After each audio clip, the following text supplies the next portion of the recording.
Will we ever see the sun again?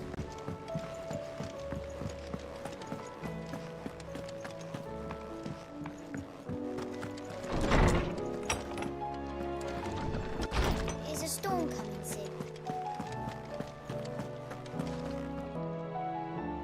Let me guess. You're here about the skies. Is there anything you don't know, Lawsman? It doesn't take a court astrologer to augur the obvious. As for what has disturbed the heavens, that, I believe, is a question the Fallen might be better placed to answer than I. And on the 6th day did the gods tear the sun from the firmament, visiting darkness upon their prideful sons and daughters. But I dare say you remember your childhood lessons on the sins of Zemeckis only too well. You think they're connected? That Ultima was one of the gods responsible? Well, he has certainly exhibited powers that we mortals would associate with the divine. There is nothing divine about him. But he wouldn't be the first god of whom that could be said, now would he? Yet for all the fairy tales that tell of the sins, there is almost nothing in the way of actual historical accounts. Had I the Journal of Moss the Chronicler, I may have been able to tell you more, but alas, I fear all remaining copies have been lost to time. You will forgive me, I hope? Certainly not. Because there is nothing to forgive. Even without this journal, you've provided us ample wisdom. And we will always be grateful for it. Perhaps Otto will be more inclined to share his thoughts when he hears what the others had to say.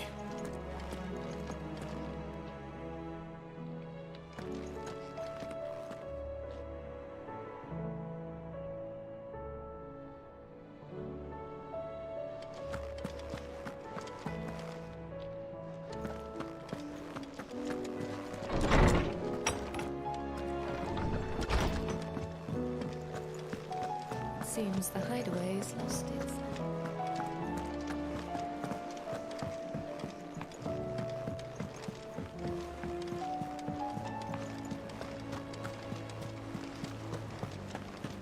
Did you see that?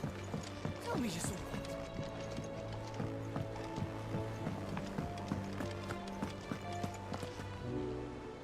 Clive, we have a problem. Only one. That would be a first. It would. Actually, there are 3. We had as many owls arrive while you were at the shelves. Martha's got a Akashic out her gates, and talk of monsters roaming the hills outside of Northreach has put the wind up Isabel and her lot. And don't forget Dalimil. Lubor says the village was raided by bandits. When it rains... It fucking pours. The curse breakers are spread thin, taking stock of the damage in the Dominion. And even if I could get word to all of them, I doubt they get here in time to make any real difference. Which means there's only 2 people who can. Jill and I. Let them know we're on our way.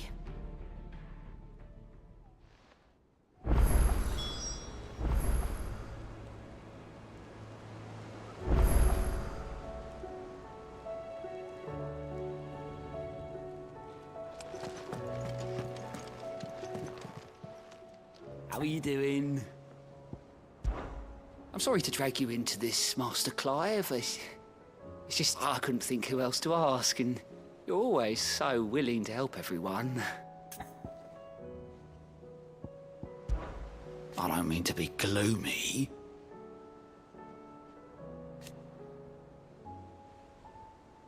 They need all the help they can get. Anything catch your eye?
What's happened? Can't the gate. Pardon me, but would you happen to be a fighting man, perchance? That well-notched steel and impressive physique. I have need of a sword for hire, and yours looks to be a weapon well worth the coin. Might you be convinced to offer me the use of those formidable arms? How exactly do you intend to use them? Well, being something of a scholar of Zemeckis history, I wish to investigate the ruins near the city. And I require a rugged companion, lest I find myself waylaid by ne'er-do-wells or the beasts sent to roam the area. Should you accept, you will not only earn yourself material wealth, but partake of the true treasure that awaits us there. The rich and storied history of Zemeckis. Well, will you ever party to a finer proposition? My arms are yours. Wonderful! Then come. We must away. But where are we going? Along the old Zemeckis Road, and from there, onward to discovery. Quickly! There is not a moment to lose. Wait. Good luck with your ne'er-do-wells.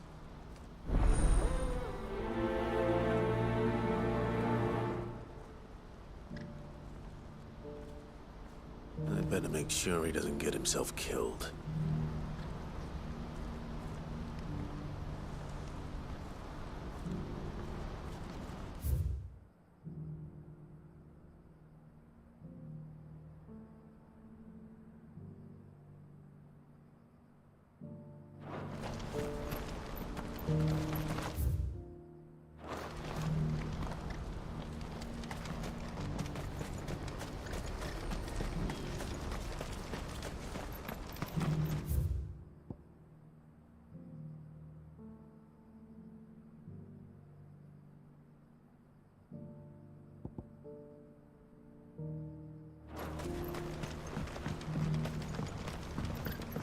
Do you have any fresh water?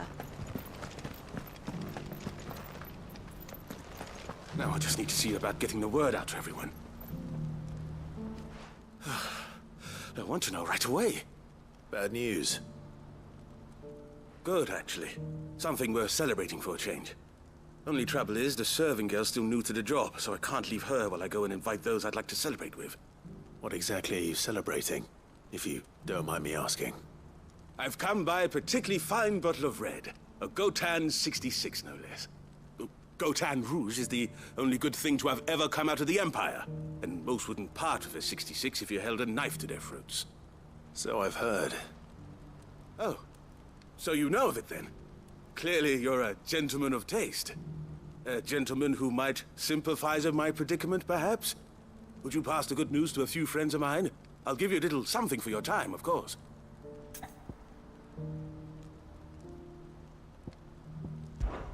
Sounds simple enough. So you'll do it? Marvelous. Thank you. You won't need to go far. All three of them should be right here in the market. There's Aldrich the porter, Milan the butcher, and Bolek, a guard over at the north gate. Three of the finest fellows in Boklad, if you ask me. Tell them to come to the tavern when they finish for the day. Stop by again when you let them know, and I'll give you your little something. I'll be right back.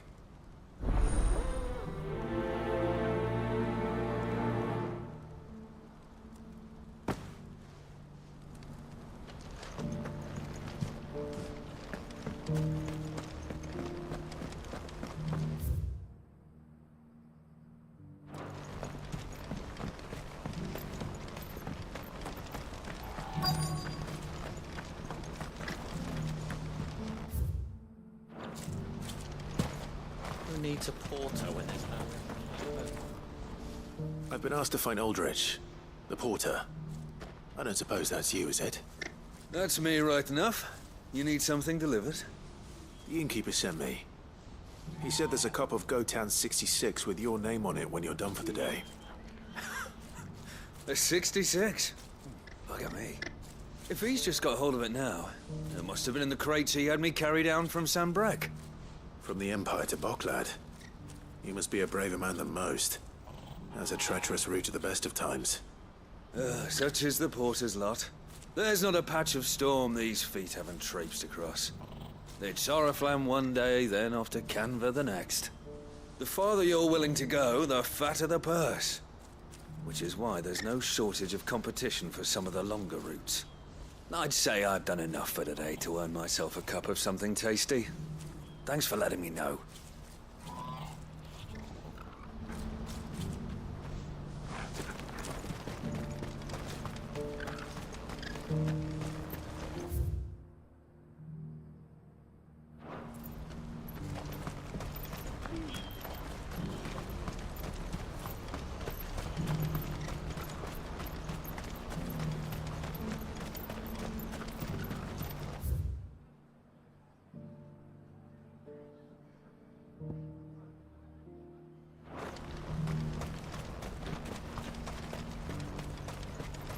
What's happened? Cards at the gate. Please. Piece of fruit.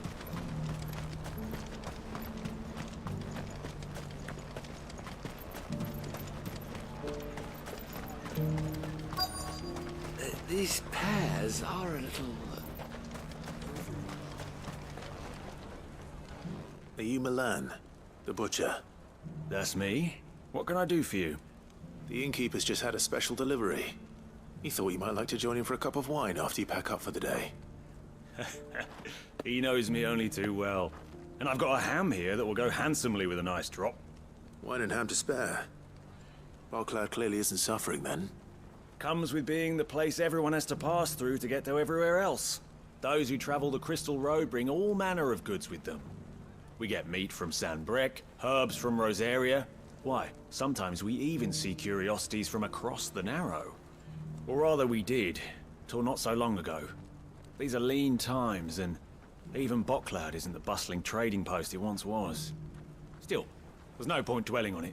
Better to live life while you can, eh? And on that note, it sounds like there's a cup of wine needing my attention.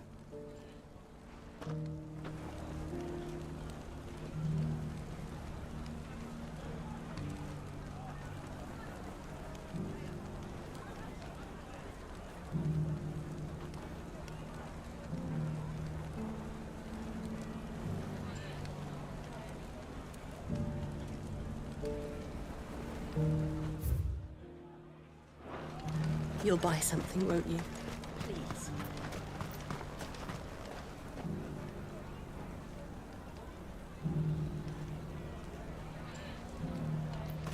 You've raised the price.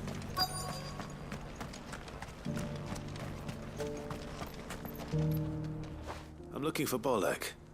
I was told he'd be guarding the gate. Well, you found him. You're not here to enlist, I take it? The innkeeper sent me. He's just taken delivery of a rare vintage, a Gotan 66. He thought you might like a cup.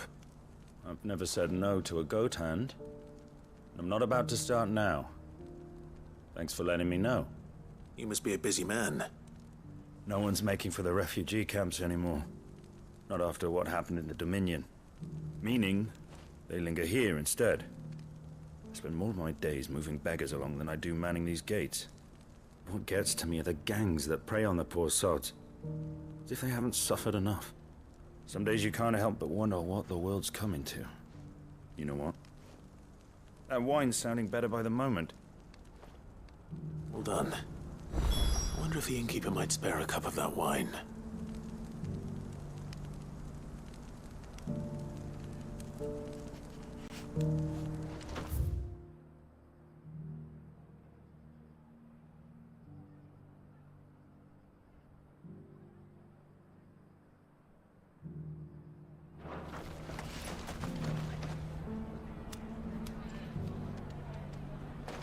I showed you my past. What more do you want from me?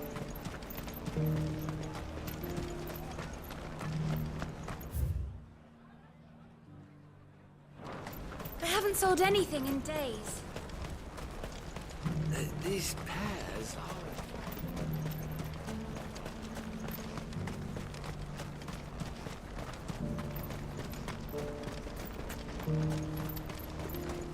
Please, a piece of fruit.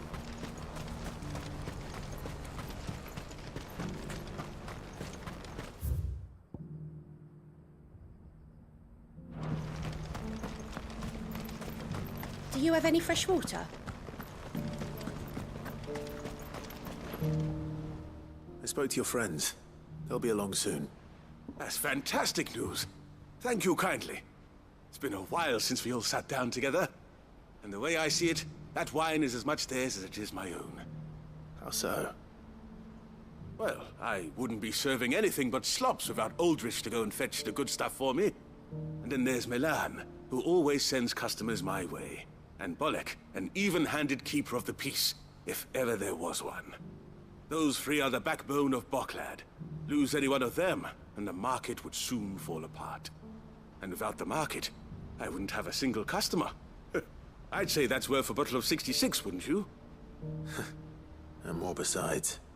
Everyone needs a shoulder to lean on. Be they world-weary innkeepers or brooding swordsmen. Right. I'd better prepare for my guest's arrival. I hear you had me carrying a bottle of Gotan 66. If I'd have known, I would have sold the thing and lived like a lord. I'll settle for a cup, though, if you're in a sharing mood. A Gotan 60 bloody 6. Just as well I had something special of my own set aside. A bottle between the four of us might not be enough to drown our sorrows, but it can't hurt. Here they are, the three pillars of Boklad. Sit yourselves down, gentlemen. The woes of the world may be monstrous and many, but there's nothing like a few good friends to keep the misery at bay. Never a truer word spoken.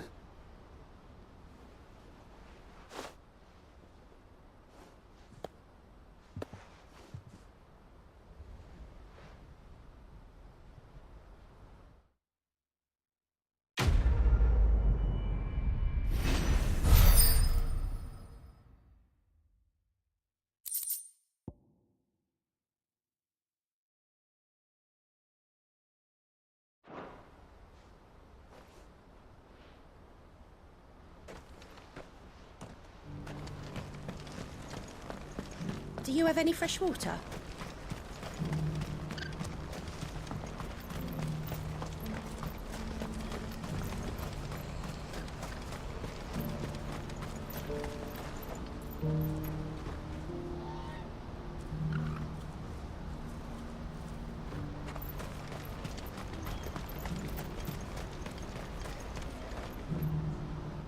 I see you've been of some assistance to Eloise. Perhaps you can extend me the same kindness? Perhaps. What would I be doing? Finding someone. You see, I've been having trouble with thieves, and despite the many pains I've taken, I can't stop them from rummaging through my packs. I was griping about my lot to a friend of mine a few days back, and he offered to track the culprits down. Now, Joseph's a sellsword, and a good one at that. But he's been gone days, and I'm beginning to fear the worst. Any idea where his search for the thieves might have taken him? The old Zemeckis Road, perhaps? He doubted they would be fool enough to linger here in Boklad. Joseph's lived a hard life. Made him grey long before his time. I just pray he hasn't been killed over a few sacks of grain. I can't imagine there are too many grey-haired sellswords around. Hopefully someone will have seen him.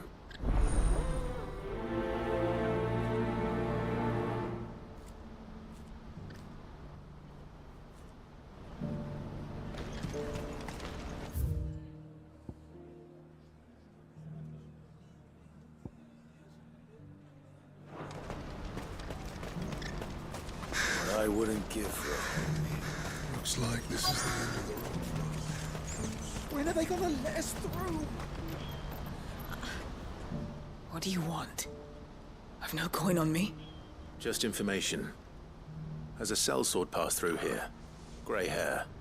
Now you mention it, there was a young man with salt in his mane sneaking around out there a while back. Which way did he go? How am I supposed to know? Buggered off down the road, I expect. Now why don't you do the same and leave me be?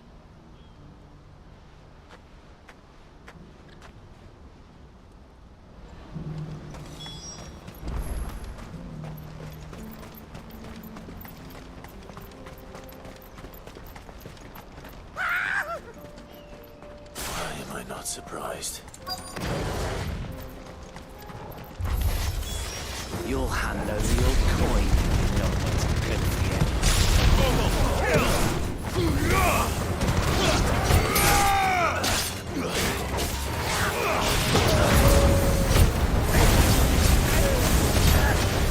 Over here! Get him!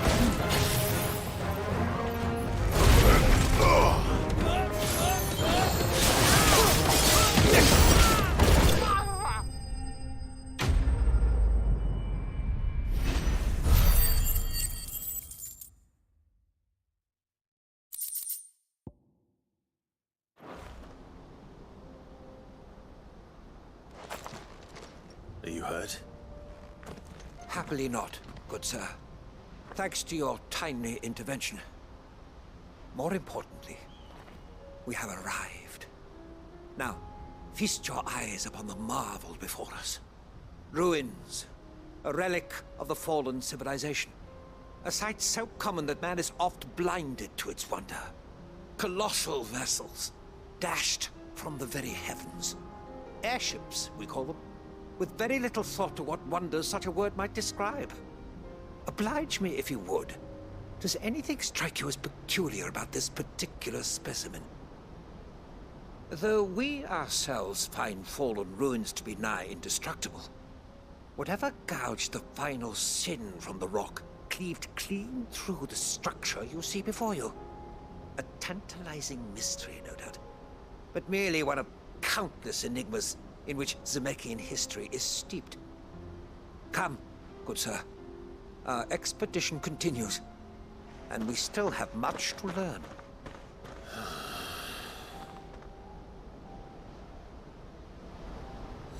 He's passionate. I'll give him that.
We don't want any trouble.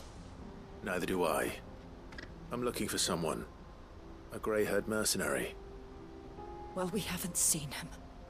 Yes, we have. We saw him climbing up the rocks. And those ones, over there. Maybe he found his thieves. Mum won't let me near them. She said there's goblins up there, and that they eat little boys for dinner. Shush now. You've said quite enough already. I only told him what you said. I'd listen to your mother if I were you.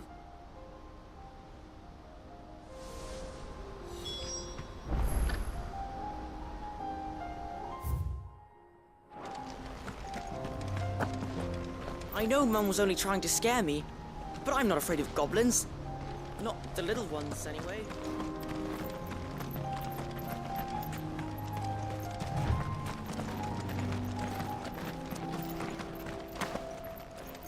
Did Joseph's thieves really lug their stolen wares all the way out here?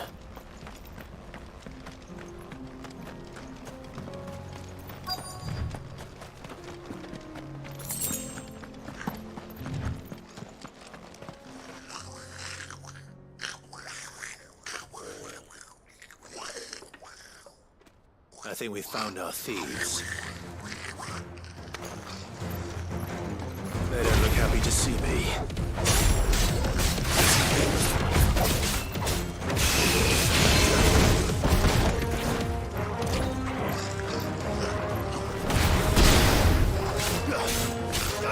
Over here! Go, Kupo!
Let's get this over with. Stop! Don't kill him, he's just protecting his home. Joseph? So the boy was right. I don't know you. Your porter friend sent me to find you. She was worried you might have got yourself killed. Have I been gone that long? It wasn't hard finding the thieves. The problem was knowing what to do with them when I did. I take it things are more complicated than they appear.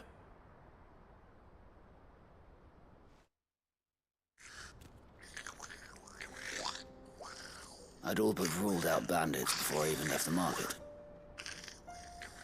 You know why that is? Because our thieves had no interest in gold or gems, or anything they couldn't eat for that matter. Add to that the rumors of goblins in the area, and the mystery practically solved itself. I soon found their cozy little homestead and all the missing food. I launched myself at them full of righteous fury, but their leader was the only one who moved to meet me. The others, they huddled around that food, ready to die protecting it. They stole because it was that or starvation. I've been there myself, back when times were hard. So you spared them? And earned their trust into the bargain by the look of it. These goblins aren't native to the area. They don't know how to survive such barren lands, so I've been teaching them. And once they've learned to hunt and forage, they won't be fool enough to risk their necks in Bocklad. I'm impressed. I didn't know goblins could be reasoned with. Do me a favor. Let the porter know I'm safe. I'll head back to the market once my work here is done.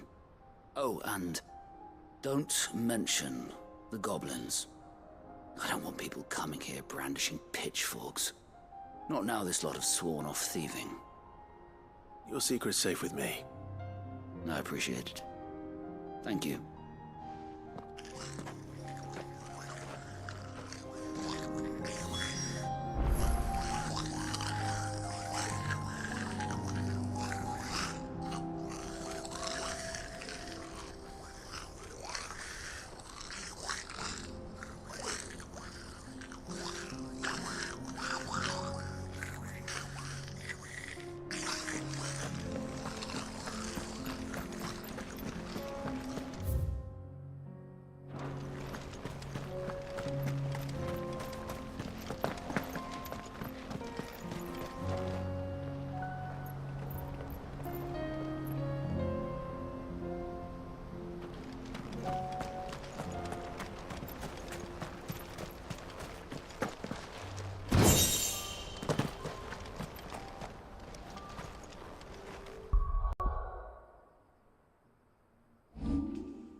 Not again. All right then. Who's first?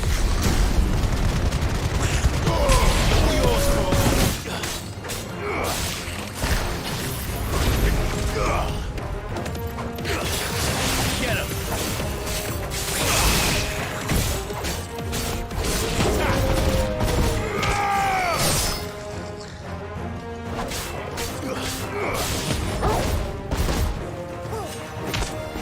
It's over.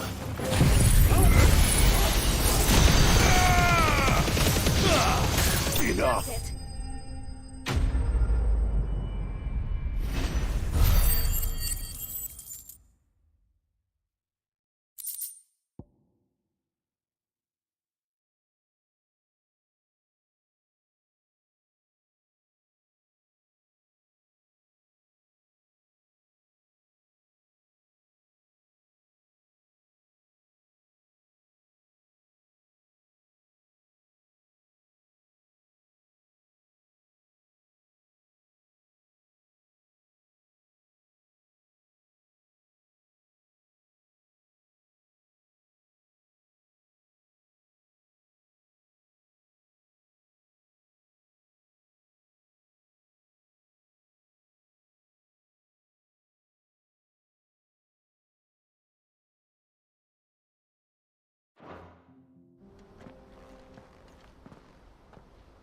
You're going to get yourself killed. Oh, that would not do. That would not do at all. Not when such majesty stretches out before us. Behold, the final sin in all its glory. As Moss tells us, a battle was fought here in ancient times. A battle of such ferocity that it tore a great crater in the very land upon which it was waged. In reaching for their holy sanctum, did man enrage the gods, and great was the vengeance that was rained down upon him. Alas, the full truth of the matter is lost to time, though I live in hope that I might see it discovered. But we must not dwell upon such things. There is more yet to see. Onward! History awaits!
Still in one piece? It would seem so. Once more I am in your debt. And once more you impress me with your prowess. These were no ordinary foes, but ones we in the field call echoes. Though Moss the Chronicler concurs with the legends in attributing the fall of Zemeckis to a wrath wrought upon mankind by the gods, he offers little in the way of explanation. Could the ruins we see before us here, in all their elaborate beauty, perhaps suggest an answer? Could the construction of such miraculous edifices have been considered an encroachment upon the province of the divine? Alas, all is mere speculation. But one day, perhaps, I will learn the truth. Not if you keep running headfirst into trouble. You are right, of course. And not only have you plucked me repeatedly from the jaws of death, you have proven yourself a willing audience to my ramblings. Glad to help, but didn't you say you came here to investigate something? I fear I may have rather overstated the case on that front. In truth, a captive ear was all I really desired. You see, even my fellow scholars have grown somewhat weary of my musings of late. And so I came upon the idea of purchasing a companion. A captive audience, if you will. That's what this was all about. I am afraid so.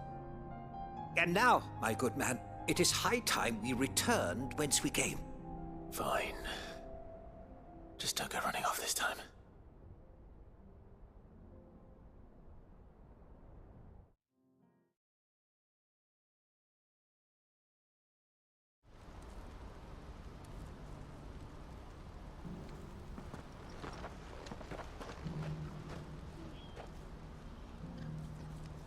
And so ends a delightful day. Here, your reward for humoring my selfish whims, plus a little extra for the trouble I have put you to.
Just patch me up.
Faster! Company.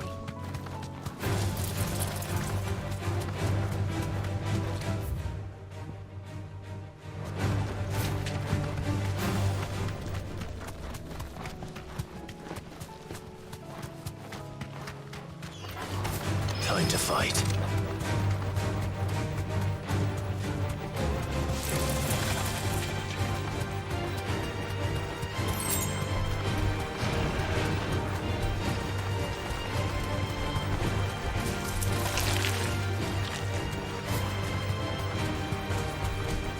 is certainly quiet. If I were a giant antelope, it would seem like just the place.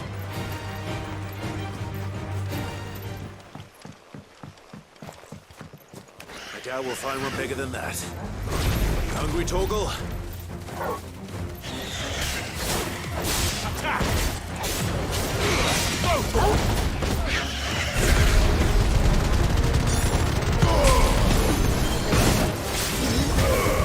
It's this one.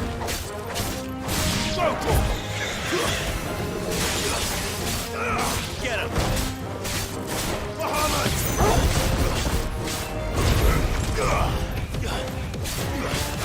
This one. Over here!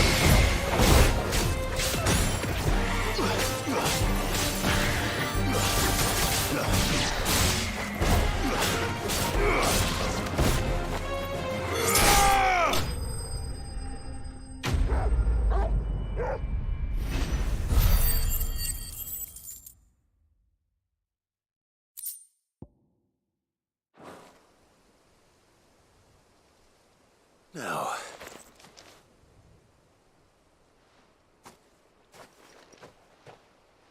will it be enough, I wonder?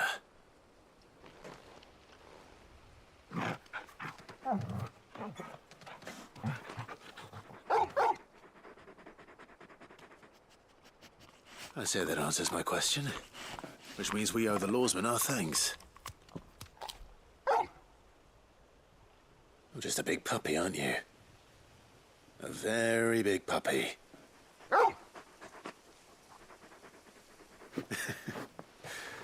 You do know you can take that with you, Torgal. Lady Karen will be relieved to hear you've got your appetite back. Come on, boy.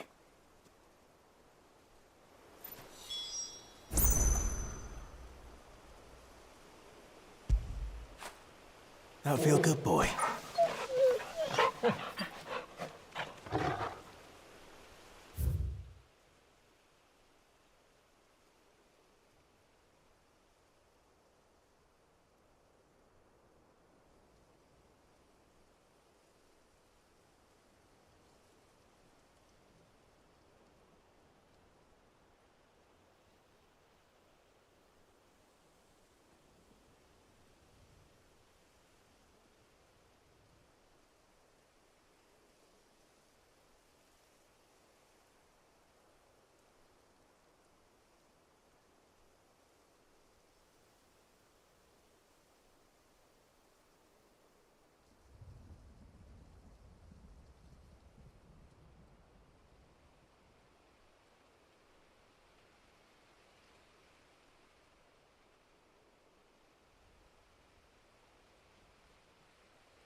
here. Greetings, Your Majesty.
Your reign is over.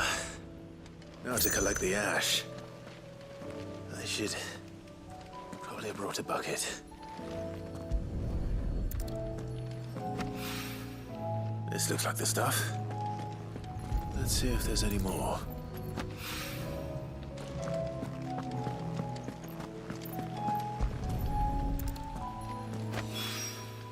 That should do it. If the wine needs more than this, he can fetch it himself.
right there, Sid?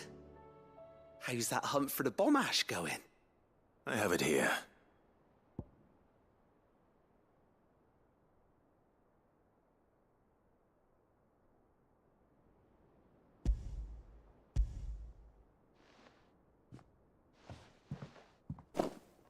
That's the stuff.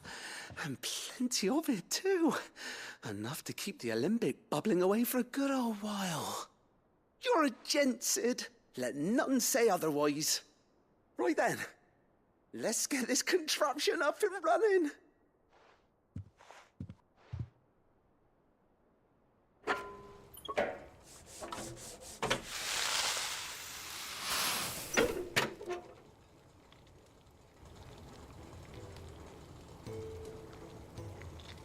There we have it.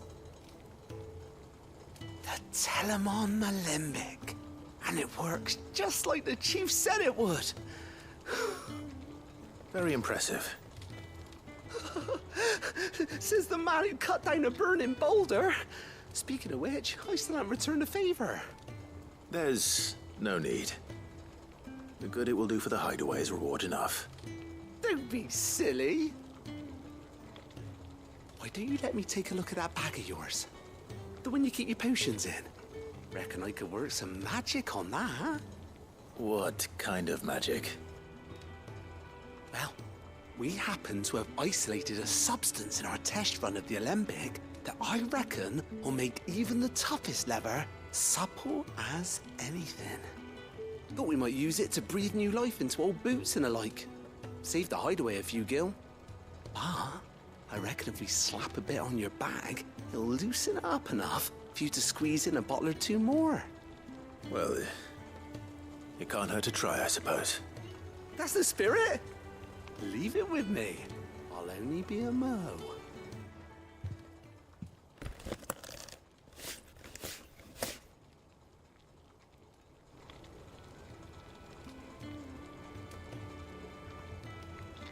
Well, what do you reckon? It certainly feels more flexible. Right? Told you. Thank you. I think. No. Thank you for supporting Mid and the rest of us in our endeavors. Without you, we'd never have been able to discover wonders like that stuff I rubbed on your bag.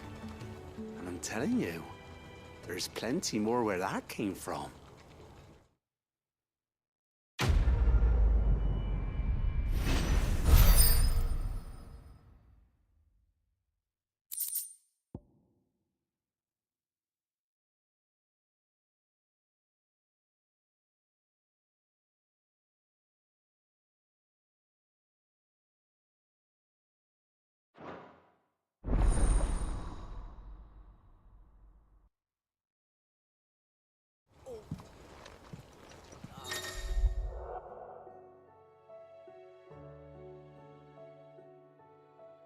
Clouds.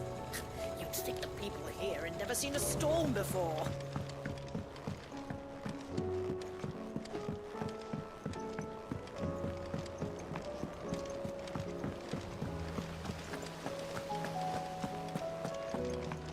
We're all gonna die!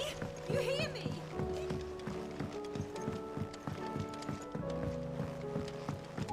I heard the Emperor was impaled on his own son's spear.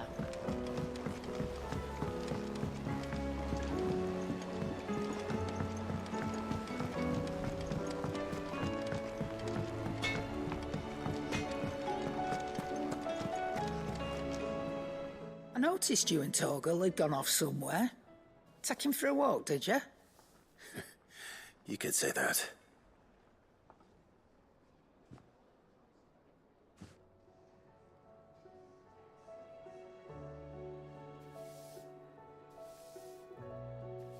So, Molly's leftovers weren't good enough, eh? That'll teach me for treating you like you're still a pup. All right, no need to shout. Now we know what you're after, I can see about getting some in. Speaking of which, I brought one for later. Can I leave it with you?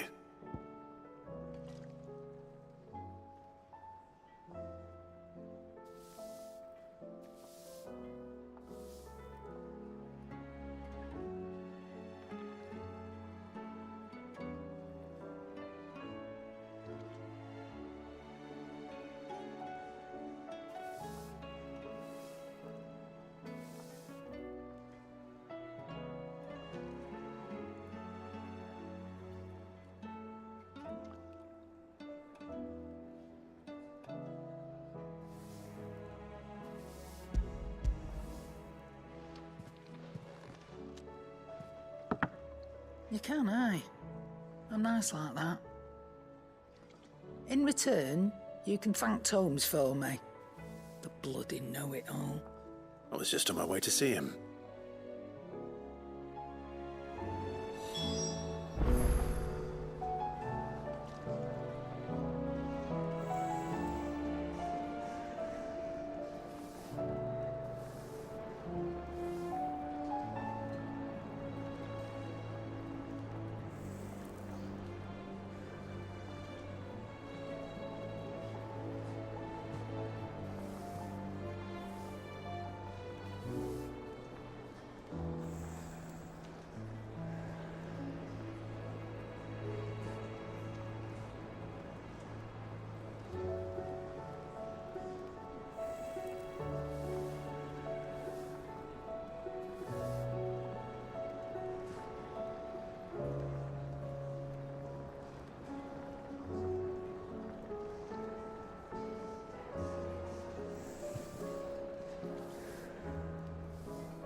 Ah, Clive.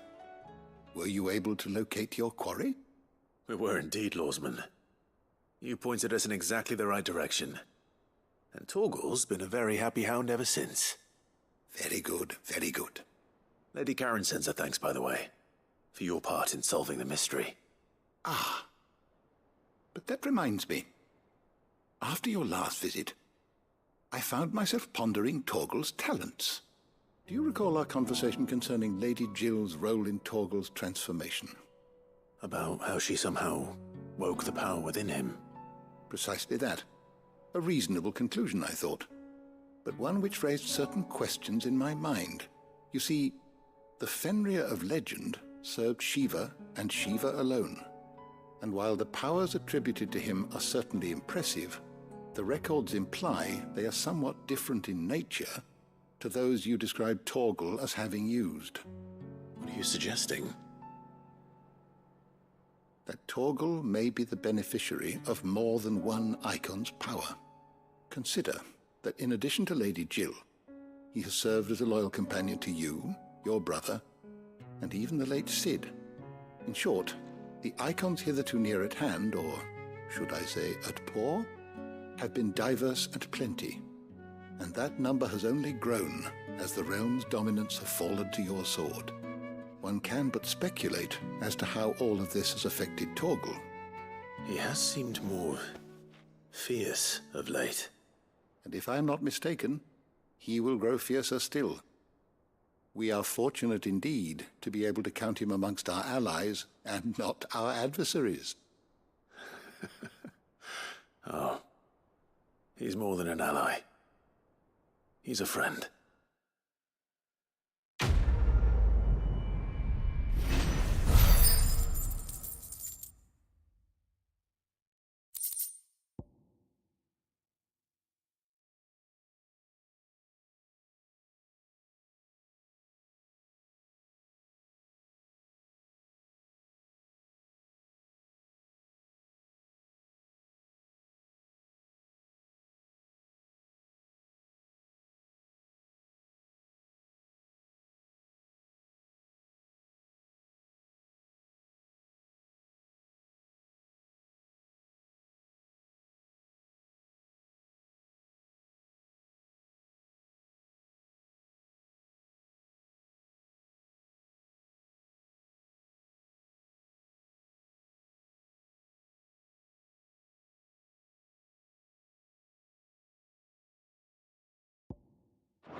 How are you doing? Anything catch your eye?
This man's gonna die if we don't get him to a healer.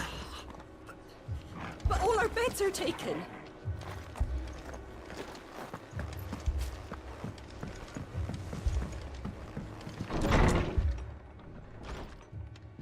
Martha, it's good to see you. And you, Clive. Jill? Otto said you'd been attacked by a Kashik. What exactly happened here? Those skies are what happened. Not long after they fell dark, we had our first visit. There were hundreds of them. Tried to storm the hill. Only a handful made it up here, but that was more than enough. The rest are still down there now. And while we have a few willing fighters holding them back, they're sorely outnumbered. What do you think, Clive? That we join the fight? I thought you'd never offer. Now, where I need you is the Fallen Gate. That's where the fighting is fiercest. Let the men know you've come to help. Something tells me they'll be pleased to see you. We're on our way.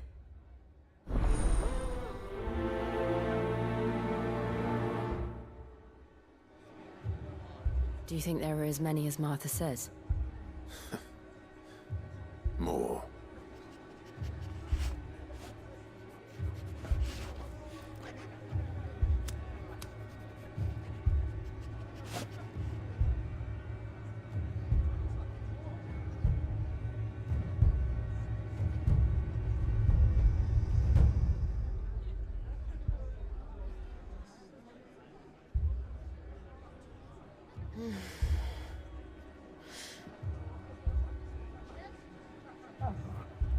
If they ain't clawing at the gates, they're climbing up the cliffs near the lift.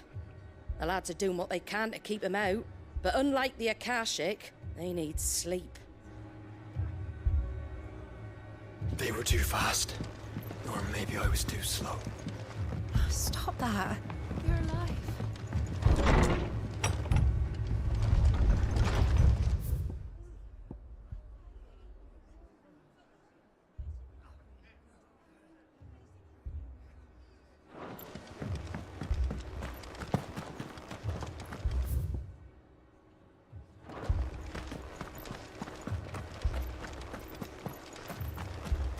You don't think they've abandoned us, do you?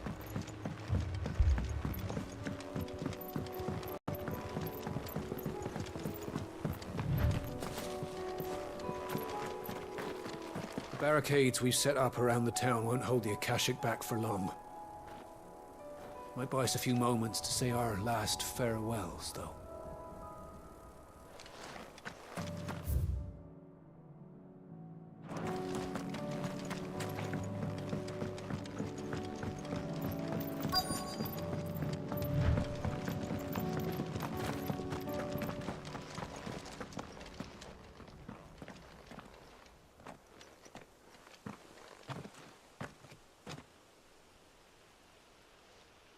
Clive, wounded.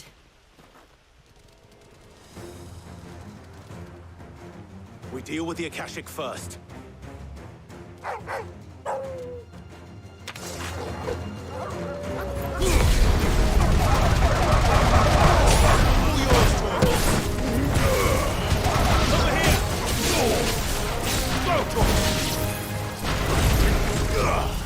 You're finished!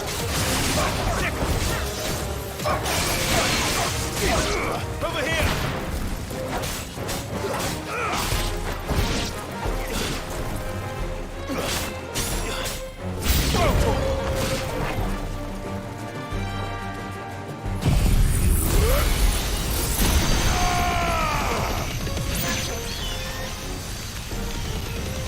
Farewell! Now, Torgal!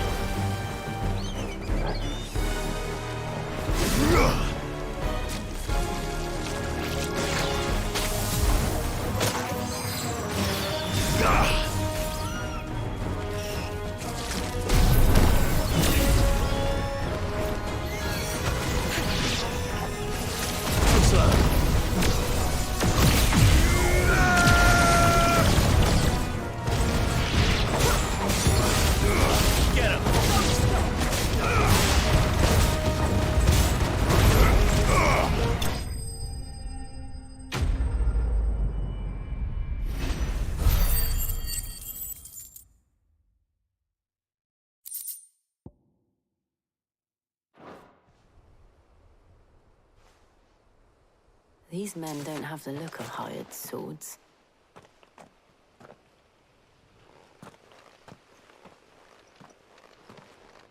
If you've come to rob this place, You are mistaken, my Lord Rosfield. We're here by Madame Martha's leave. how do you know my name? Forgive me, my lord. There wasn't time for introductions. We're with the Guardians of the Flame. Wade's men? But how did you come to be here? Where is your commander? Sir Wade left earlier with a scouting party to find out where the Akashic were coming from. Did he? Take your wounded back to the inn. Martha will see you're looked after. We'll join you anon.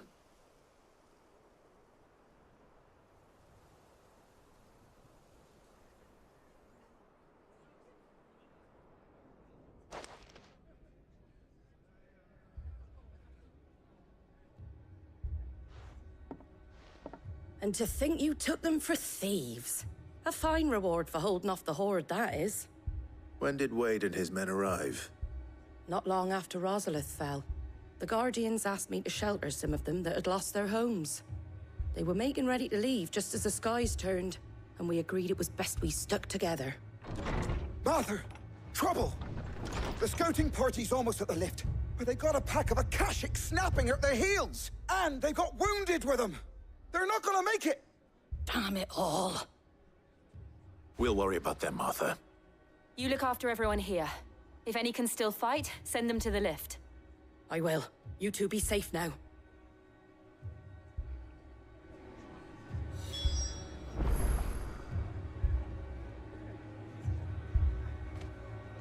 The lift can only carry a few at a time. If those Akashic get as far as the cliff, Wade's men will have nowhere to run. It looked like the Guardians were going as quick as they could, but without any injured. They might make it to the cliff. Or they might not. You were right, boy.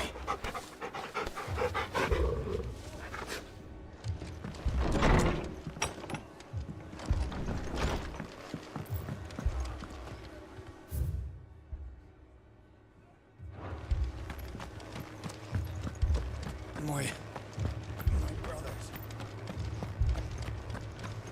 Mad dogs.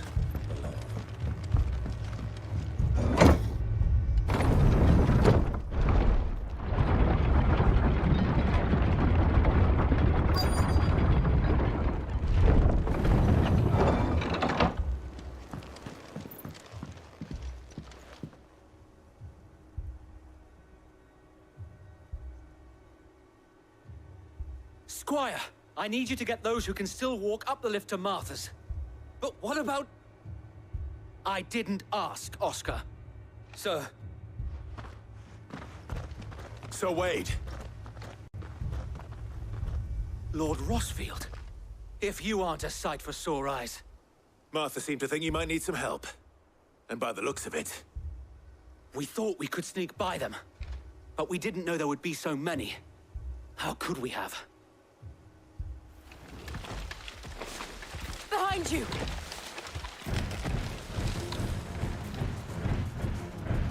Damn it! We need to get the injured to safety. Do you think we can hold them off? We can certainly try. Are you with us, Sir Wade? Always. Then let's do our duty.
Is anyone hurt?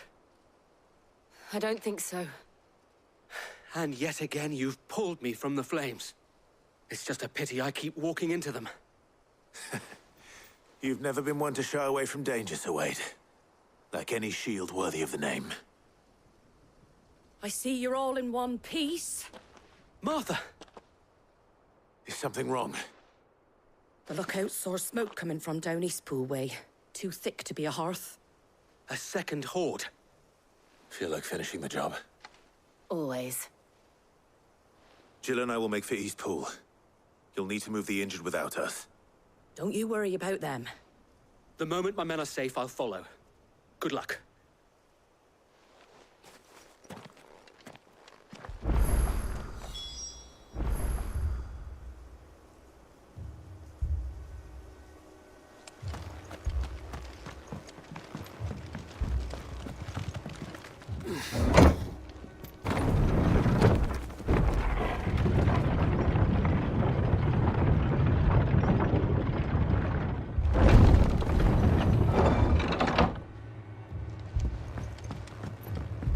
Mad dogs. My brothers. This man's gonna die if we don't get him to a healer. The Akashic attacked us out of the blue. And there's no telling when they might be back. You'd best keep that sword handy, Sid.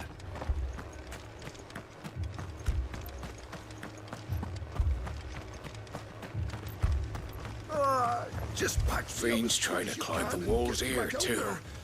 My brothers need me. Founder knows where they're gonna show their ugly faces next.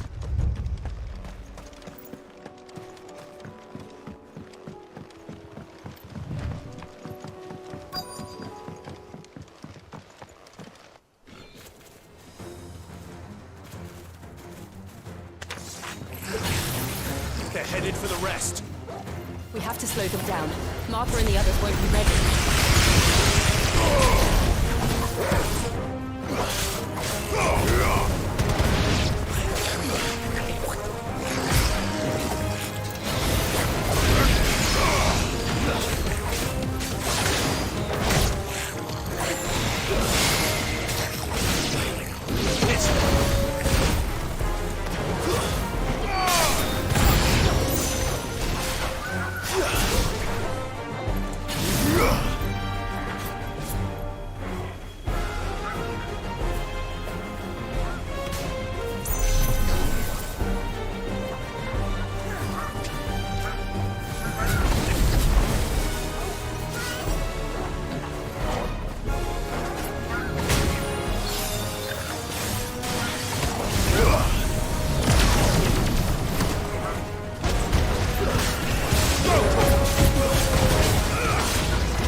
Get him!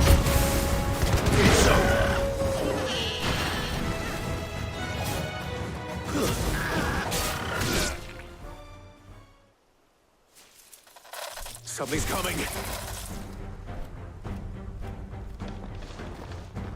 Apologies, my lord. Did I miss anything? Only the first round, Sir Wade. Shall we?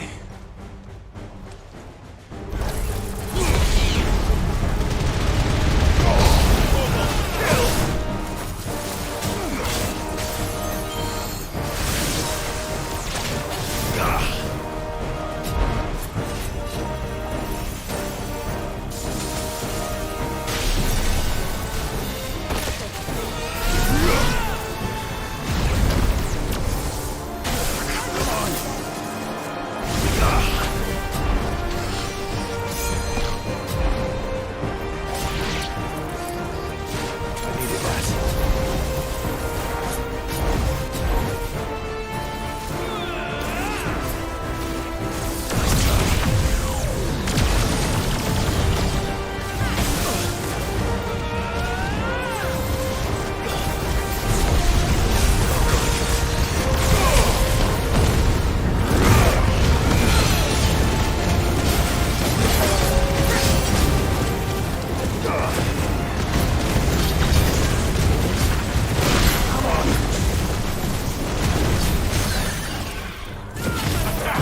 Do you see any more? No. I think that was the last of them. But it won't be long before the next lot arrive. Then we make for Martha's while we can.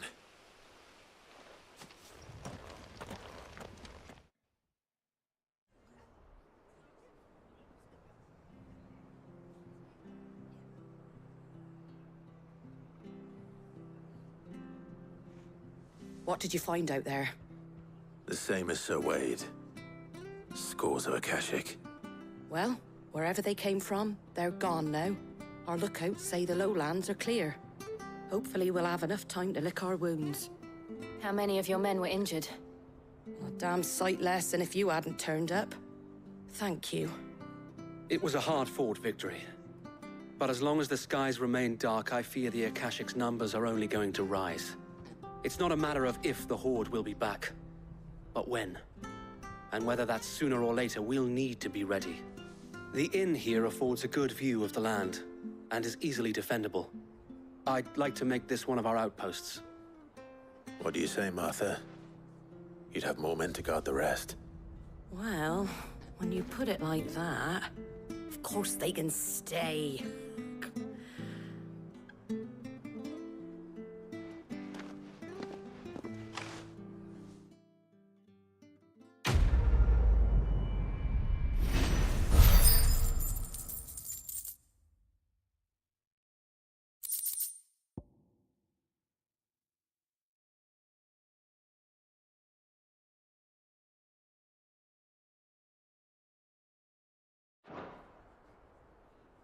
My lord, there's someone I'd like you to meet. Oscar, over here.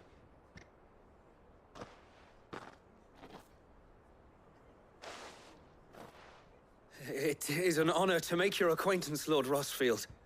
I am Oscar. Oscar of House Murdoch. Murdoch? I wasn't aware the Lord Commander had children. Oh, he didn't. But his brother, my father, did. I am Sir Rodney's nephew. Well, go on, then. It's not for me to ask him.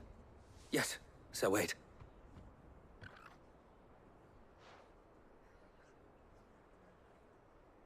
If it please you, my Lord Marquis, might you take me as your squire?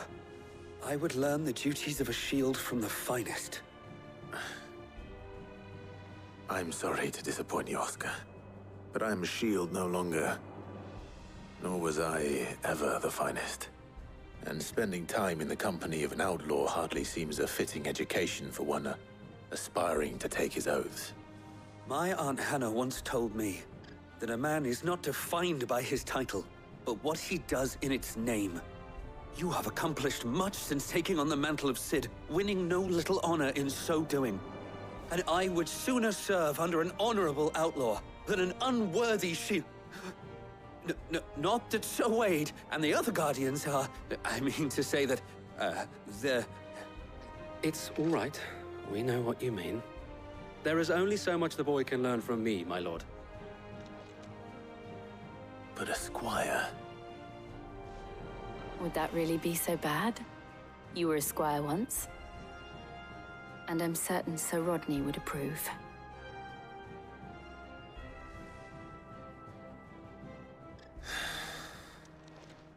Know that I'll show you as much leniency as your uncle showed me.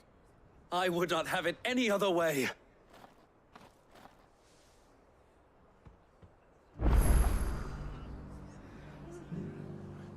I will not let you down, Lord Rossfield. You or my uncle. We shall be staying here for the time being, and not just for the ale. I'll have one of my men escort Oscar to Benamir once he's said his farewells.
Thank the finder.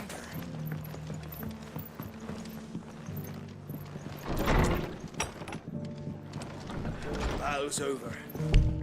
I'll have any man who ain't in need of treatment himself come and help you with the wounded. If you could, I'd be in your debt.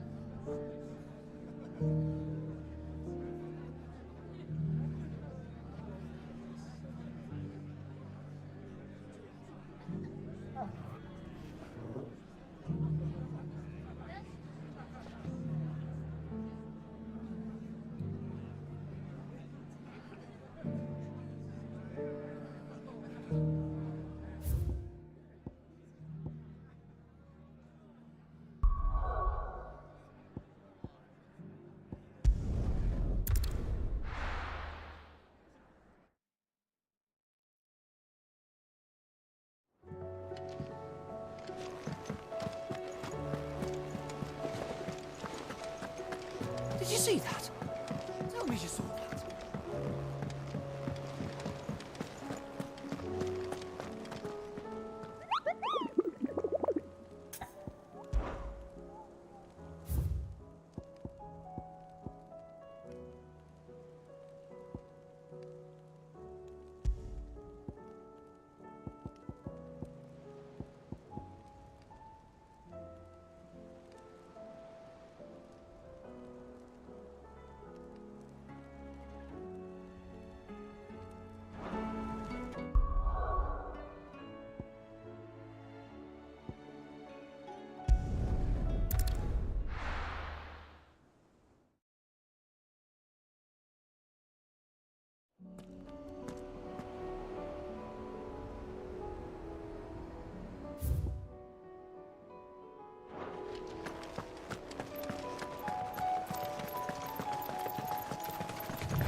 Let's go.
not alone.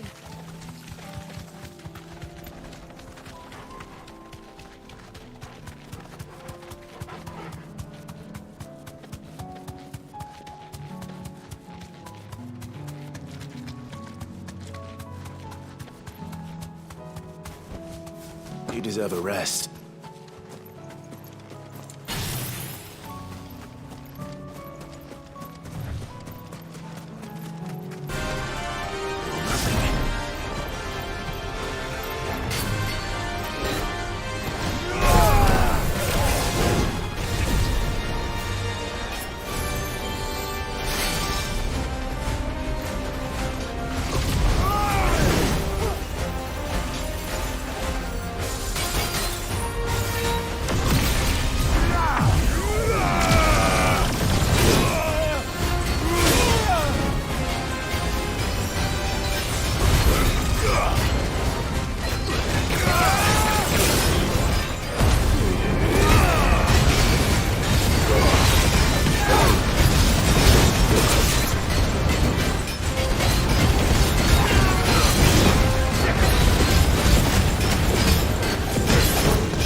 No more vengeance.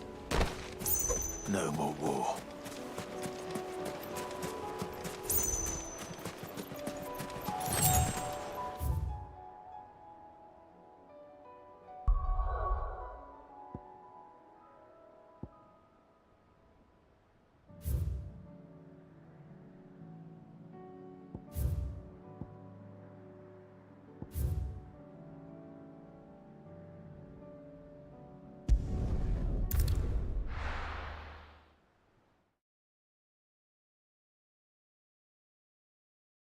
First we find Isabel.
bloke saying he saw ghosts on the far side of the... I saw it with my own eyes.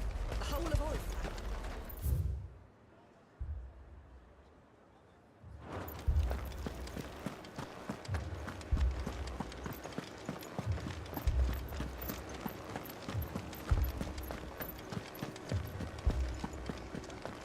I can't do it.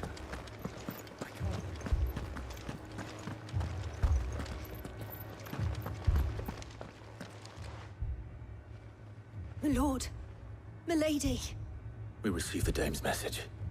There have been sightings of strange creatures, I understand. With the blue eyes. Yes.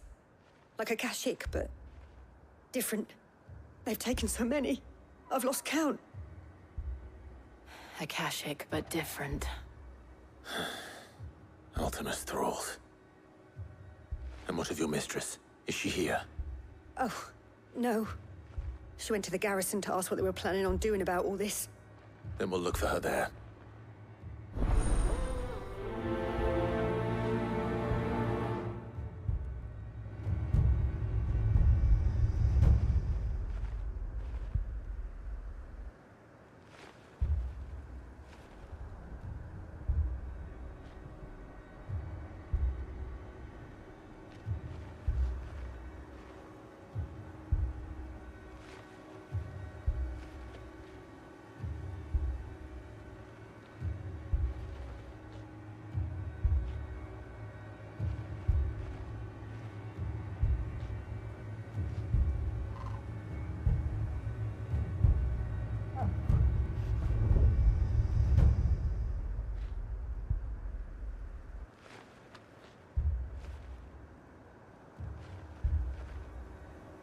We've seen little and less of the soldiers of late.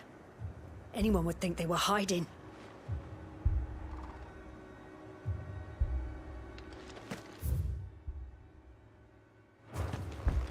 More arrived from the capital this morning.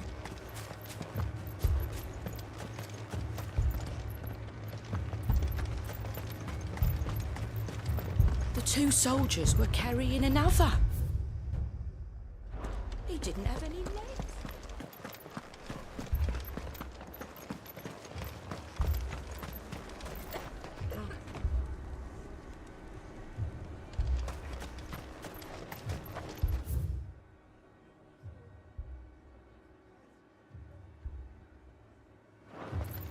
Madame, please! Half the garrison's been slaughtered by those things. We lost the captain this very morning. We've tried requesting reinforcements, but there's been no word from the capital or the Dominion in days! What more would you have us do? I would have you do your duty. Those at the Vale look to me for protection.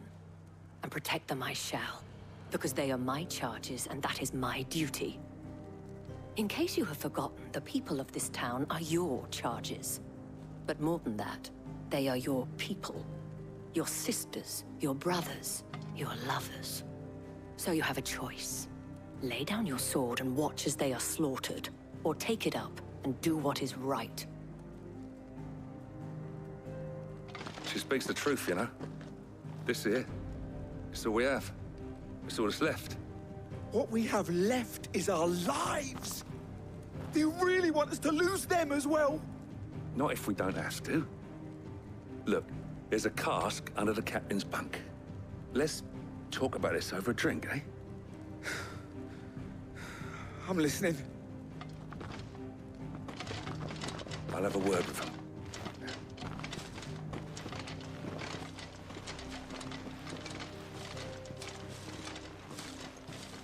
Ah, Clive. I didn't expect help to arrive so quickly. And sought to take matters into my own hands. It was a noble effort. But I thought you might still need some support. How like you to consider my needs.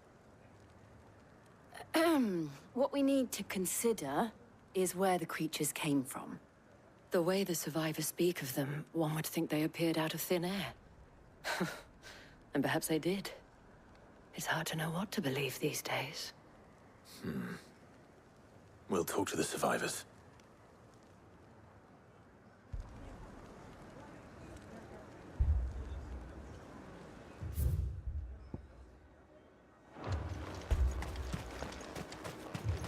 That thing, it took off the captain's head. Before he could even draw his steel. I'm not going back out there. You hear me? Fuck this!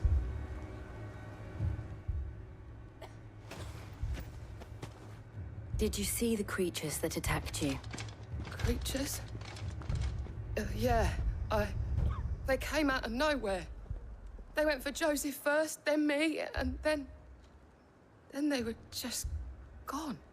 Do you remember where you were? On the road from Oriflamme. We just passed more when... Where's my Joseph? It's all right. Just rest now.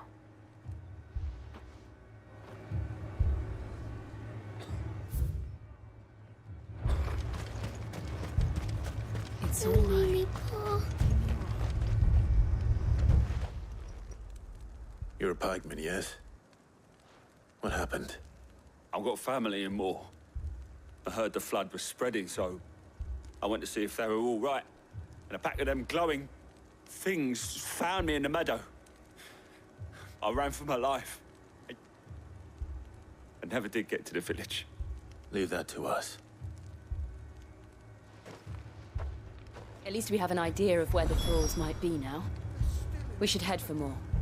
I'm sorry, darling. I truly am.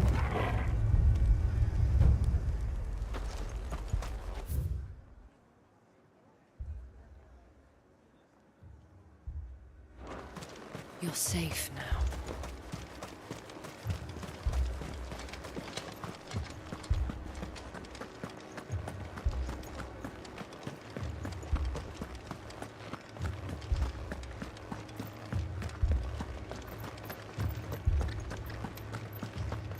It was all they could do to escape. They just left the bodies there in the flood.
see them. With me. Get him.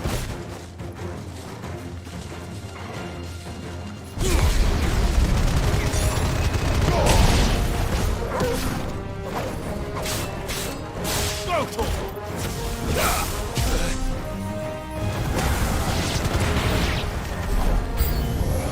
Should I cry? Save your strength.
It's over.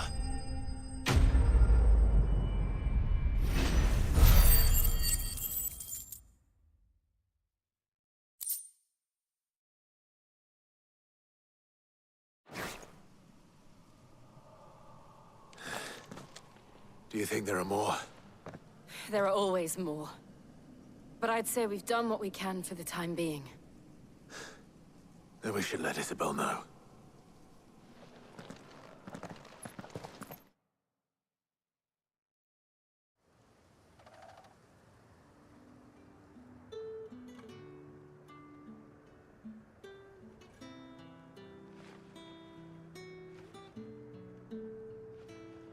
You have the town's thanks. Don't thank us yet. There will be more. Many more. And you'll need to be ready for them. Oh, we shall. Isn't that right, Captain? Yes, milady. The garrison will be ready.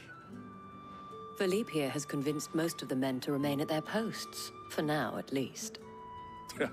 Hearing that the Dane would look kindly on any man who committed himself to the task certainly didn't hurt. It's not the most selfless of motives, I'll admit. But whatever it takes, eh? Now me, I never needed convincing. I became a soldier to protect the people I love. And the people I love include the ones standing before me. Handsome and chivalrous. Now, if you don't mind, I have sentries to post. Milady.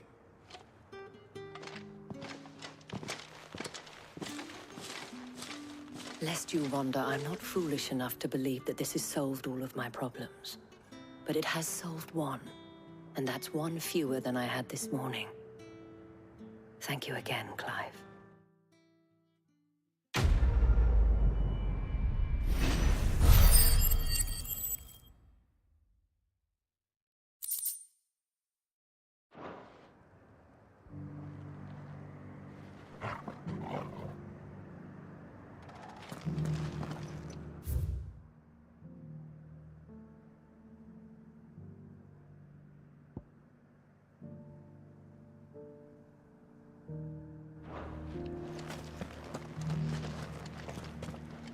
Philippe will make a good captain.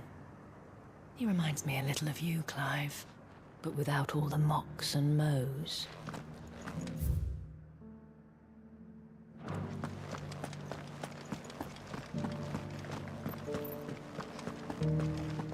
Those things I said before.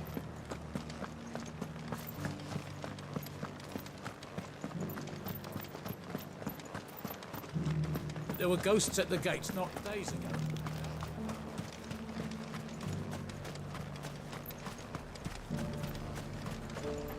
And what can I do for you?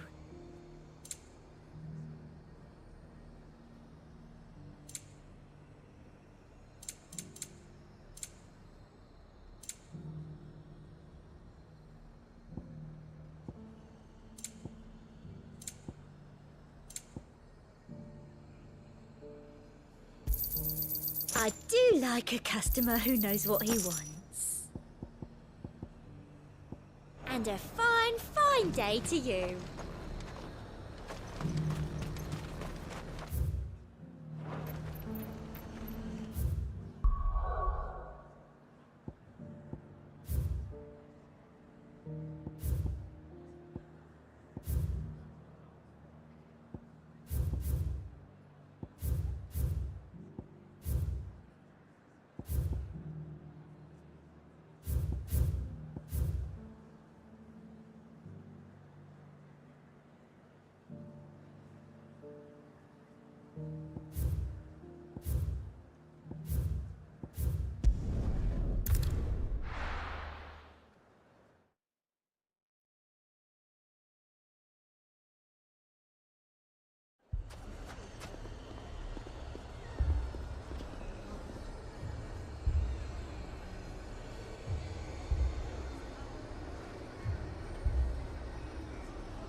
Sid! Your new companion appears much more formidable than your uncle. Should I be worried? You haven't been introduced. Jill, Clive has told me much about you. All lies, I'm sure. Your Stolas said that Dalimil has a bandit problem. Indeed. Although, you're a little late. They left with our food and guild days ago. Any idea where they went? The desert's a big place. Your guess is as good as mine. But the fact is, I have more immediate concerns. What did you say to me? What did you say? Ah, as if by magic. Let's just say we've yet to reach a consensus about how to solve Dalimil's little problem. And at this rate, it won't be the actions of the bandits which prove to be our undoing. It will be our own. Now, I've tried reasoning with the dissenting parties, but even the Desert Hare has limits. Perhaps we could talk to them. What makes you think they'll listen to us? What makes you think they won't? She makes a fair point, Sid. And you won't have wasted much of your precious time if you fail. They're just across the courtyard.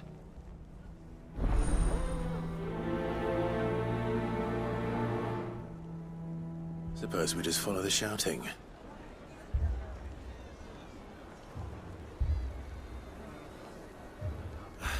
They're both as stubborn as the lover's pox, and every bit as irritating. The more one insists on their proposed plan of action, the more the other rails against it. Oh, they've successfully split the town asunder just when we should be standing as one.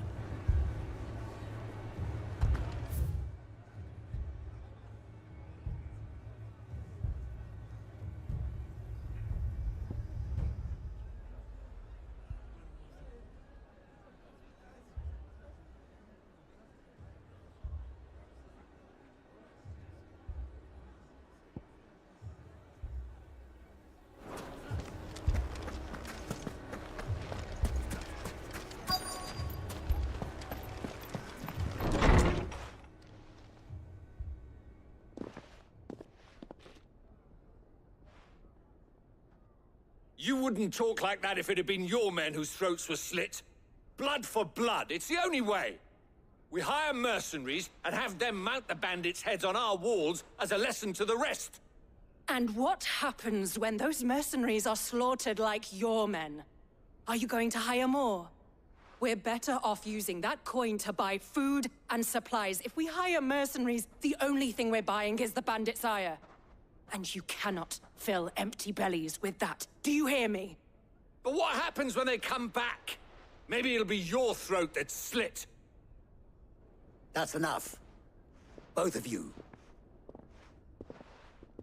Any more of this and I'll throw you out myself. Come back when you're ready to talk like adults.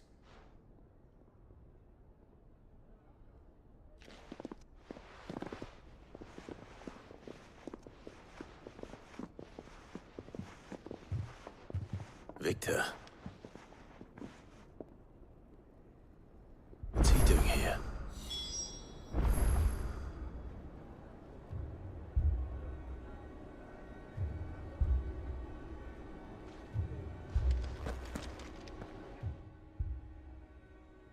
Sid. And Lady Jill.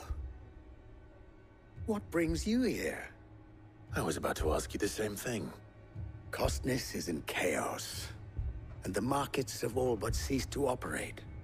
The Briar's Kiss here in Dalimil is the only place I can reliably obtain supplies. I was here to do just that when Master Lubor told me of his troubles. He thought I might be able to talk some sense into these fools.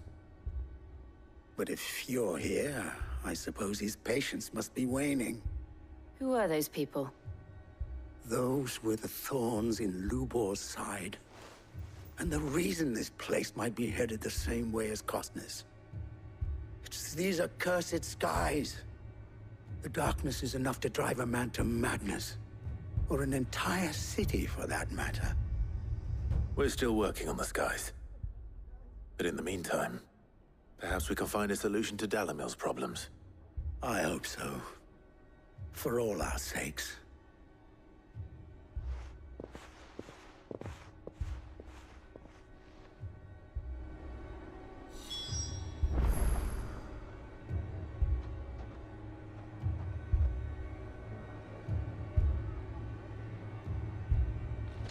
Haven't we had enough fighting? I know I bloody well have. The next time those two go for each other's throats, I'm barring them both. People take notice of wealthy men. Shouldn't be too hard. Track down Karen's collector.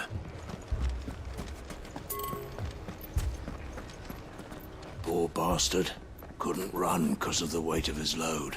Still, better a branded than one of us. So, you see my predicament? What I saw was a room full of people who were angry and afraid. And with good reason by the sound of it. But if left to smolder, that anger and fear could set the entire town alight. My thoughts exactly. What to do? Both sides wish to protect their homes and livelihoods, if only they could agree on how. But as long as they are divided, we are vulnerable. And if there's one thing bandits like, it's an easy target. What would Sid the Outlaw suggest? Well, if it were my namesake, he'd let them choose for themselves, and be on hand to pick up the pieces when it all went wrong. That sounds like a recipe for disaster.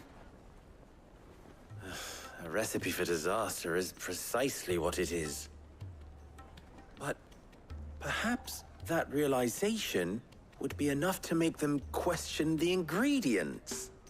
While it's plain neither Conrad nor Natalie will countenance the other's proposal, it may still be possible to make them doubt their own. Before presenting them with a third option. And that would be? To pool our resources and save the city ourselves. Why fight each other? When all that fear and anger can be directed at the bandits. It appears we have a plan of action.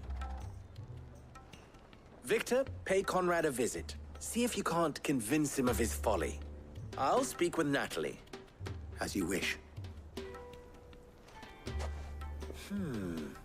Your faces are not well known in this town. That may prove useful. Don't worry, Victor and I will do most of the talking. You need only play along. Play along? What he means to say is yes.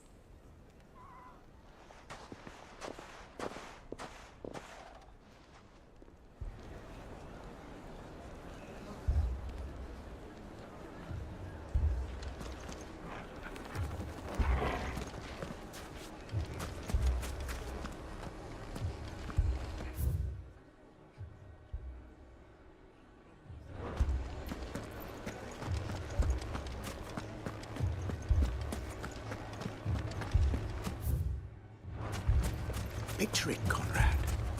Your own city guard. With you.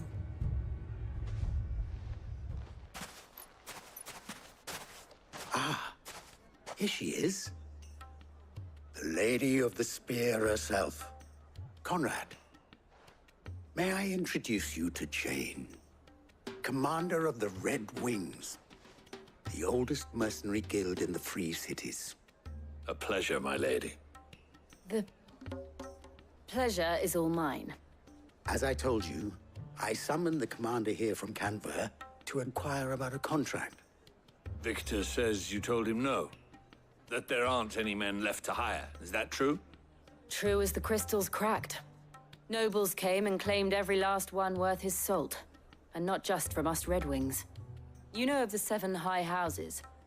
There must be 200 swords assigned each one. Granted, we have a few boys left. If it's boys you're looking for.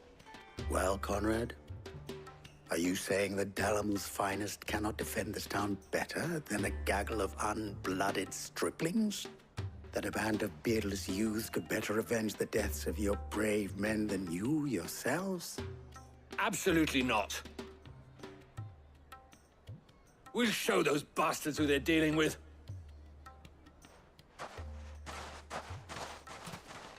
I can't believe that actually worked. Conrad's not what you call the brightest candle in the crypt. And there's a reason why I had you do the talking and not Sid. Well played, my lady.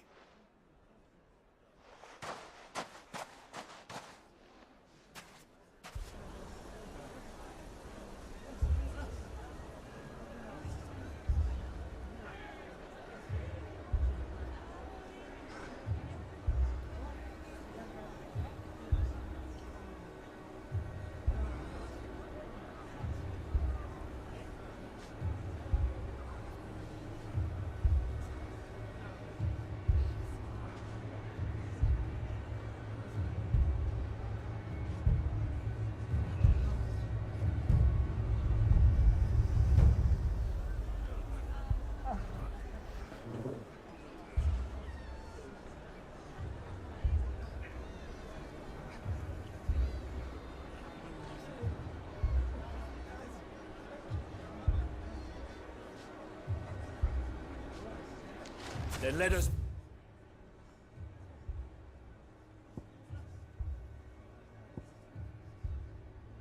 band together and show these brutes that Dalamil is not...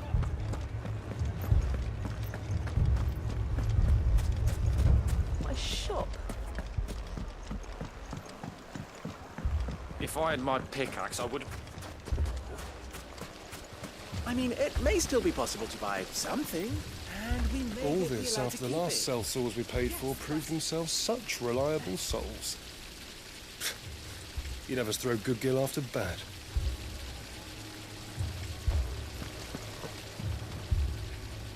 Ah, here he is now. Natalie, allow me to introduce Lord Underhill of Randalar's prestigious League of Merchants. Lord Underhill. At your service. Underhill? I was just telling the good lady of our conversation, my lord, and how you were lamenting the state of the capital stores. Lubor says that not only are the granaries almost empty, but that war and the Blight mean this season's harvest won't be enough to fill them for winter. Indeed, certainly that is the case. The nobles in the capital are buying up the city's stocks of barley and wine, driving the prices higher than most commoners can afford. It is only a matter of time before the peasants revolt. It is worse than I thought. If what Lord Underhill says is true, I fear we have little hope of supplementing our stores, meager though they regrettably are. And while I applaud your endeavors to dissuade our more bellicose citizens from seeking vengeance, I sense Conrad is not wrong in his assessment of the bandits' likely return. Which means that now, more than ever, we will need to secure what little we still have. Food, weapons, herbs, everything. If our humble town is to endure not only this hardship, but those that are certain to follow, we must stand united. All right. If it will help to protect my home, I'll do it. But you needn't have gone through this charade.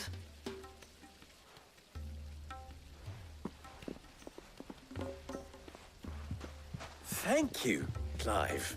Your performance was nothing if not workmanlike. She saw right through it. I didn't say it was good, merely that it produced the desired effect. Now, my scouts should be returning shortly. Meet me back at the Briar's Kiss, and we shall see what we face.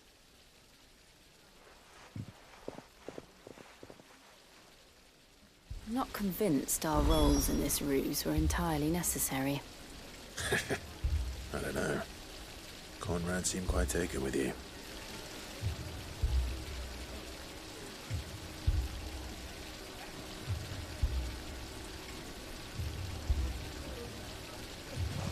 It appears I have no choice but to do what little I can to defend what little we have. But I would not see any unnecessary blood spilt. Mummy, I'm scared. Oh, I'm ruined. Good news, Sid. Both Conrad and Natalie have somewhat gracefully accepted their new roles. With time, they may even learn to. Time no longer appears to be the luxury it was before lunch.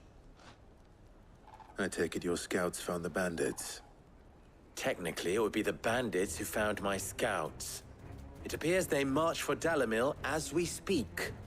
All of them. You're not serious. They don't just want food, they want the whole damn town.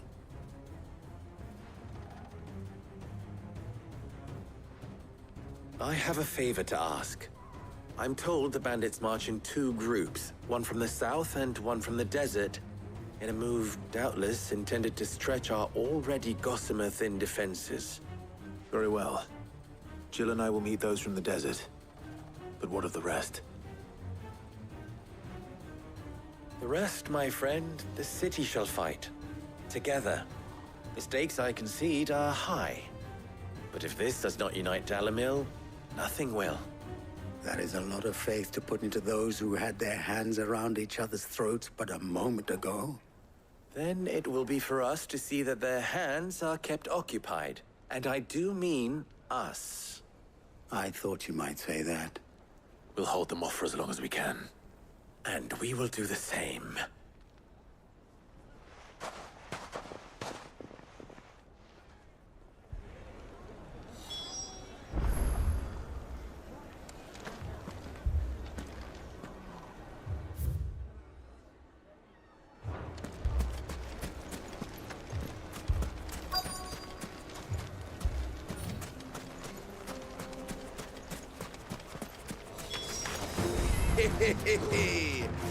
The womenfolk have come to welcome us. I'll take that one.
This one.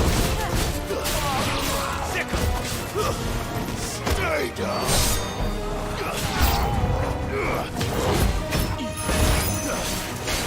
Too slow.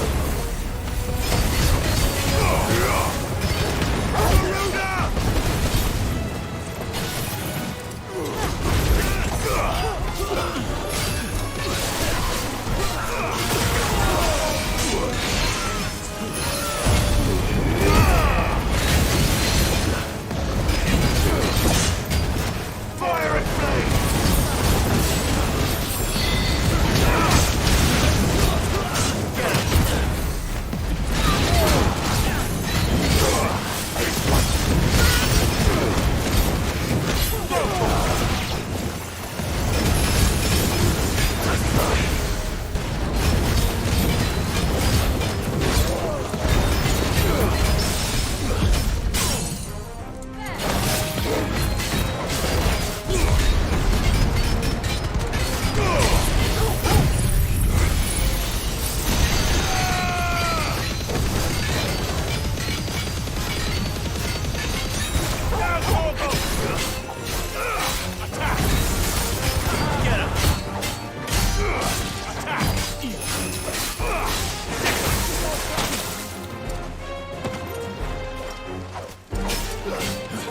This one.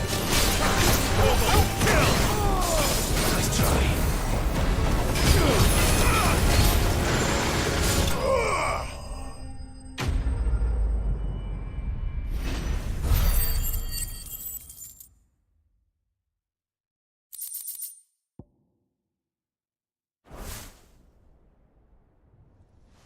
The townspeople. Could they have held out? I don't hear any fighting. What do you think? That we should hurry.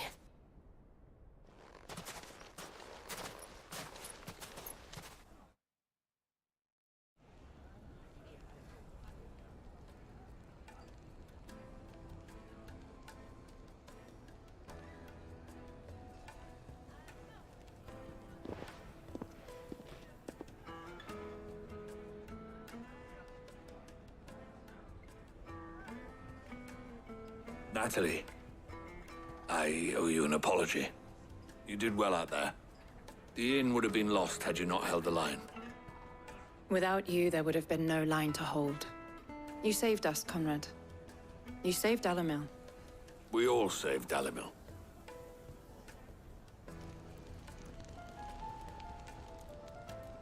Conrad seems to have had a change of heart. I'd say they both have. I take it from your presence that our visitors from the desert won't be joining us either. Pity. The plan worked, Sid. Granted, it only took an army of bloodthirsty bandits at our gate. Calm now, Victor. Why quibble over the details? We are united, and that is all that matters. As for you, Sid, you fight considerably better than you act. I'll take that as a compliment.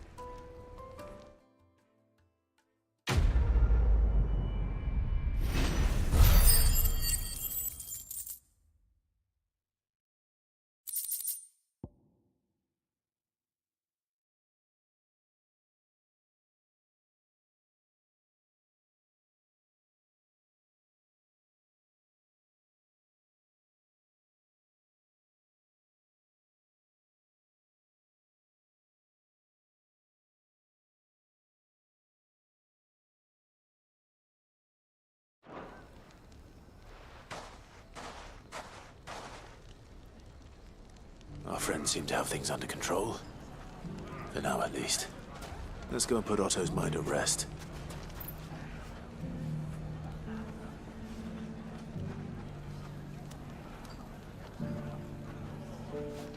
So...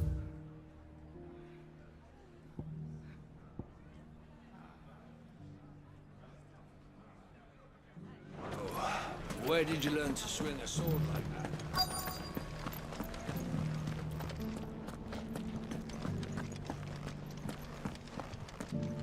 Lubo did...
easy.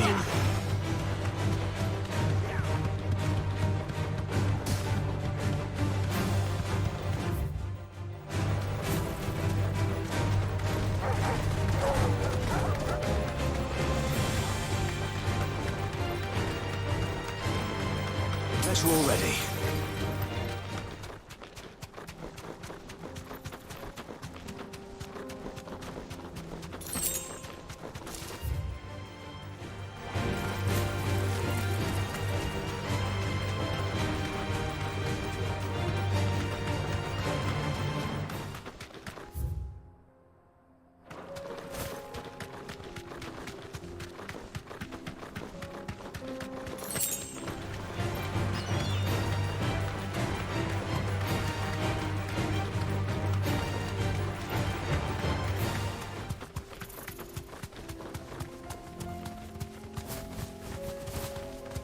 You deserve a rest.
Forsaken soul, eh?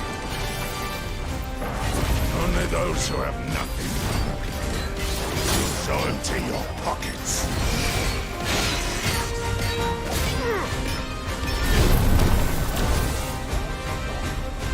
Might as well break!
A deserter turned outlaw. We were more similar than he knew.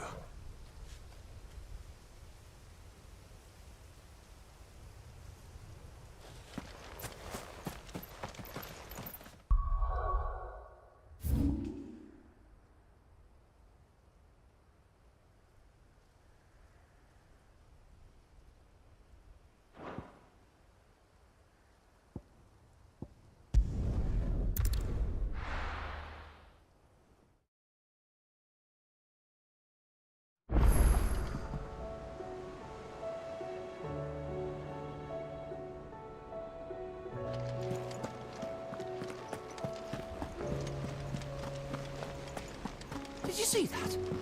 Tell me you saw that.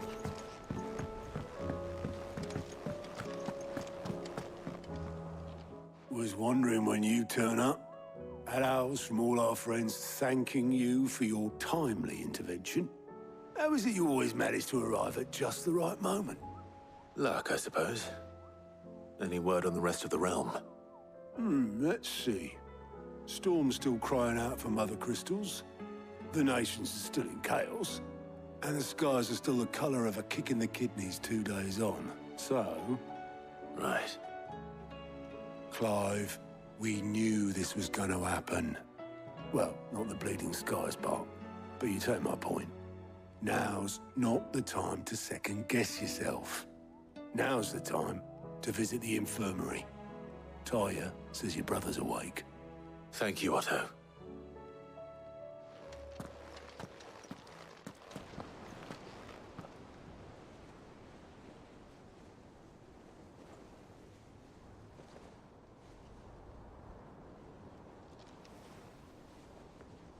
So it was not Sylvester, but Olivier who served as Ultima's puppet. And when Dion learned of this, he sought to slay the fiend.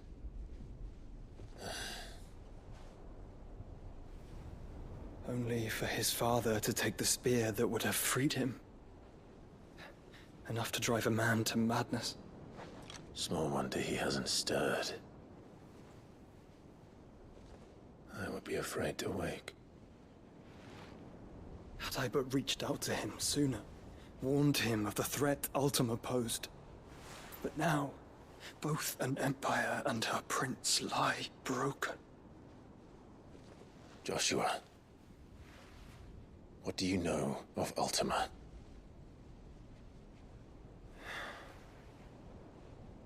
Very little, I'm afraid. Despite my best efforts. 18 years ago, as I lay buried beneath the rubble of Phoenix Gate, 'twas not death who came for me, but another. And it was while in my rescuer's care, I first heard of Ultima. I've been chasing his shadow ever since. Ultima is driven by some deep, dark purpose, and for whatever reason, it would seem you are crucial to his designs. He will stop at nothing to have you, even if that means toppling an empire. But why me? What possible use could I be to such a creature? That is one of many answers that have eluded me. Yet, I am certain of this. It is not mere chance. You were chosen for a reason. All dominants carry within them the might of an icon. Nigh limitless power that is at once acutely limited. I wield fire, and only fire. And I only ice. 8 wardens for 8 elements. But you, Clive. You are different. You're special. Your abilities begin with the flames of Ifrit. But they do not end there. The fact Ifrit can even exist goes against everything we thought we knew of dominance. Perhaps Ultima has been waiting for one such as you, whose potential is truly limitless. I've encountered that thing several times now. If it or he, as you say, needs me, why hasn't he claimed me as he did the boy? Were I to hazard a guess, I'd say the two of you are somehow incompatible. His mind not properly attuned to your body. His mind? Mind, awareness, spirit, call it what you wish. But I believe Ultima to be an embodiment of the concept. This is why I struggle and fail to contain him here inside me. I'm sorry. Inside you? With every setting sun, I feel my strength wane. And though the Phoenix's flames mend the prison I have made for Ultima, they do so at a cost. We must find a means to bring an end to him before I meet my own. What were you thinking? It was that or let him take Clive. And I've always had a soft spot for my brother. But that doesn't mean you should sacrifice yourself to save me.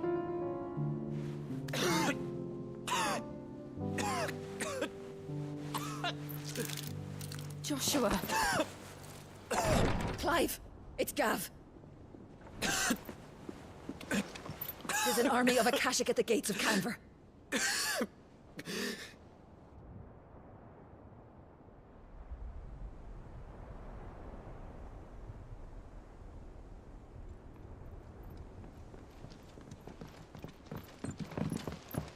Well, what's the short of it? Thought Tyre told you. The capital of the Free Cities is under siege by an army of monstrosities. The city guard are doing their best to stem the tide, but numbers ain't on their side. What of Lord Byron and Mid? Were they able to escape? No, but they're all right for now. They're hiding with Gav at midship. We have to get them out of there. And we shall. Otto, prepare a Stolas. Tell Gav to stay exactly where he is. Understood. Vivian, what's the swiftest route to the Free Cities? That sounds like a question for the map. Look here. This road, through Tabor, should provide the least trouble. Good. What a coincidence. Tabor is exactly where I'm bound. Joshua, bed is where you should be bound. You don't think I told him the exact same thing? Were Tyre not such a talented healer, I would surely have been inclined to agree. But, thanks to her ministrations, I feel I may safely rejoin my attendant, who was to wait for me in Tabor if we became separated. All right, we travel together. Clive. If he stays close to me, he'll be fine. Thank you, brother. I'll look after him.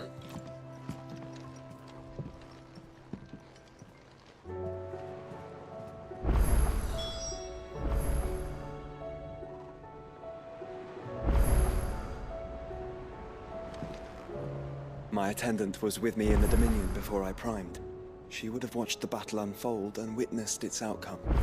I trust you'll be waiting for me in Tabor, where I can finally introduce you. My attendant was with me in the Dominion before I primed. She would have watched the battle unfold and witnessed its outcome. I trust you'll be waiting for me in Tabor, where I can finally introduce you.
Oh, I wasn't expecting you back so soon. Here you are. All yours. Come again. I may have more for you. How are you doing? Anything catch your eye? Always something in there.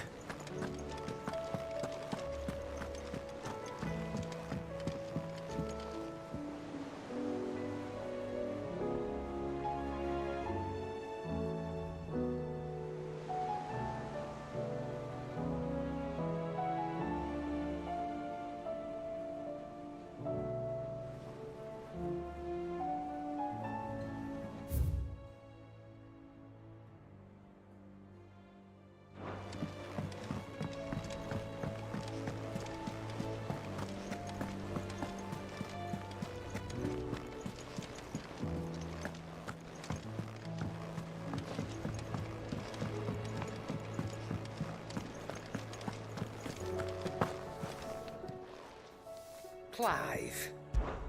Going purse weighing you down?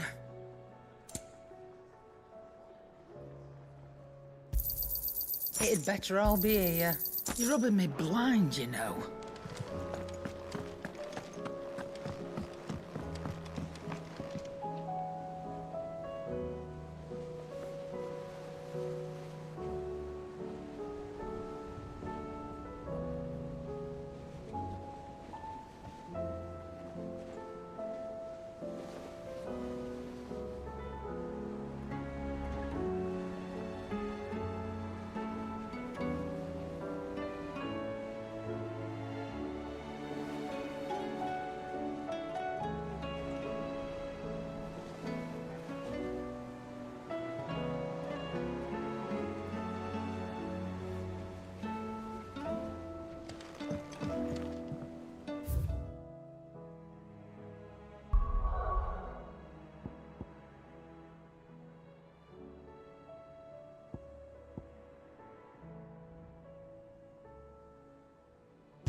It's like a dream. The four of us out walking like we used to. Enjoying this, are you? Gav and the others could be in danger as we speak. You're right. I'm sorry. Yote is a fine scout. If Canville was attacked, she will already have begun gathering information. Tabor isn't far. We should pick up the pace. After it!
If all of us continue to work together... Lubo did well to bring Conrad and Natalie together. It's like herding curls with him. Welcome. If you're hoping for a bed, I'm afraid you'll have to look elsewhere. One of our wealthier patrons has purchased the use of every room, hoping to keep out the riffraff, as he puts it.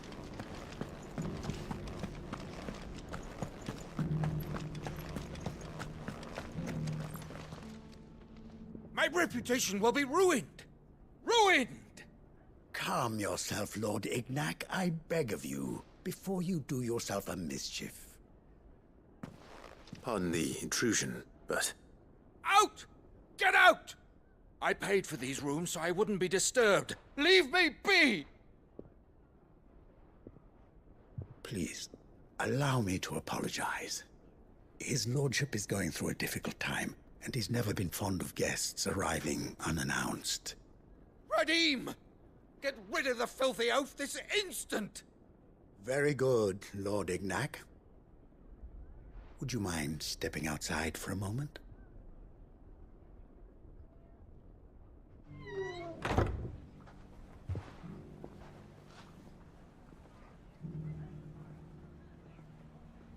I'm sorry if I've caused you any trouble. That? Oh, no. That's just how his lordship is. Though the morning's events have left him somewhat fractious. He has been dispossessed of his luggage, you see. The thieves also made away with a considerable amount of coin. Coin the innkeeper will soon be keen to collect. I don't suppose a certain blade was among the stolen items. A single-edged sword. It was purchased from a merchant friend of mine. Ah, you know Lady Karen. Yes, I'm afraid it was. Then I'll retrieve Lord Ignac's luggage. But I have one condition. You have but to state it. You are welcome to anything that is within my power to grant. I want an audience with Lord Ignac. A few minutes should be enough. Then I'll be on my way. A condition I would be a fool to refuse. Of course, you shall have your audience. I don't suppose you saw where the thieves went? I did not, no. Though some discreet inquiries made on his lordship's behalf mean that I know where you might find them. The bandit's bed. Every ill-gotten coin in Dalimil is said to pass through that disreputable corner of the Valcroy. And that's where I'm heading. I shall speak to Lord Ignac in your absence, and arrange for an audience upon your triumphant return. That will be very kind of you. Farewell, and best of luck.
It's a wonder the Republic tolerates the existence of the Bandit's Bed. You would have thought a few dozen good men might put an end to the problem. Then again, what commander would want to march his troop into the Velcroy?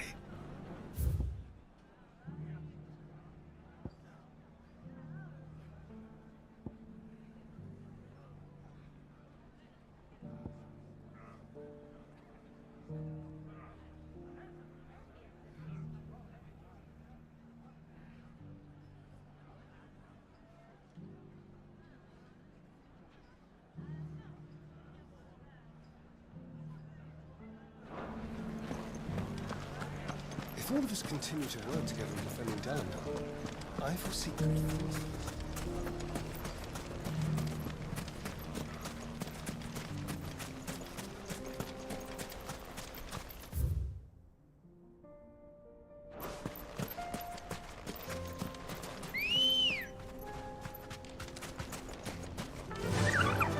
Faster!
You deserve a rest.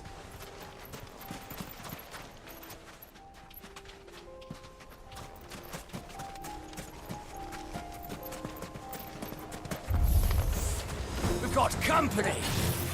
Come on, lads, let's tear the bastard's head off!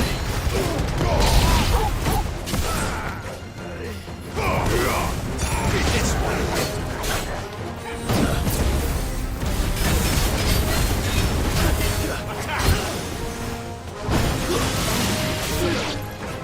This one! Garuda!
This must be Ignac's luggage. Nothing seems to be damaged. All right. Let's get it back to Dalamir.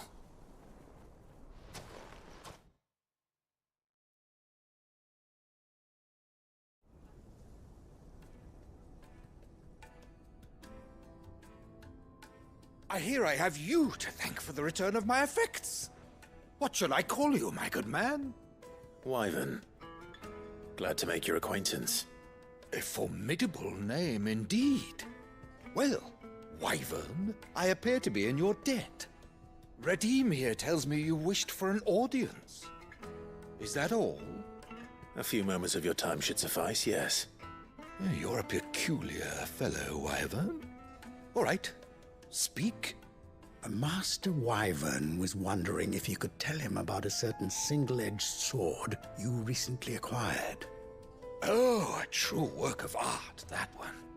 Karen drove me hard on the price, but I would have sold her Radim here to get my hands on that sword. It was made in the Outer Isles, far beyond the Twins, and is used exclusively by the practitioners of a unique school of swordsmanship. They believe no combat should ever exceed a single strike, and hone their blades to such perfection that none ever does. Each sword is made for that one perfect stroke, and for that stroke only. They crack upon a second blow. There's a brutal sort of beauty to it, really. But how do they hone such an edge?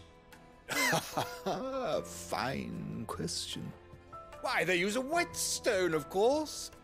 Whetstones, rather. A whole array of them, ranging from the coarse to the fine. 10,000 licks with the sharpening stone, then 10,000 more. But it is the final stone which lends the blade its legendary sharpness. A mineral quite foreign to this great realm of ours. And that is the key. The secret ingredient. Wyvern, it occurs to me that my little lecture is hardly equal to services rendered. Take this, together with my regards. The very stone of which I spoke, far rarer among collectors than even the blade itself, and a far more fitting payment. Thank you. Pardon the intrusion, my lordship. However, it is long past time we prepared ourselves to depart. So it is. I am locked in bitter competition with a rival collector of curiosities. I am one step ahead of the unscrupulous scoundrel, but he is hard at my heels. And there are many other collectors out there. Too many to count, but only one do I consider my nemesis. Lord Byron Rosfield. And is a perennial thorn in my side. I can imagine. Farewell, Wyvern. May our paths cross again. Radim, we mustn't dawdle.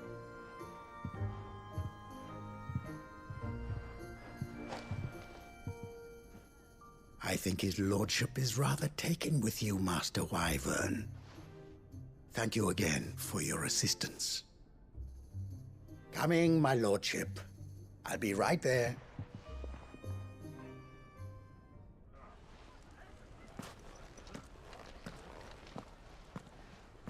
Trust Uncle Byron to find such an interesting rival. Now, let's see what Blackthorn makes of this whetstone, shall we?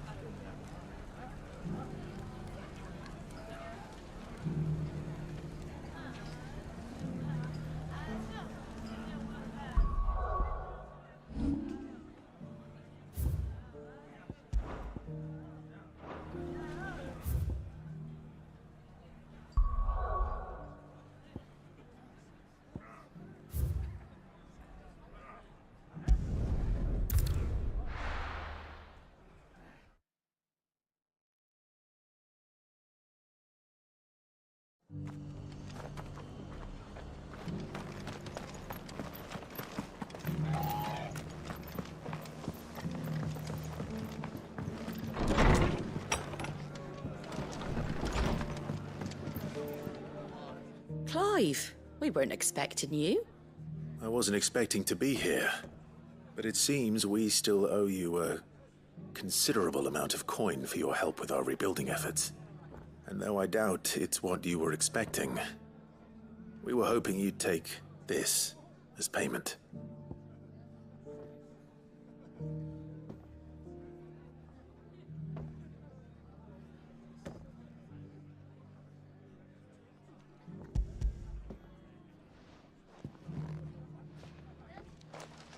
A star ruby? I can't accept this. It's worth at least twice what you owe me. More if you can find yourself the right buyer. Think of the difference as interest. Interest? If word got out I charged that much, no one would ever borrow from me again. Anyway, why are you the one here asking me about this? I'd have expected Otto. Bit much sending the Lord Marquis out to settle your debts, isn't it? The old goat working himself to death again? Something like that. Most days I think he's the only reason the hideaway's still standing. Same as always, eh? Back when the place was nothing but a twinkle in the eye of a recently retired Lord Commander, word is he was the first one Sid reached out to. Probably knew that without his strong arm and level head, the idea would never get off the ground. Sid may have been the face of the hideaway, but Otto's always been the backbone. And when Sid passed away, we were all worried that would be the end of it. That Otto would just give up. His death was hard on everyone. But it must have hit Otto hardest of all. But he didn't give up, did he? Quite the opposite, in fact. If I recall, he was the one who nominated you as Sid's replacement, and rallied the rest around you. I reckon what he saw in Sid, he saw in you too. And don't we all? Doesn't hurt that you're half as stubborn and twice as handsome, neither. That, and you keep good company. I suppose I do.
There were ghosts at the gates not days ago.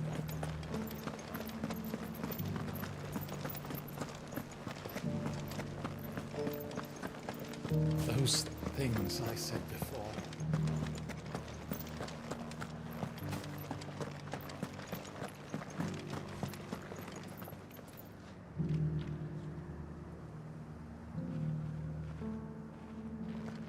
Milady, I come bearing gifts.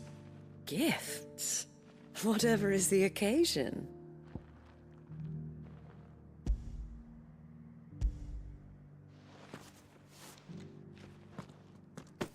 Oh my.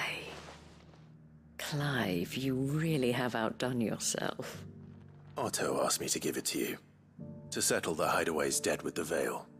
And to compensate you for the time it took us to do so. You disappoint me, Clive. I thought you might finally be warming to me. Tell Otto he can keep his baubles. I tried to tell him as much the first time around. The man owes me nothing, nor does the hideaway. My contribution to the restoration effort was made freely and willingly. It was the least I could do. You once told me Sid did you a kindness. I'd like to do the same. Please, accept it. For my sake. And for Otto's. For all of us. For all you've done. It is rather fetching, isn't it? Very well.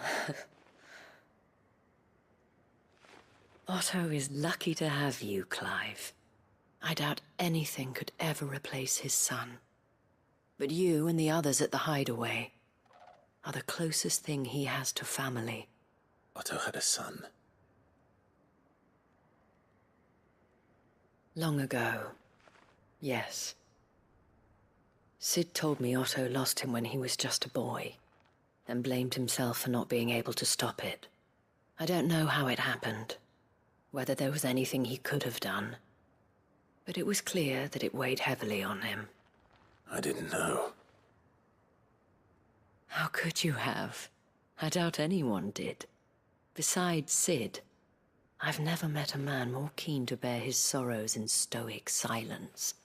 An ill habit, given that both have always been surrounded by friends desperate to help them. I'm beginning to see that.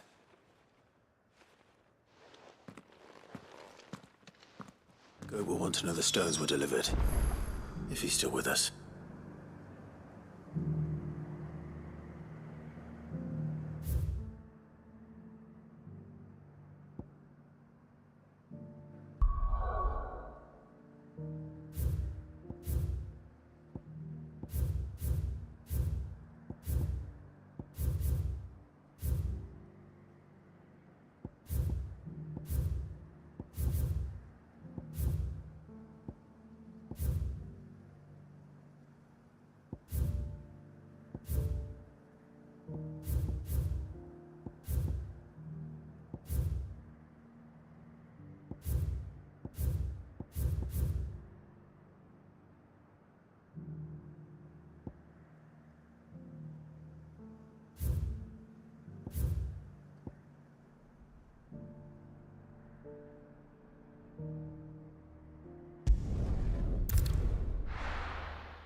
Joseph's fine. He'll be back once he's tied up a few loose ends. That's a weight off my shoulders. He certainly knows his business. You found your thieves all right. And I dare say they won't be coming back. A good man to have around, that Joseph. And if he says there'll be no more thieving, that's good enough for me. Thank you for putting my mind at ease. Here, for your troubles.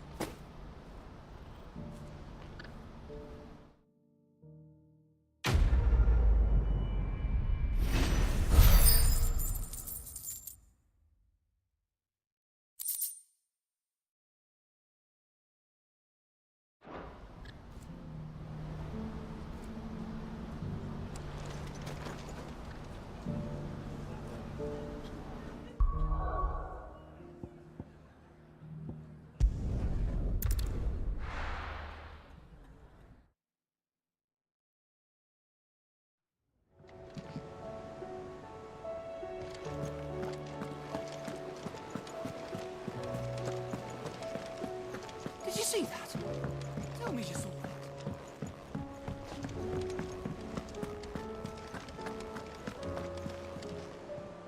Goat.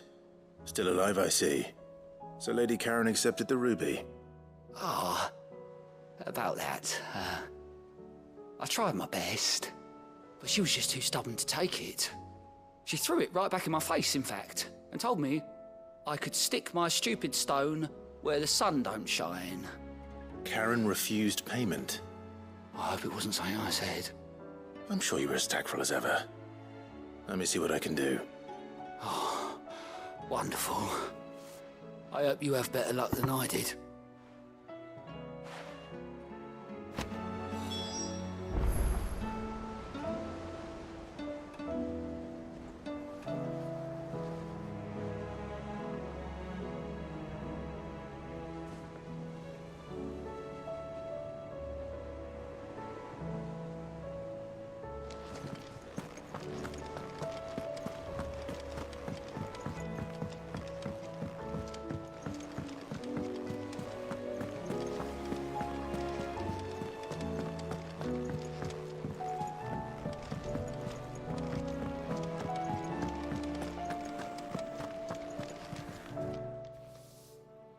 Lady Karen, Goad tells me you weren't happy with our offer.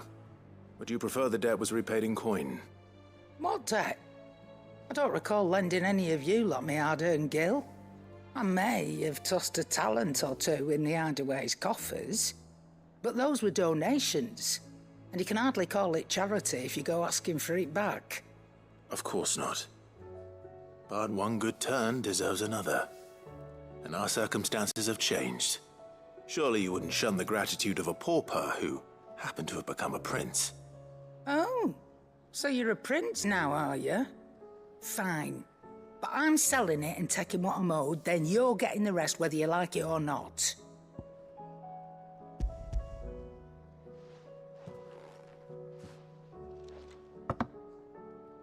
Where'd you even get this? A decent trader might nab 1,000 talents for a star ruby. A canny one, meanwhile, might claim it were nicked from the belt of Sid the Outlaw himself and ask twice as much. Might be I already have a buyer in mind. Might be you even know her. A fine continental maid whose beauty's only eclipsed by a guile in commerce. You wouldn't mind, would you? Not at all. Just be sure to tell her that it's always a pleasure doing business.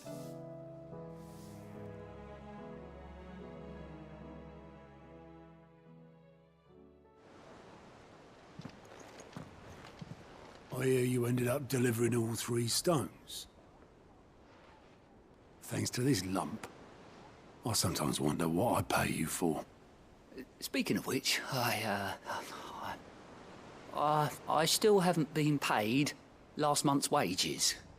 Oh, so you remember what's owed to you then? Get your ass behind that disc of yours and don't get up before those ledgers are square. Right away.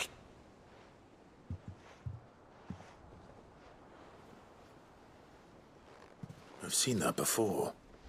Yeah. Plenty of times. It was the only goblet Sid ever used. Either out of habit, or because the filthy sod couldn't be bothered to find a clean one. I knew so little about him. Like most people. Martha and the Dame both seem to have fond memories of him. I bet they do. How long did you know Sid before he... Before he died? 20 summers, give or take. Back in the day, I was a purser on a trade ship, which is where I met him. He bought passage to... I forget where. But having nothing better to do on the long nights, we set up drinking island rum till the morning bell dragged me back to my duties. Quit my post not long after that. On account of making a fine maiden's belly fat. But me and Sid stayed close, promising we'd one day sail the seas again. That was before fate stepped in and said she was having none of it. The magic woke inside my son soon after his first name day, and there was no hiding his knack. Couldn't you and your family have... My family were the ones who summoned the constable, wanted the monster taken away. I couldn't turn my back on him, forget what I felt, and I couldn't for the life of me understand how they could. Luckily, Sid was of the same mind as me. It was him who stood beside me when all I wanted was to tear the whole world down. Him who cried for me when I had no tears left of my own. Him who swore he'd do everything he could to stop it from happening again. And he was true to his word, too. Left the Royal Army once and for all. His ranks, his ribbons, gone. Just like that. Threw away everything he had. All to right a wrong that no one else had the courage to face. I knew then I'd follow that man to the ends of the earth.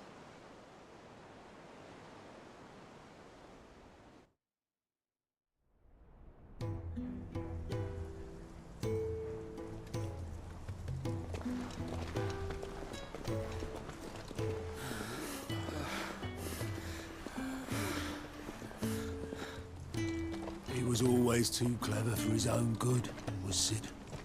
Saw the world for what it really was, while the rest of us were content to go along with the lie we were shown. And it can't have been easy, bearing that burden alone.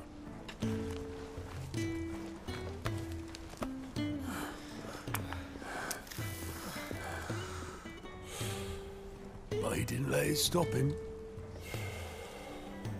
He never lost faith in what he believed was right. And that gave us faith in him. Faith he'd steer us true. So I swore to myself that I'd always be right behind him, ready to catch the stubborn sod, if ever he should fall.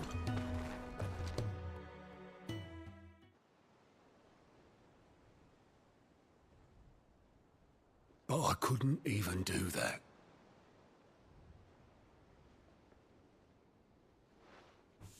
Ignore me. Just the ramblings of a tired old man. Leave that lot. I'll tidy it up in a bit.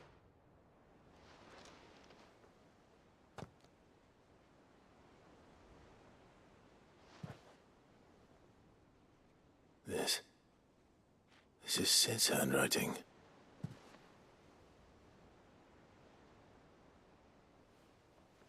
Dear Otto. I may be drunk, but I wanted you to know this place would be fucked without you. Love you, you grumpy old sod.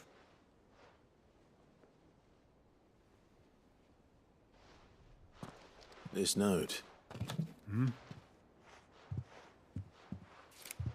What about it? Sid was right. Without you, we'd all be lost.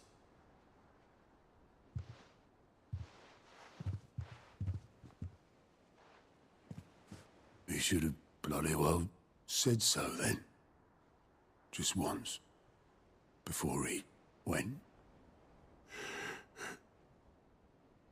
But then, why would he?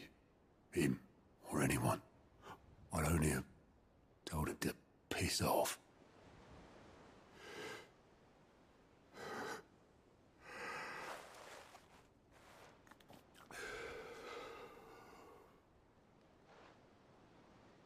You're wrong, though. Both of you.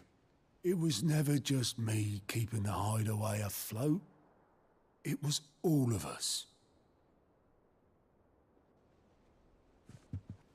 I just shoved people in the right direction. And I barely seem to be able to do that anymore.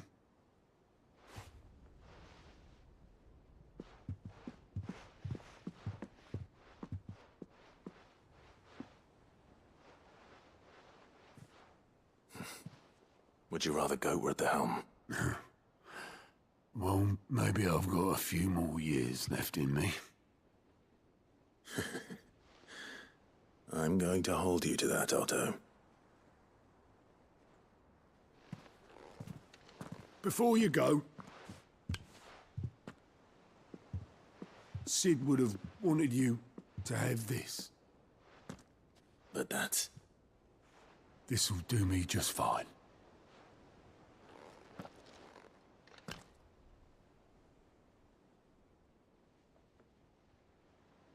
Thanks for the ray of sunshine.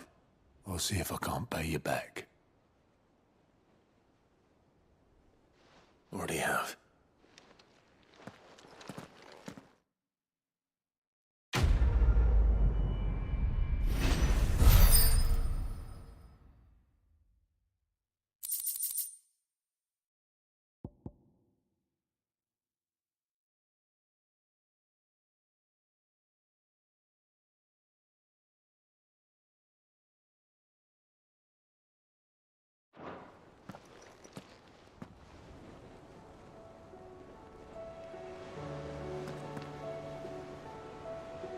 We've sent Cursebreakers to Martha's Rest, Dalamil, and Northreach. Hopefully they can help maintain the peace. Or at least a semblance of it. Do you like being struck by thunderbolts from on high? Then don't let anything happen to Mid. Yeah?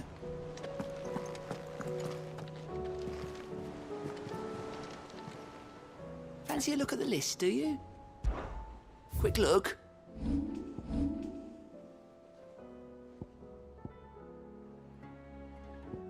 Always something in there.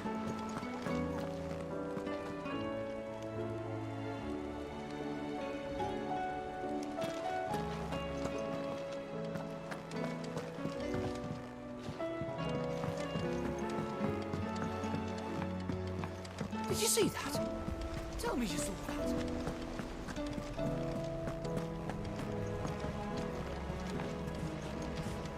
Mindless though they are, an Akashic horde large enough to besiege the Free Cities is not to be trifled with.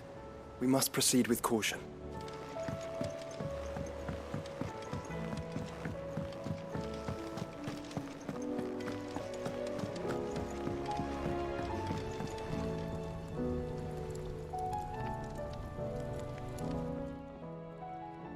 Sorry for the wait, but hopefully he'll agree it was worth it.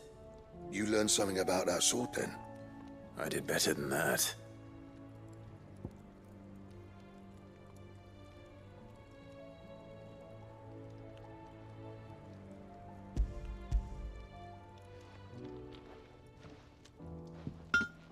A whetstone? Yes. But not one you'll find anywhere in Valisthea.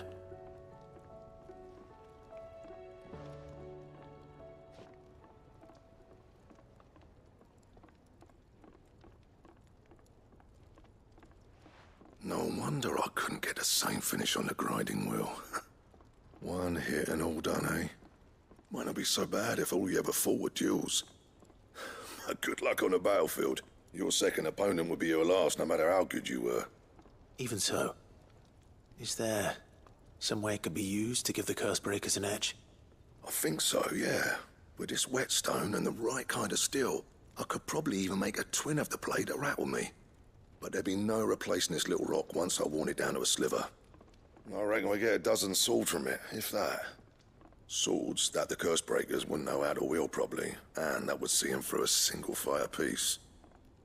Nah, no point trying to copy that thing. Be about as much use as a wax anvil. But finishing our blades with a whetstone this fine, now that's something to consider. And what's finer than fallen masonry, eh?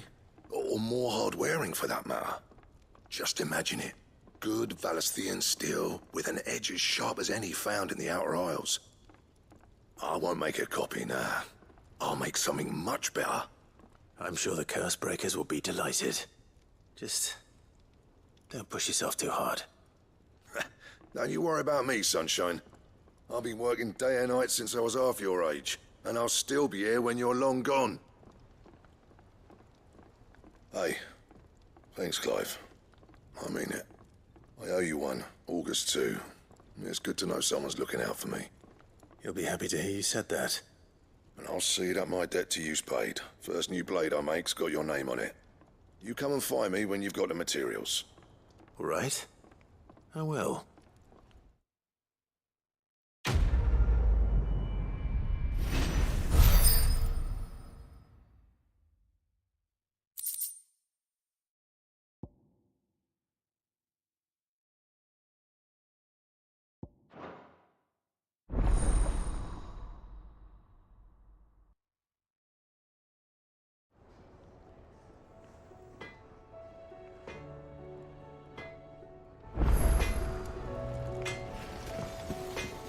Trouble with your gear, or... What's that for you, dear?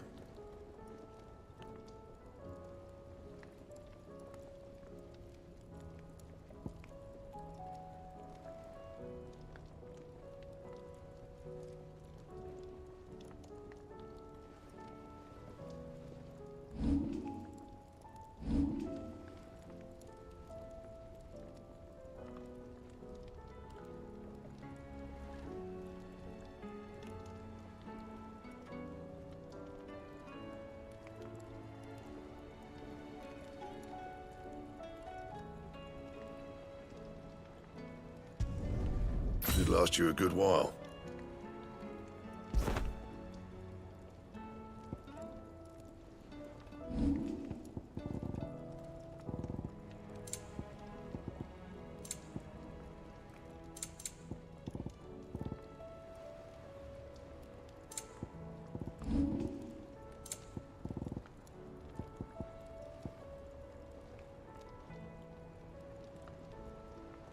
That it? Fine.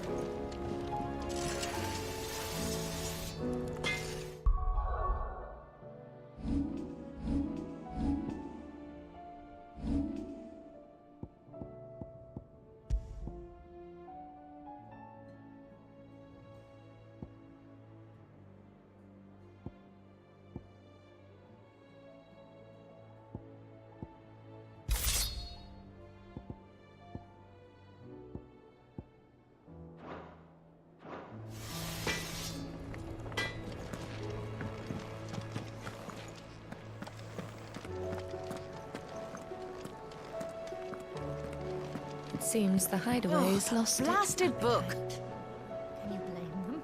With the skies as they are?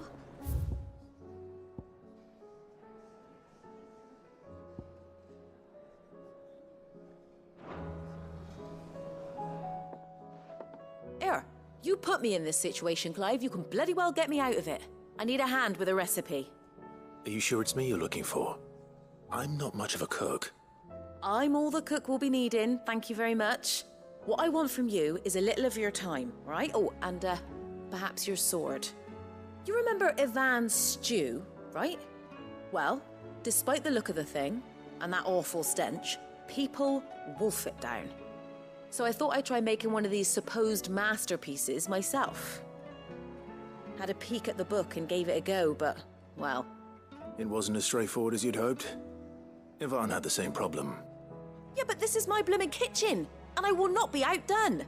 So if you don't want to be seen as playing favourites, I suggest you lend me a hand.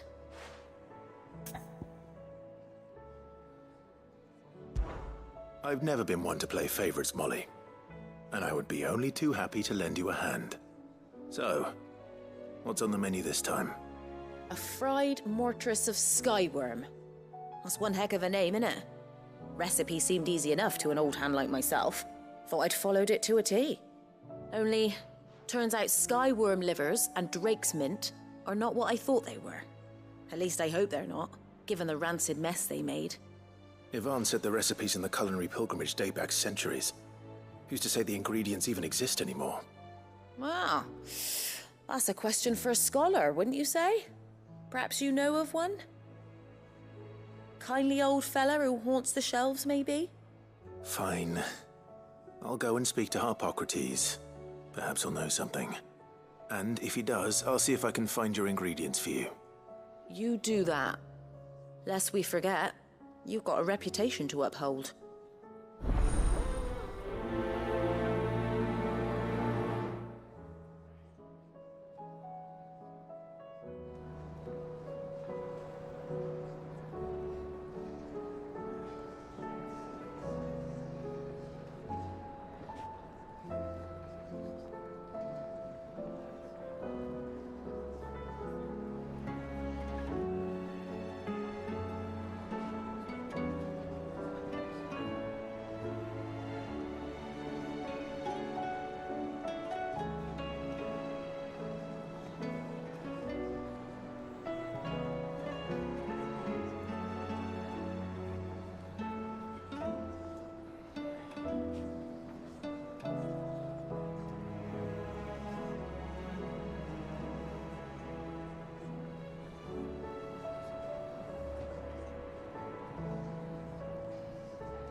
Seems the hideaway's lost its appetite.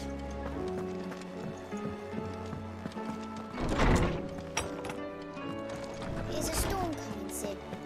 Will there be... Sid, perhaps you can help me solve a mystery.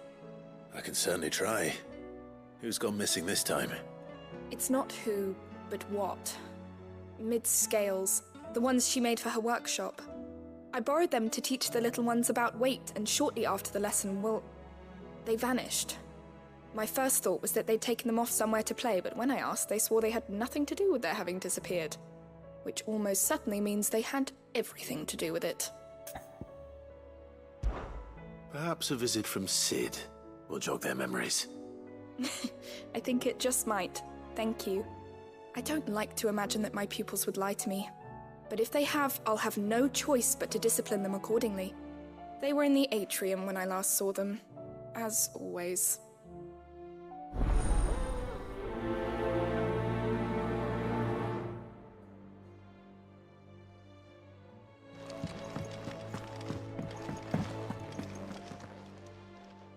Lawsman Harpocrates, I've come to pick your brain if you don't mind. It's about the book you lent Ivan. Ah, Valisthea, A Culinary Pilgrimage, a classic. One of my favorites, in fact. The young man did a wonderful job with the Chance's stew. I do hope we shall be able to sample more such marvels in due course. That's actually why I'm here. I don't suppose you know where I might find skyworm livers and drake's mint. Ah, so the fabled Sandbrequois delicacy is next on the menu. Delightful. The descriptions of fried mortress never fail to make my mouth water. Now, skyworm is a somewhat antiquated name for the wyvern, their ground livers being the paste from which the mortress is made. Dragon livers. How very Sandbrequois. One would have thought the disciples of Bahamut would have a touch more reverence for their icon's brethren, but apparently not. I believe the specific dragon the recipe demands is the blueback wyvern, said to be the very color of the sea beside which it resides. So we know where to look for our liver. But what about the drake's mint? Saint's bonnet in contemporary parlance, a herb which grows along the North Reach coast. I gather that one can locate the cheerful yellow flowers by their heady scent alone, so I'm sure you'll have no trouble finding them. I may add that people once believed game was best served with the flora that sustained it in life, in which regard fried mortress of skyworm is undoubtedly a typical dish of the time. Meaning that if I find one, I find the other. To Northreach, then. Best of luck, Clive. And do save me a bite once the dish is complete.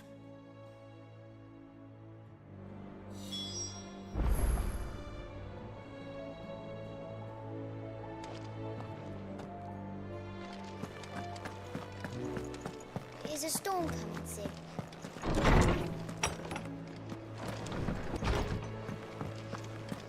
It seems the hideaway's lost its...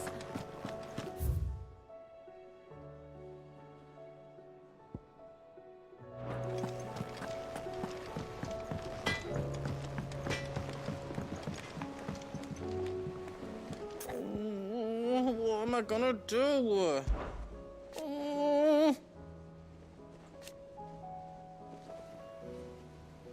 But no more.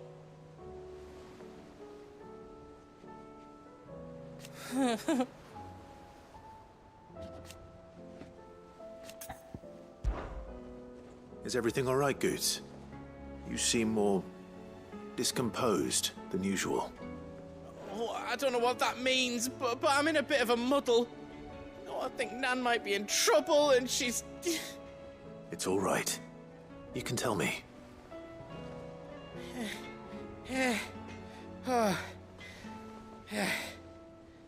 There was a trader came by.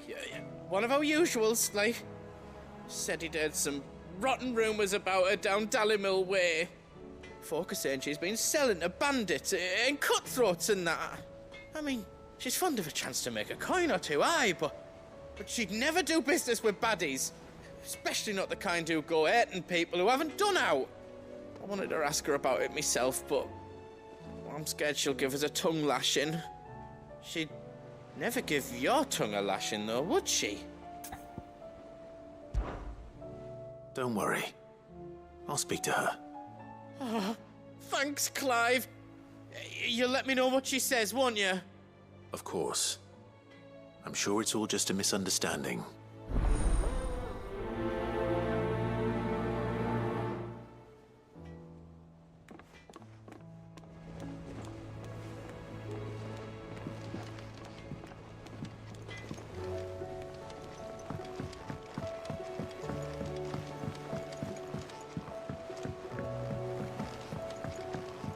I heard the Emperor was impaled on his...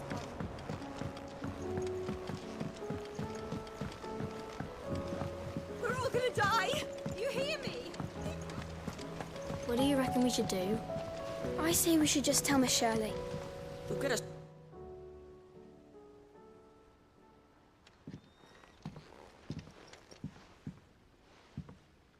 Sid! Hard at your studies, I see. And what is that? It's not a set of scales, is it? No. Of course it isn't. Well, not anymore, it's not. Oh, And just how long hasn't it been one? we're sorry. But we didn't break them. We dismembered them. Just like Miss Mididol showed us. Miss Mididol? And why would she have you dismembering her creations? Because that's the only way to become a ninja-neer. Miss Mididol said, the best way to see how something works is to take it apart and put it back together again. Well then, your work is already half done. Carry on. About that. The taking apart was easy enough, but it's the putting back we can't work out. Speak for yourself. The heavy thing goes at the bottom. Then...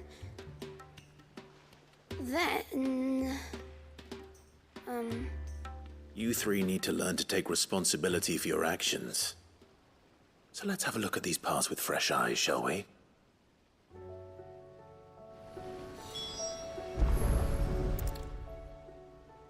All right. Everything here was once part of Miss Mididol's scales. Every piece has its own role to play, and each is just as important as the others. If even one of them is missing, the scales won't work.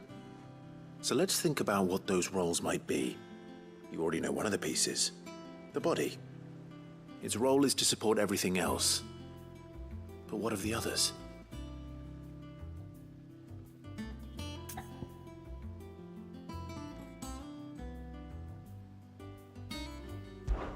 This is called the arm. Why do you suppose that is? It doesn't look much like an arm. You're right. It looks more like a wing. Like a chocobo wing! You've ridden a chocobo before, haven't you, Sid? Will you teach me to ride one day? I'll think about it. Now, what do arms do? Hold things. So wait, maybe this arm holds things too? Good thinking. You're on the right track.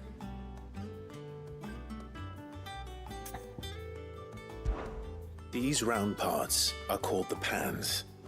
You all know what a pan is, don't you? I do. Molly uses them in the kitchens to fry bangers. But these aren't for frying bangers, you idiot. They're for weighing stuff. But what if I wanted to weigh Goots? I don't think he'd fit on that little thing. Probably not. What are the chains for? Holding the pans up? Well spotted. Which means something must hold the chains up in turn.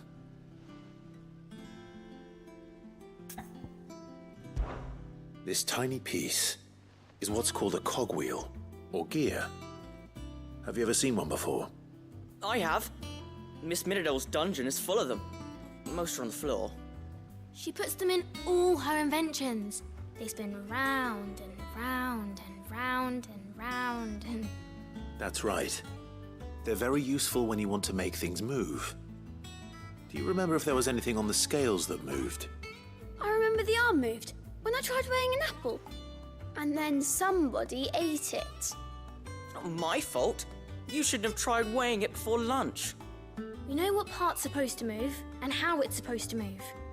So, let's put the pieces together first, see what doesn't move, and then stick the cogwheel to that. Not a bad idea. You see? is not so difficult. So, now that we've taken stock of the parts and learned what they do, what do you think? I think we've got it. Then here's what we'll do. You tell me what goes where, and I'll put the scales together. Well, obviously you need to start with the body. All the other pieces fit onto it, don't they? And the arms go on the body, just like real arms. Or wings, if you're a chocobo. And then the arms hold the pans by the chains. Very good. Let's see if that works. There. All finished.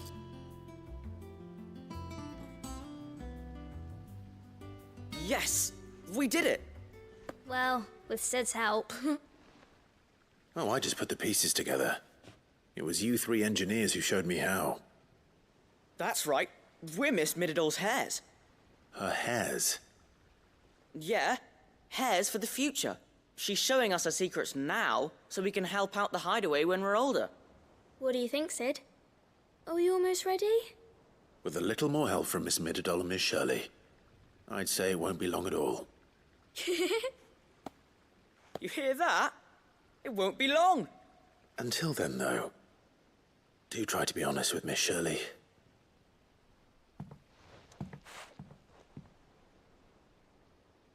Hey, look! We never used the cogwheel. You don't think Sid forgot about it, do you?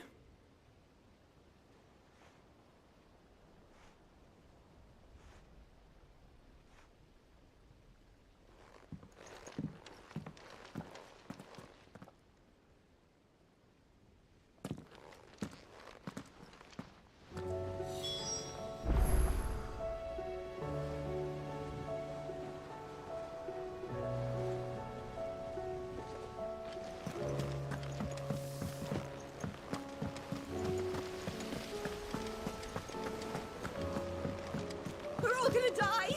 You hear me?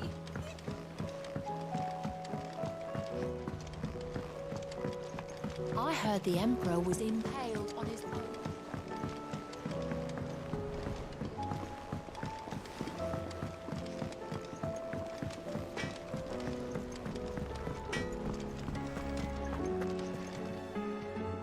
Lady Karen, how's business? Not nearly as foul as the weather. You're doing good trade, then? Both in and out of the hideaway? Can't complain. Wait.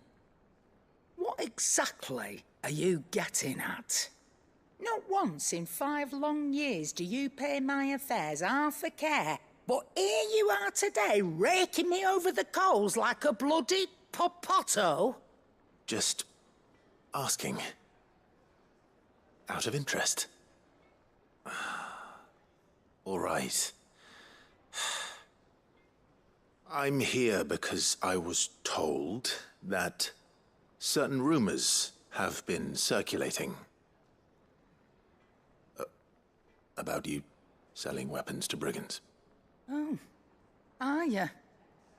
And who was it who knows me so well as to tell tales of my evil exploits?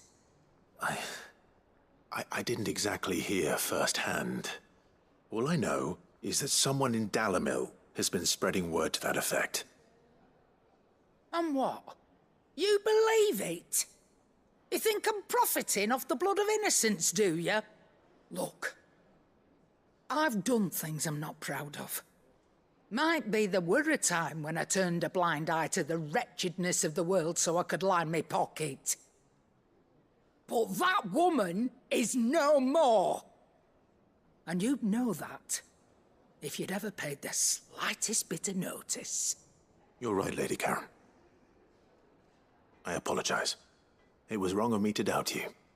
No, it was. Now, I reckon you've got better things to do than pointing your do-gooding finger at a poor old woman. Of course. Good day.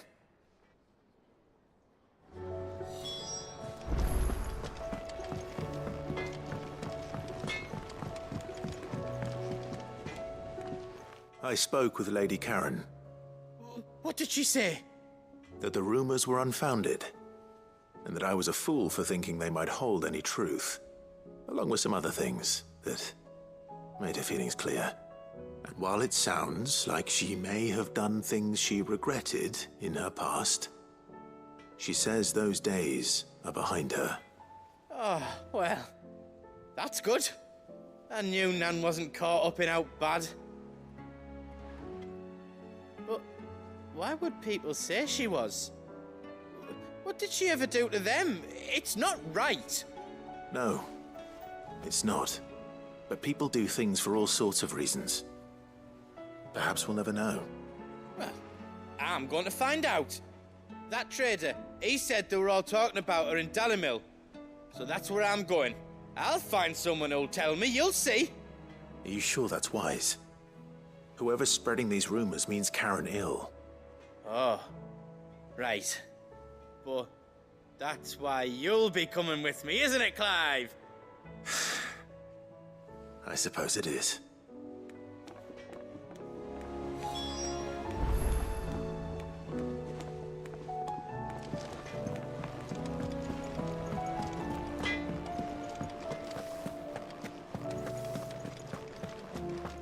Seems the hideaway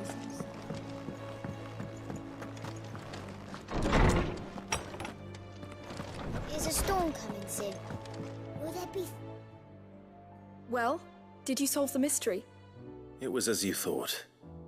The children had the scales, or the parts of them at least. They dismantled them to see how they worked. Oh, no, Mid will have my head. Thankfully she won't. This might even have been her idea. Although I was the one who ended up teaching the lesson. I'm so sorry, Sid. I know how busy you are. I shall see that the children are properly punished. Please, there's no need. Mid seems to have taken the three of them under her wing. She's even calling them her heirs. She'd have them follow in her footsteps. And her father's. I see.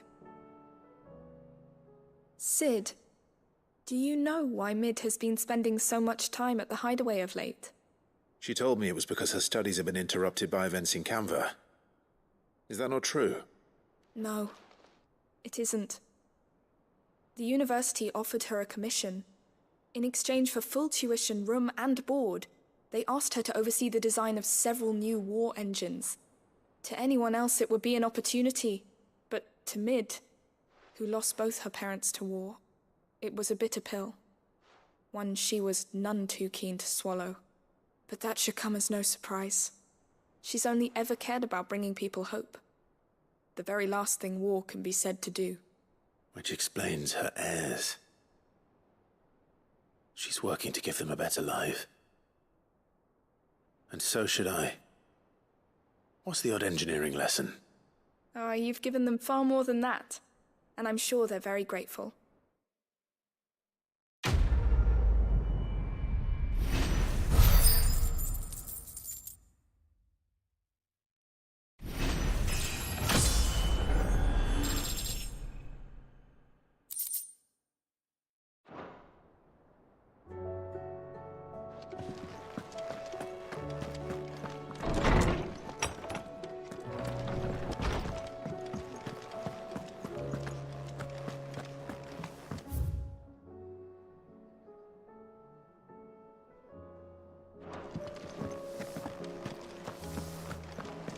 Did you see the pair that got hauled into time?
Rutherford.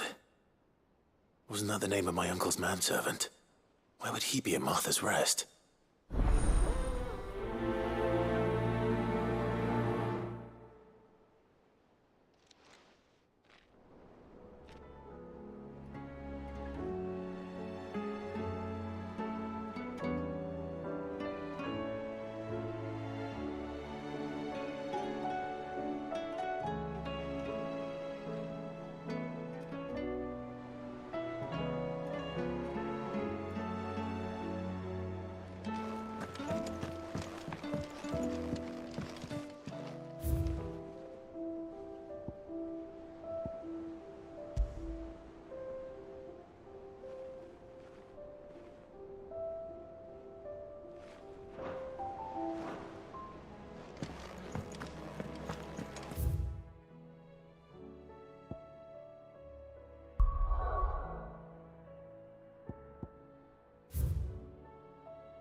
What did you find down there?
Nothing like a little unrest.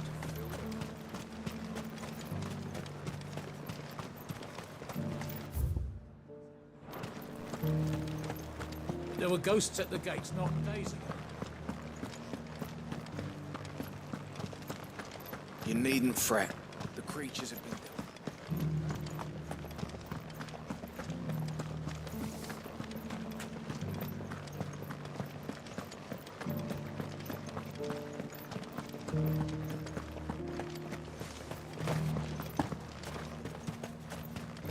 To the meadows, then. That's what the cat.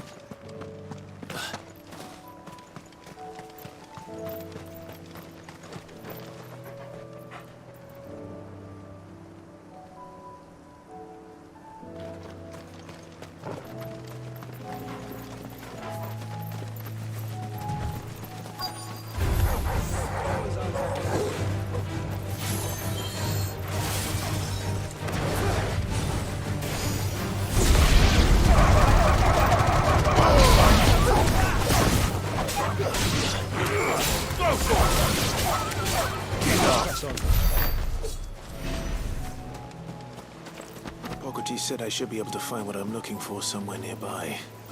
Bright blue dragons and bright yellow flowers. Should be easy enough to spot.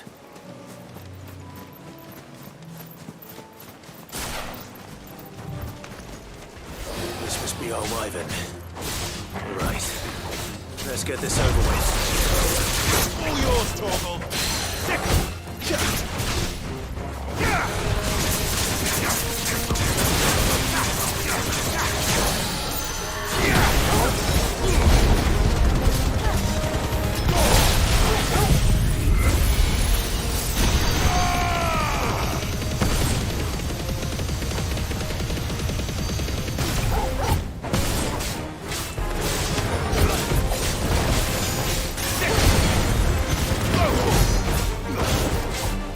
Get him!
That's the wyvern's liver. Now I just need to find the herbs.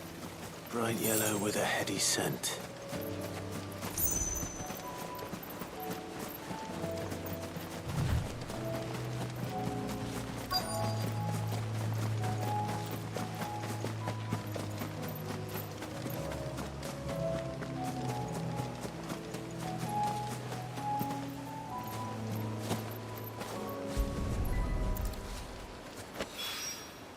I think that's everything Molly needs to resurrect her recipe.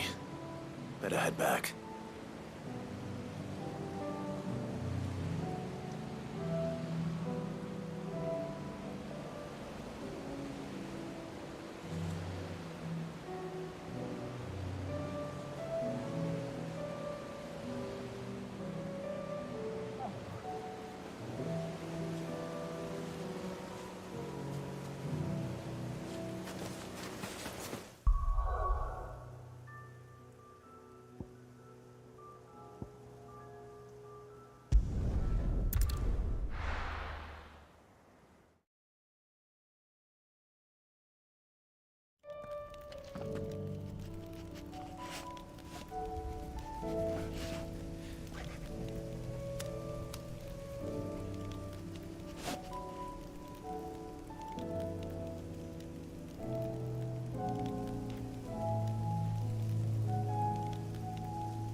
The Imperial army must have tired of their pets.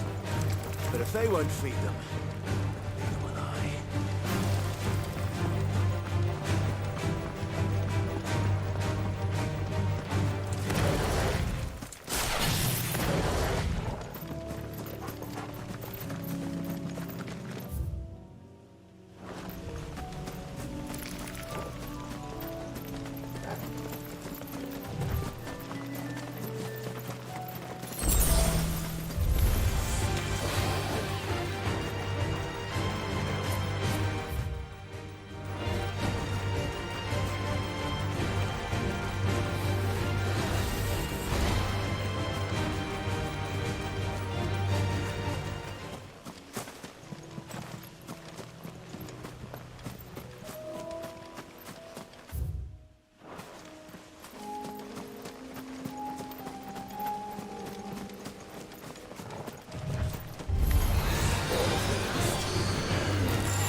This one.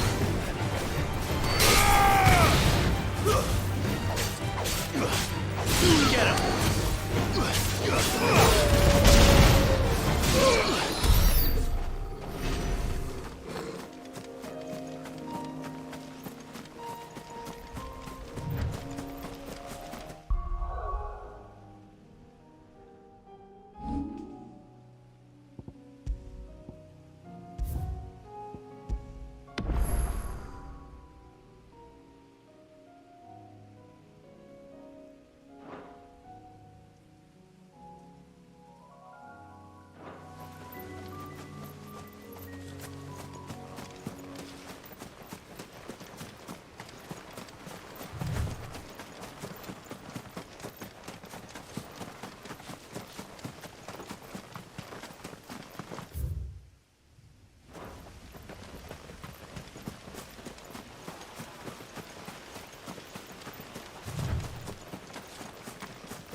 Founder, this beast isn't to be trifled with. Maruna!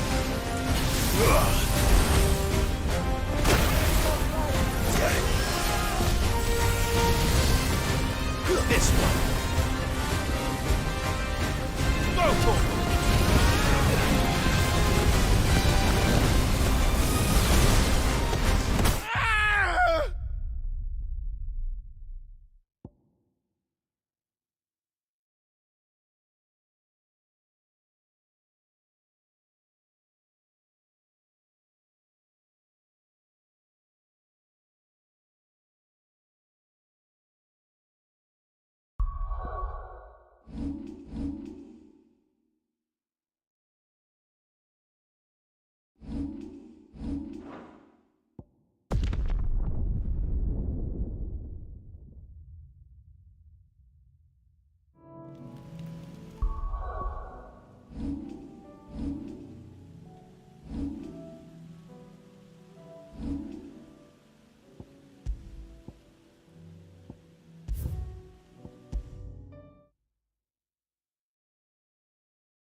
This beast isn't to be trifled with.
This beast isn't to be trifled with.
definitely not to be trifled with.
Martha's got a big heart. It's a pity there's so many who are happy to take advantage of it. The fates seem bent on driving me from my inn. But if they want me out, they're gonna have to try harder.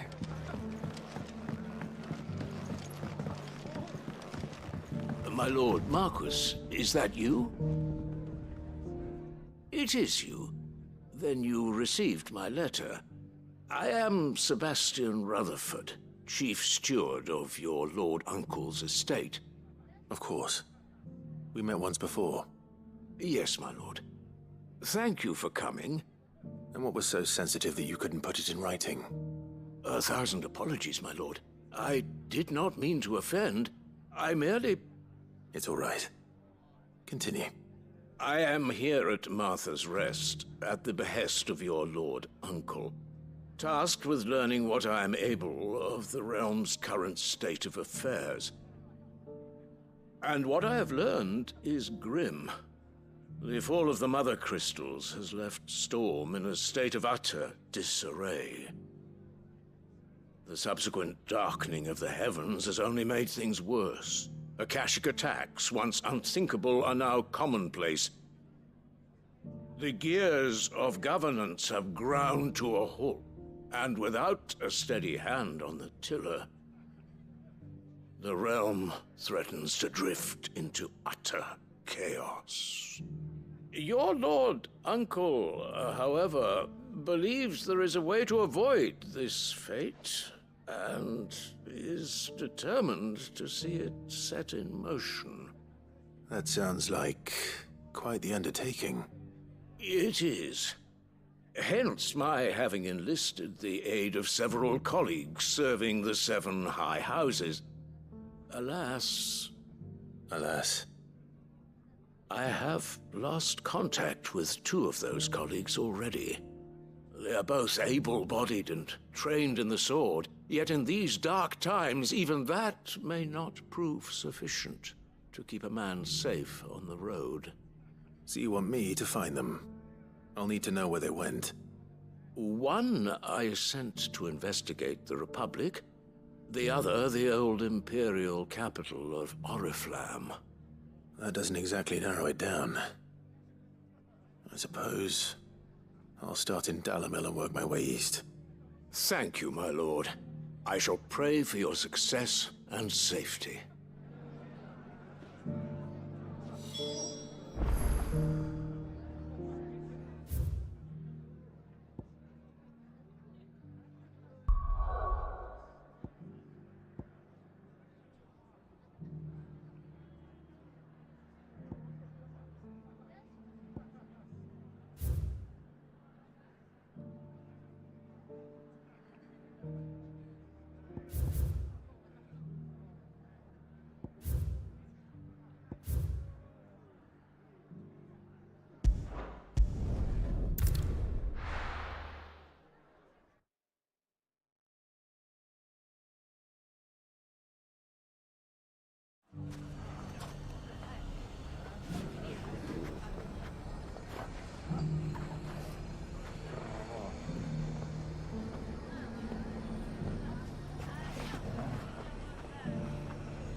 It's not going to be easy finding one man in an entire republic.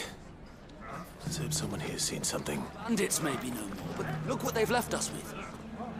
We'll have a hard time putting this place back together. You shouldn't be... Hard to find goods. The gentleman of the town guard.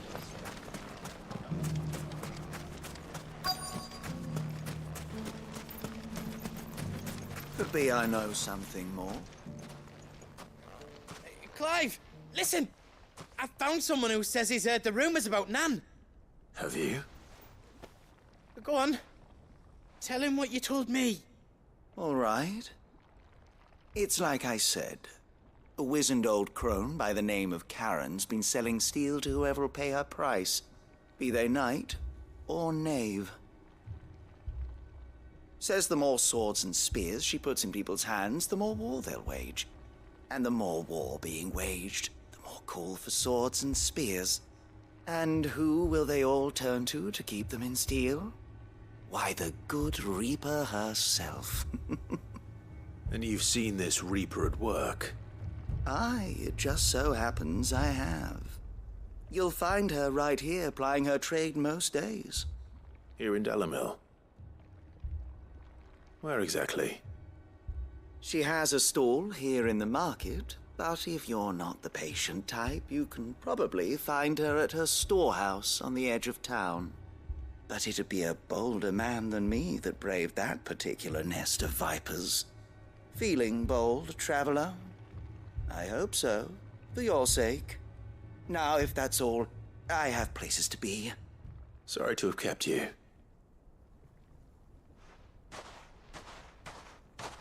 You don't think Nan's the Reaper, do you? Not unless she's discovered the secret of how to be in two places at once. Eh? What do you mean? Lady Karen hasn't left the hideaway in weeks.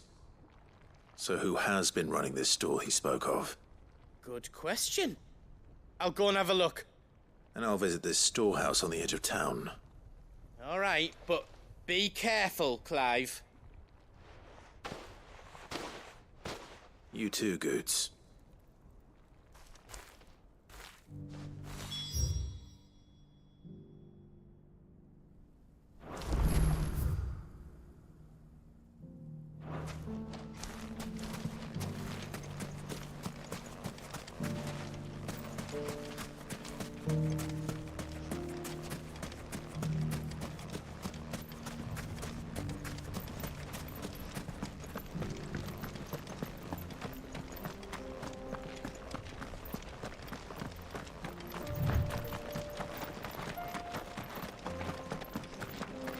Someone's got himself in trouble.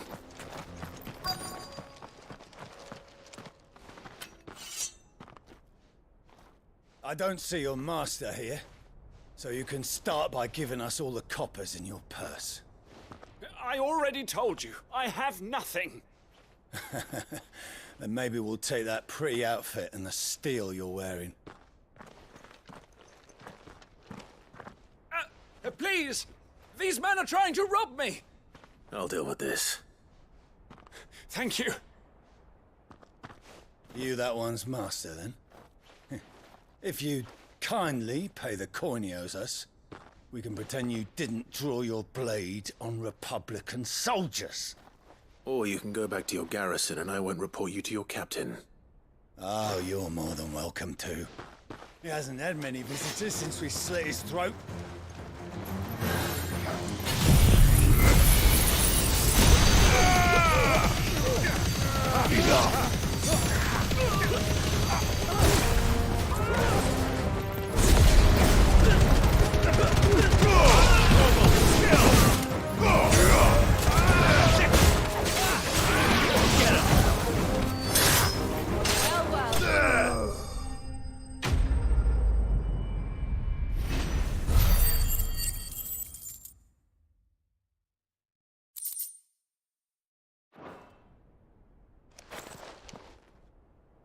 I'd expect as much from Hugo's faithful, but these were men of the fist. Much has changed in the Republican army since they lost their rock. You've seen this kind of thing before, then? Many times. I was sent here to observe the situation. You're one of Rutherford's men. He sent me to look for you.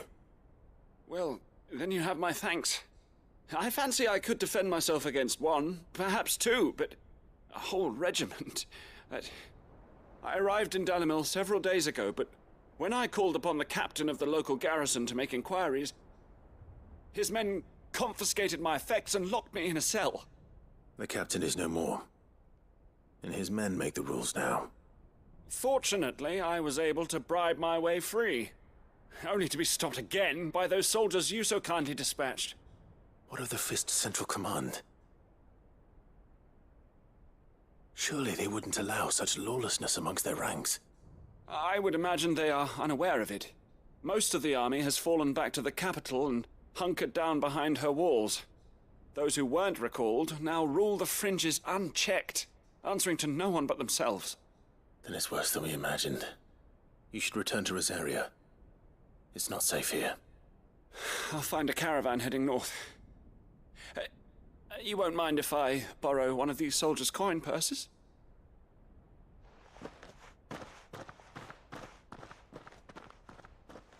Not at all. Now, to find this second associate of Rutherford's. If he was bound for Oriflamme, I'll start at Northreach and see if I can pick up his trail.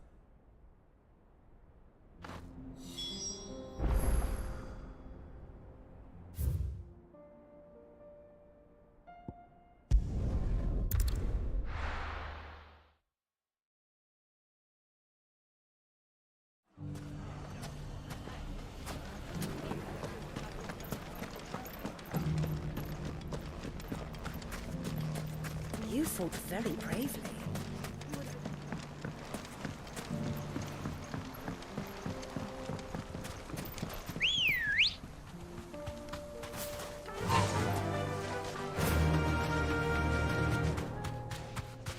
Time to brave the Viper's Nest.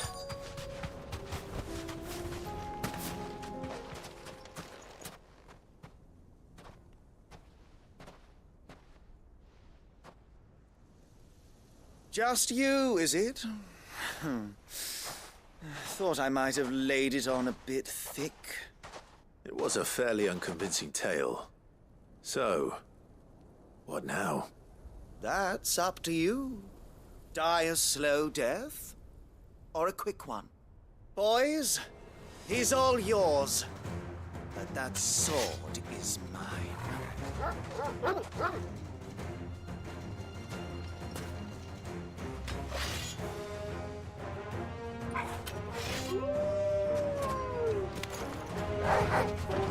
Leave now and we can pretend this didn't happen.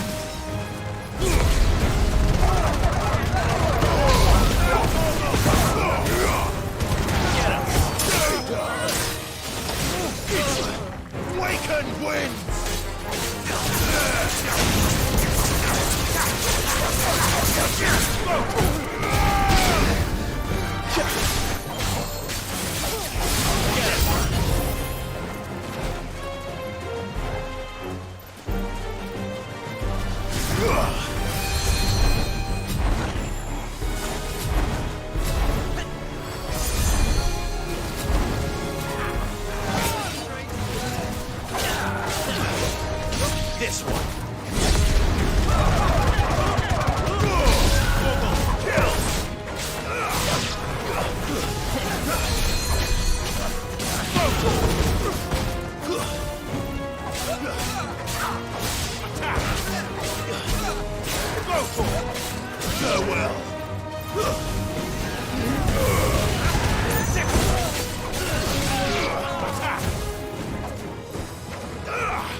done it now. Go on. Tell me what I've done. When the Borgwyn finds out you've killed his men, he'll have your head. He only wanted that bull of a manservant, the dim one always clinging to Karen's skirts. You weren't even supposed to be here. Who the hell are you anyway? What were you going to do to him? The Borgwyn wanted him to get to Karen. I was only supposed to point the lamp in the right direction once he arrived in Dalamil. But then you turned up. Well, go on then. If you're going to end me, end me. You're not worth the effort. Now be gone, before I change my mind. Fucking coward! I need to find Goots. Right now.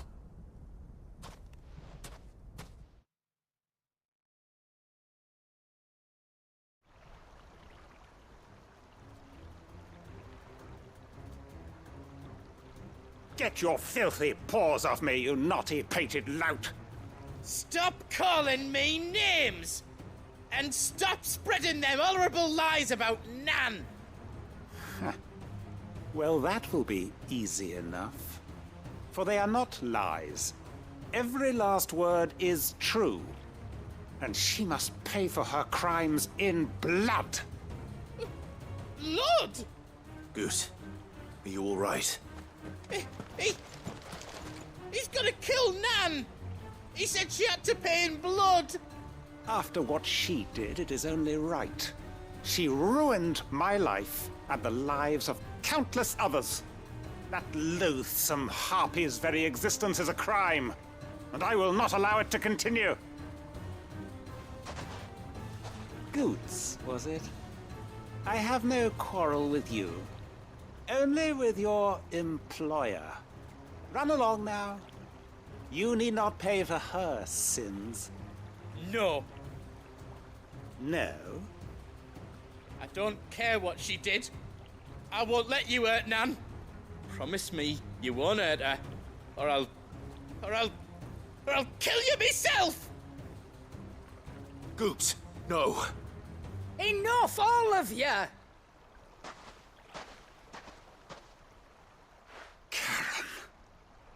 But how did you? You're a sight less clever than you think you are, the pair of you. Did you think I wouldn't notice the two of you slinking off together?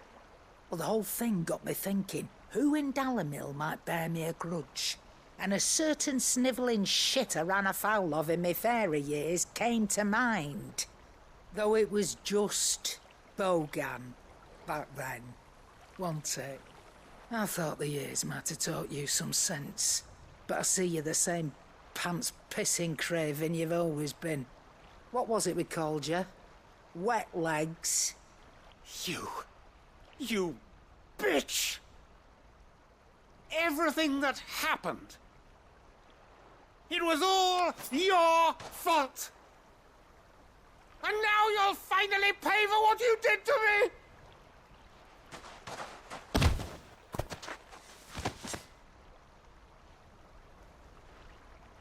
Goots, you... If you want a piece of Nan, you'll have to go through me. Fuck! You great galoot. Out of the way, I can handle this myself. So, wet legs, you remember what you told me when we last met? An eye for an eye. Wise words, Sam. Wise words. And now, it's time to collect.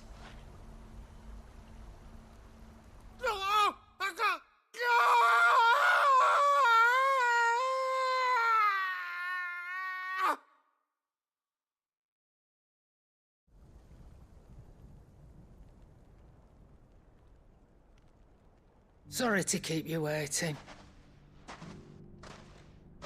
Is he... Dead? No. But I reckon he wishes he was. It's an easy going through life, one eye short of a pair. After all, I should know. You don't mean... Oh, don't tell me you didn't notice. Lost it to old Wet Legs back when we were working the same routes. Said I'd stolen from his strongbox. I'd done nothing of the sort, mind. But that didn't stop him taking his little revenge. So I took some of my own. Sorry, lost everything. His coin, his clients. Always knew he'd be back one day to claim his due. But he crossed a line dragging poor Goots into this. He didn't hurt you, did he? No, Nan. Still got all my arms, see? Legs too. But what if he comes back again? What if he does? First we take the other eye, then we work our way down. He'll learn his lesson soon enough.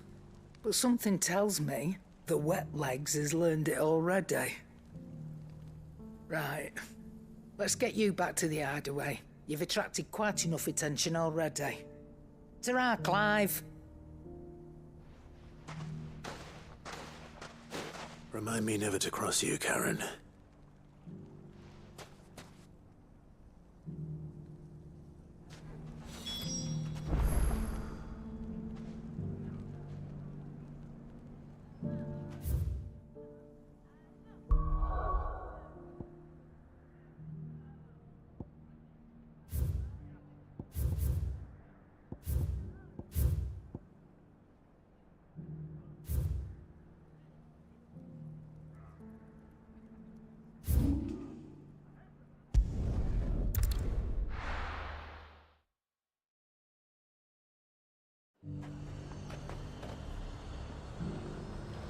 There's a lot of road between here and the capital.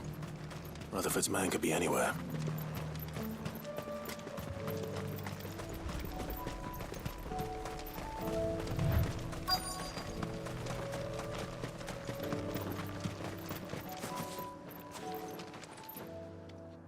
What happened here?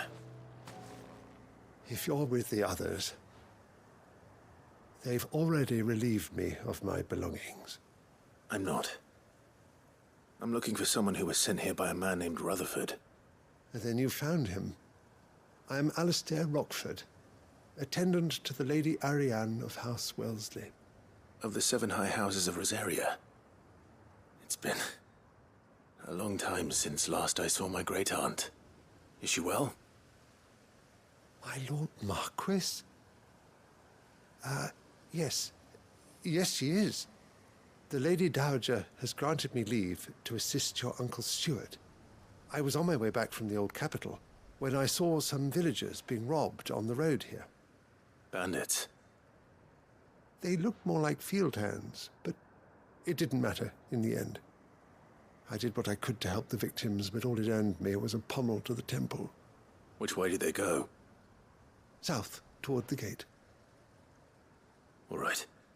I'll take care of them. Founder knows I've met enough of their kind. You head back to Northreach, visit the Vale, tell them I sent you. Thank you. I shall. Founder be your shield.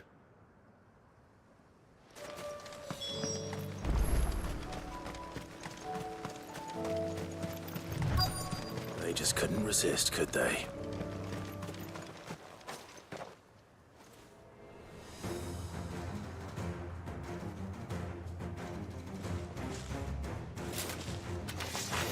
This one's ours, pretty boy.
Make for the town while you can. There may be more bandits nearby. You don't need to tell me twice. Many thanks, traveler. This looks to be all of them. I thought I told you to make for the Vale. And stand by as ill might befall the heir to the ducal throne. It's just Clive, and I'm fine. Which is more than can be said for you. I will survive. Strange that the garrison wouldn't intervene in such a brazen attack so close to their gates. The garrison have their hands full inside the city. Some days they don't even send out patrols. There are few hands left to work the fields, and even fewer to transport the grain. The market stalls are nearly bare, and the price for what remains is exorbitant. It's not uncommon to see a fight break out over a crust of bread. When I said the ones who attacked me didn't have the look of bandits, I meant it. They were probably just desperate. Rockford, listen to me. If you are to continue your investigation, you first need to seek the attention of a healer. Of course. I shall return to Northreach right away. But allow me to thank you first. Had you not happened along, Don't thank me. Thank Rutherford. It was he who sent me. I suppose he'll be wondering where I've got to. I shall send a Bistolus as soon as I'm able. Good day.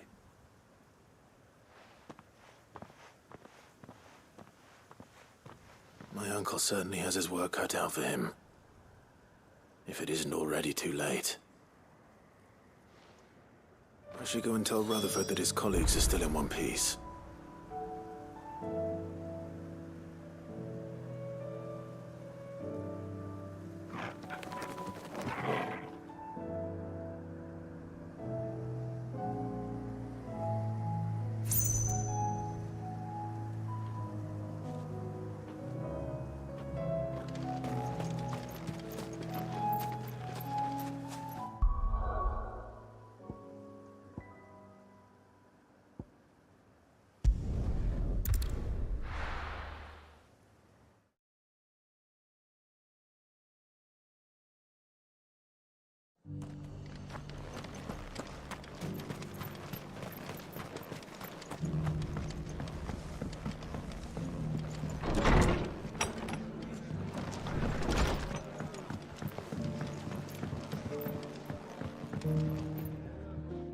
I see you're still here.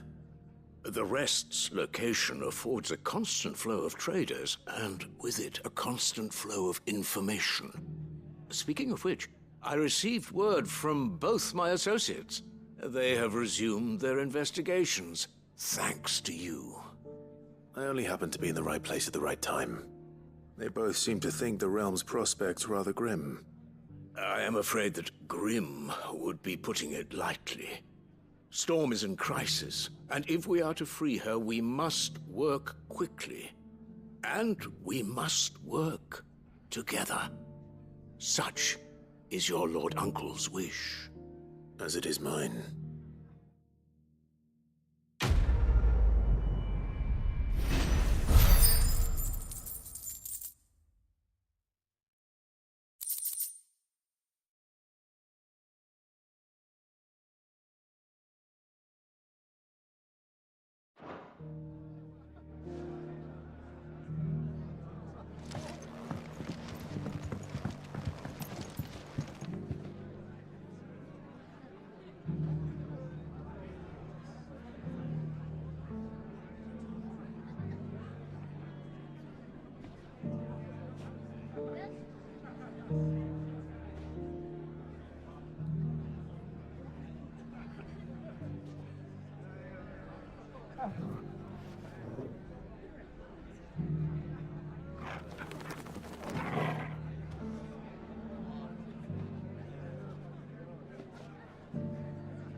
nothing like a dish of cold vengeance to foul the gut. I'm sorry, Nan. I didn't mean to make things worse. I just thought I had to protect you. Like you've protected me. Aye, well, someone had to. Your parents certainly didn't give a whit for your well-being. Reckon the both of us would be worse off if I'd not taken you on. You've always been me right eye, Goots. And I'd have you stay that way. So don't you dare go looking for trouble again. Well, I will. If you ever need help, I'll do it again and again, and you can't stop me. Why, you big lump. Fine. Play the hero if it makes you happy. Thanks, Nan. I won't let you down.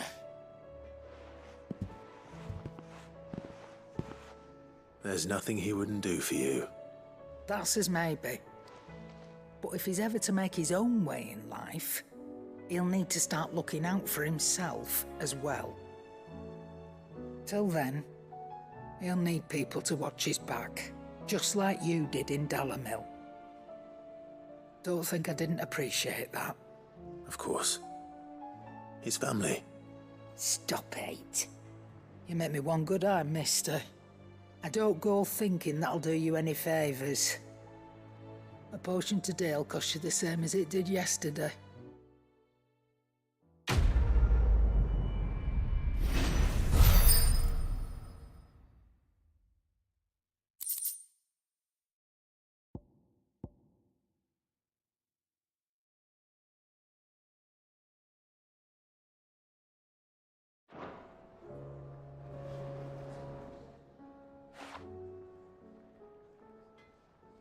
Let me tell you a story, Clive. All right. Them rumours Wetlegs were spreading. Might be they weren't just tales plucked out of thin air. You see, there were a time when I weren't too particular about who I sold steel to, so long as they paid me the right price. Some women lust after blood, others after flesh, but me, I were always one for gold. And to satisfy that lust, I sold to opposing armies, stabbed my every client in the back, made myself the most hated woman in the twins. But then one day I met a man who made me a different kind of offer. Said he'd give me access to a realm-wide community of like-minded individuals in constant need of steel and sundries. On the condition I sold to him and his alone. Was that the first time you met Sid? Aye. And I fell right into his damn trap. He was true to his word, so I ended up being true to mine. And I soon started making the best profits I've seen since taking up the trade. And all without aiding or abetting any outlaws. Except Sid himself, that is. Told me about his plan to topple the mother crystals, you know. Said that with them gone, the realm would want for all manner of things. An opportunity for the likes of me to mint gil. Why, I reckon an enterprising individual could find himself the richest dam in the twins. And that's when he had me. I emptied my stores that day and moved into the Hideaway proper. And the rest, as they say, is ancient bloody history. A dozen years on, and I'm still not the richest dam. Not for lack of trying, mind. But I can say that I have never been happier. You've all shown me there are some things more precious than gil. That there are. So don't you go messing it all up, or you'll have me to answer to.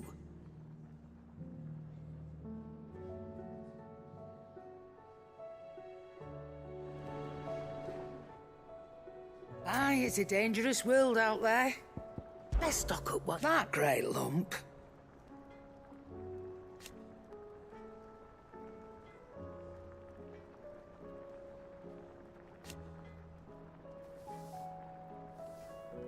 No.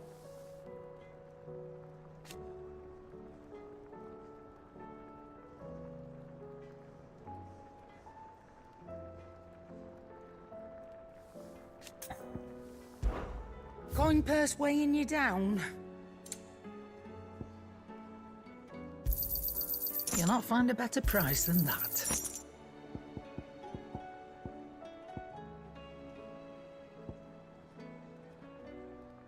Finished, are you?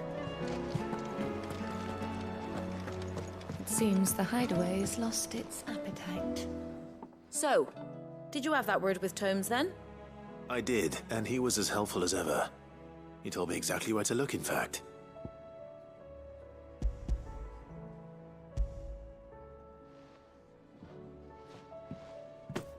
And what precisely will I be cooking up? Or is it better not to know?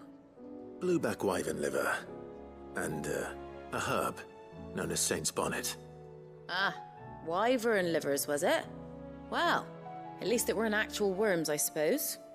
Now then, you stay right where you are. I've got some cooking to do. Let's hope these grand old chefs of yore knew what they were on about.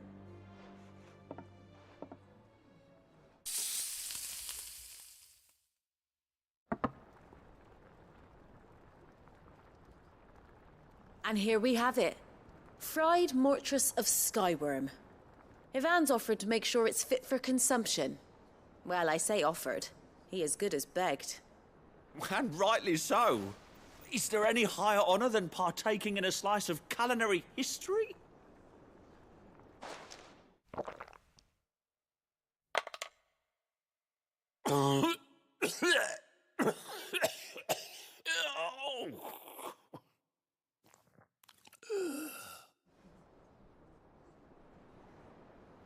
So, not fit for consumption then?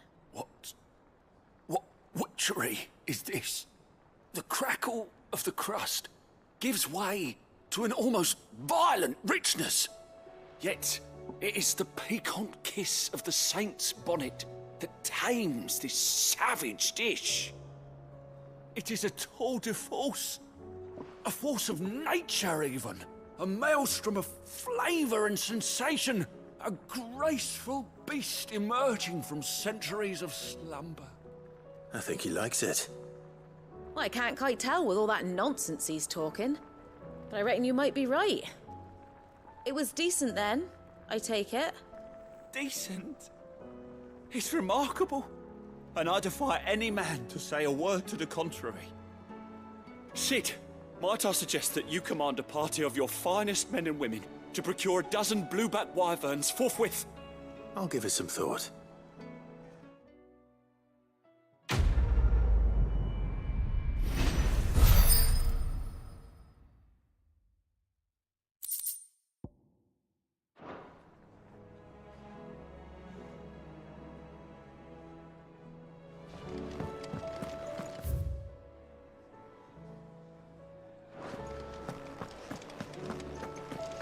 Did you see the pair that got hauled into time?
Did you see that? Tell me you saw that.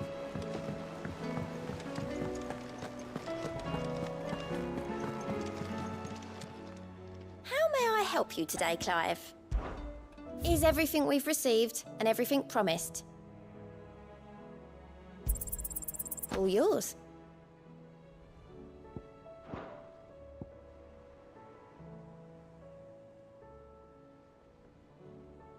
All done? Fancy a look at the list, do you? Here you go.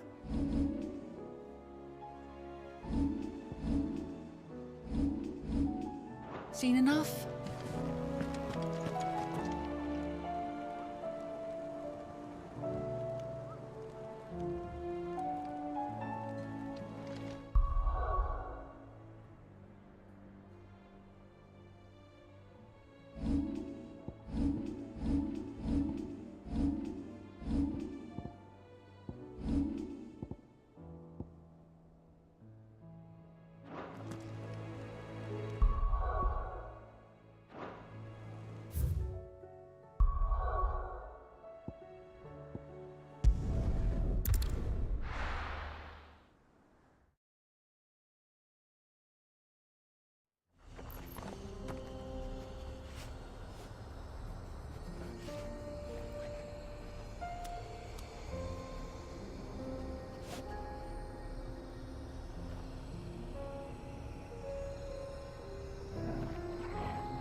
We can use the ruins to cross the ravine. Assuming they would allow it, the Echoes have a will of their own.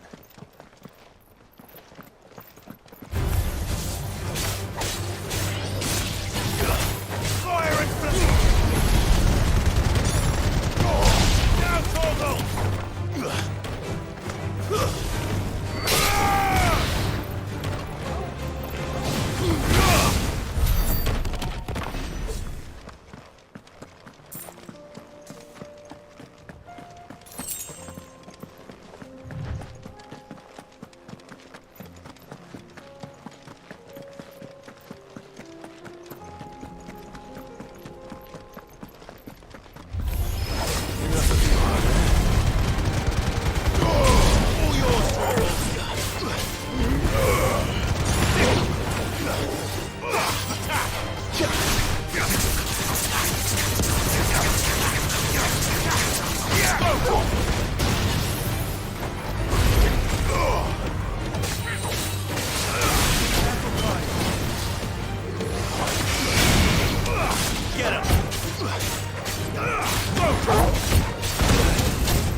Tell us about Yote, Joshua.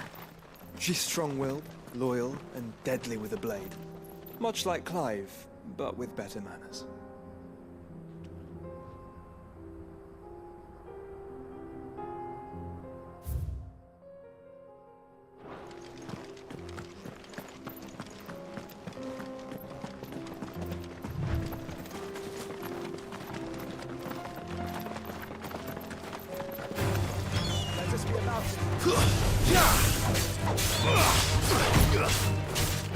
Over here!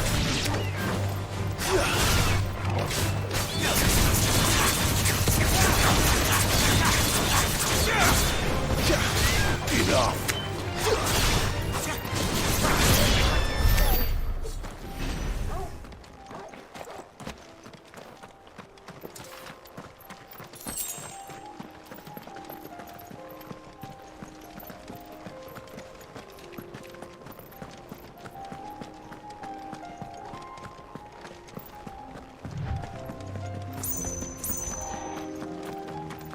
I do. Where are you off to now, then? Bound for the Free Cities, perhaps? Oh, no need to say if you'd rather not. We all have our reasons. Ain't exactly feeling like sharing with strangers myself at the mo. Truth be told, I could do with a bit of inspiration. Don't know which way to turn no more. Was doing a roaring trade back in Oriflamme. Right up until the poor Drake lost her noggin. So, thought I'd try me luck in the desert. And the Fang went the same way. And don't get me started on the mess in the bloomin' Dominion. Suppose I could try Canberra next. But knowing my luck, the old place be crawling with the works before I'd even sat at me stall. As I always say, where there's crisis, there's opportunity. The opportunity to mint Gil, that is. So, where to next? Is there any money to be made in ash? Do orcs even carry Gil?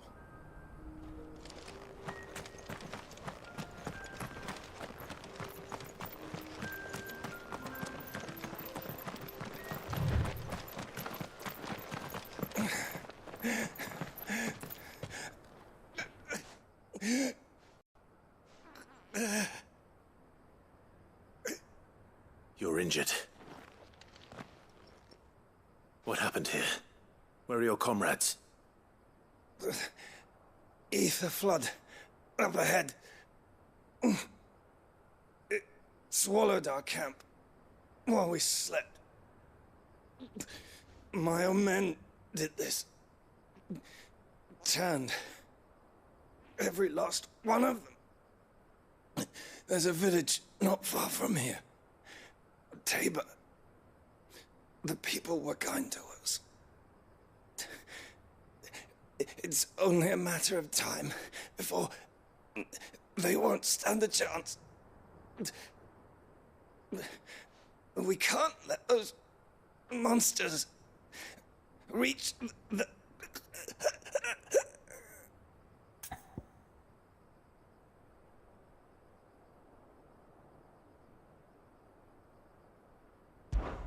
I'll go. You catch your breath. Thank you. Our encampment is up ahead. Just off the track. They must not reach Tabor. Forgive me, Lord Kuka. Rest well, soldier.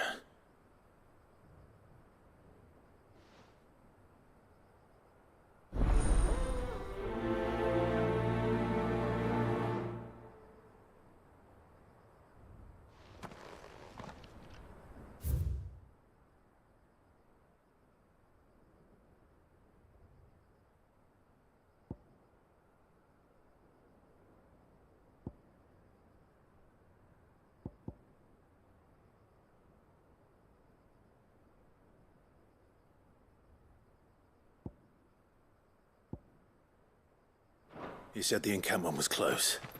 Let's hope the Akashic is still there.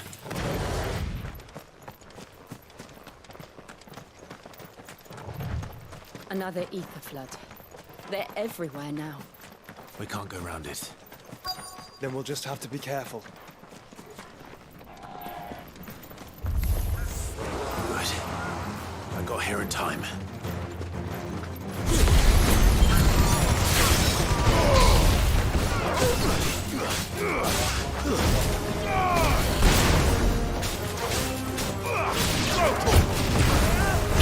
Get him!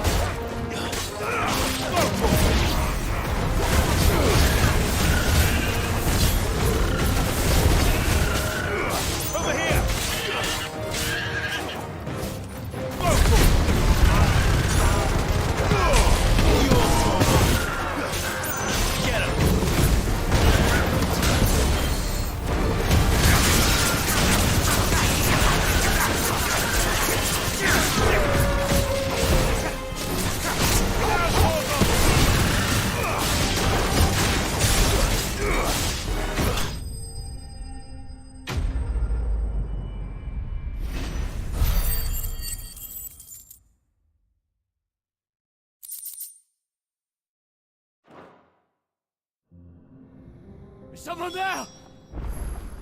Please, I can't move my leg! That doesn't sound like an Akashic.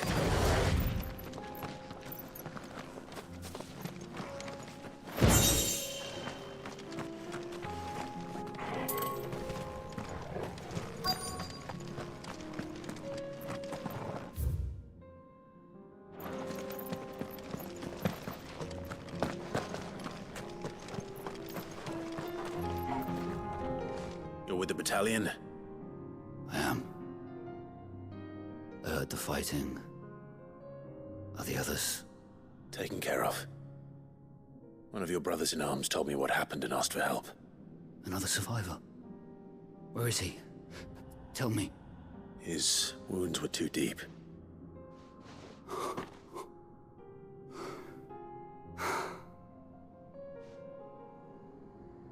He was right to send you. Those things you slew are no longer my brothers. Tabor is safe thanks to you. Here, you've earned it.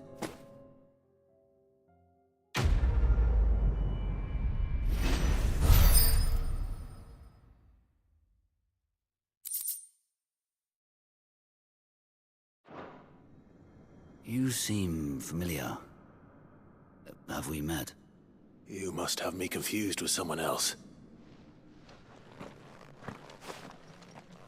Wait. That scar.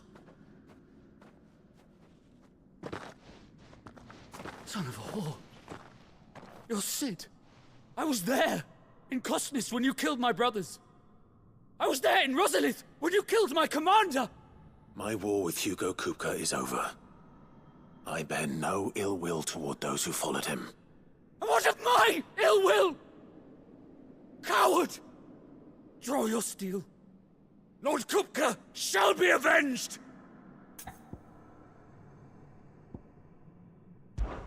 Fine.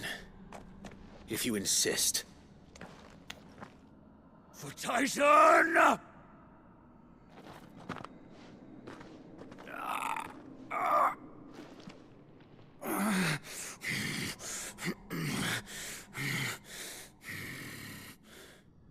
You're in no fit state to fight.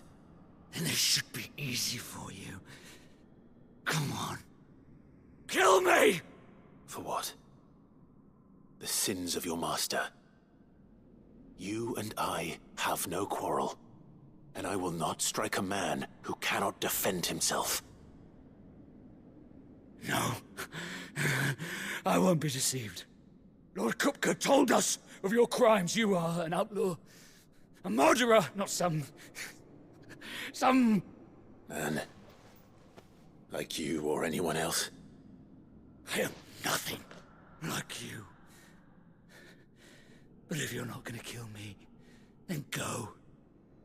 Leave! Just know that I will find you, Sid. Someday.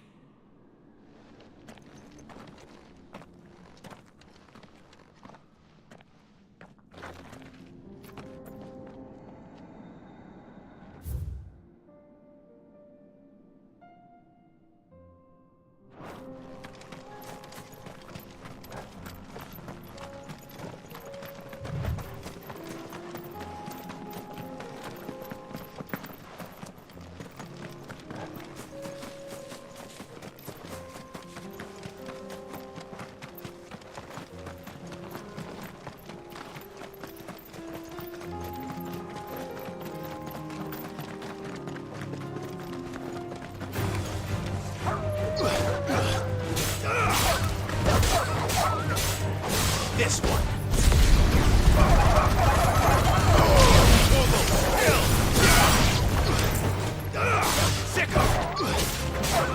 Get him.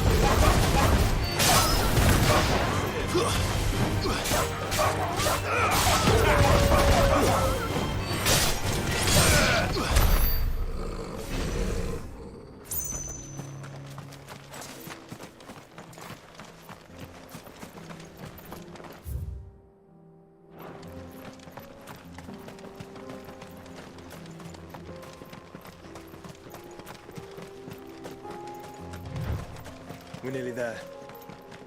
Have you been to Tabor before? There are a few places I haven't.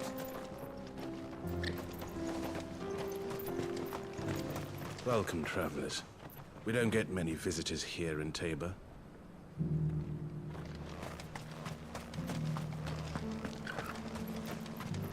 Where now, Joshua? There is a residence just inside the city gates. She awaits us within.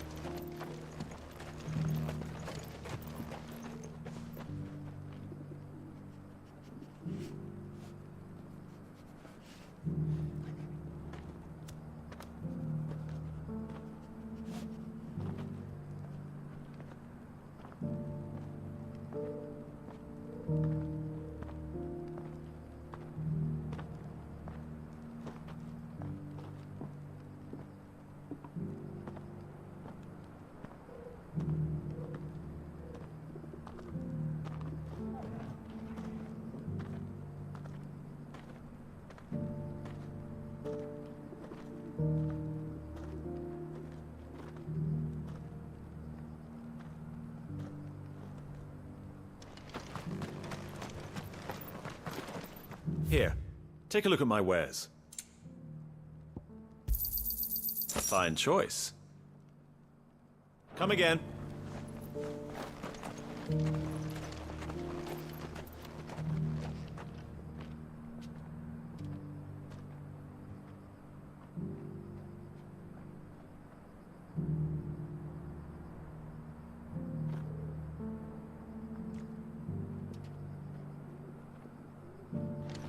What brings you to our humble village, young man? If it's our artisans you're here to see, then please. But do try not to interrupt their work.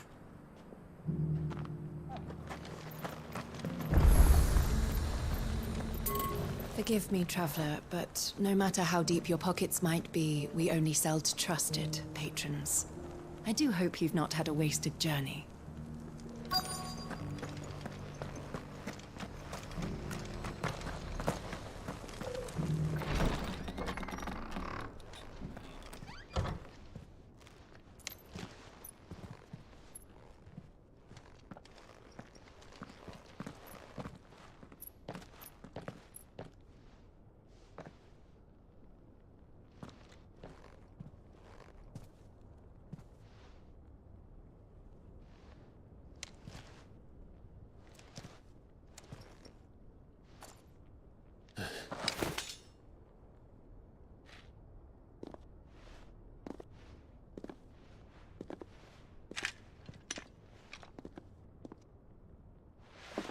My Lord Marquis, it is an honor.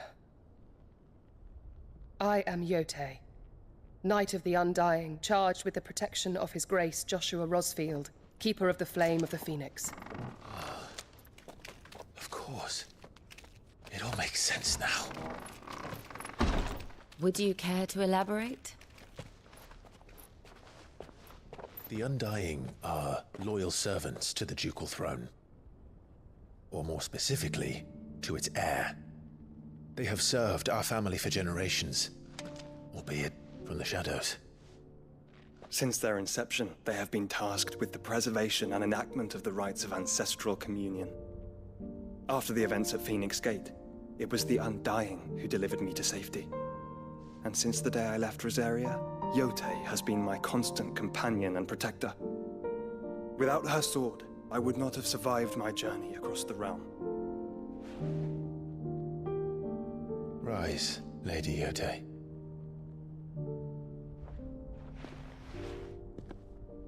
You saved my brother. I owe you a debt I can never repay. I but did my duty.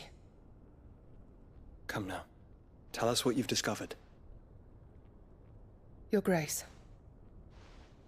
It is as you feared. The vessel we spied off the coast of the Crystalline Dominion on the night of her fall. It was the Einherjar. Beyond any doubt. The Black Galleon. Joshua, the Einherjar is the Royalists' flagship. What business would they have in the Dominion?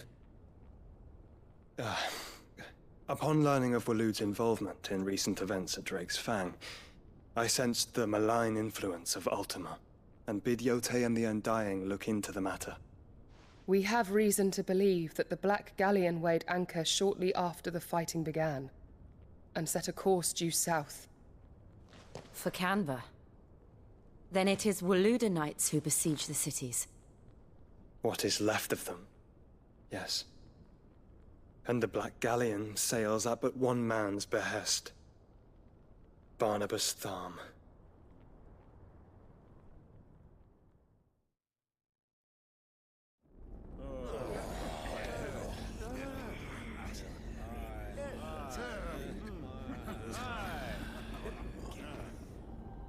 But are we truly safe here in the Agora?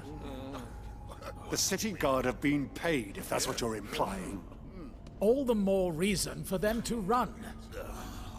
Well, you are free to leave, Lord Minister.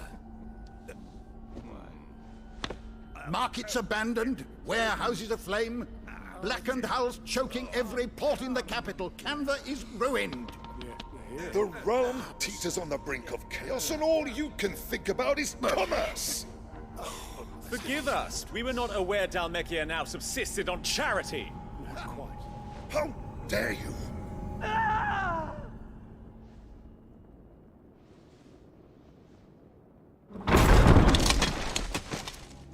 Distinguished members of the Council, you must forgive His Majesty this intrusion. What is the meaning of this? A trifle crowded, but I fear it will have to serve, my liege. Very well. My colleagues, do you not see? The king! He has come to save us from the Akashic!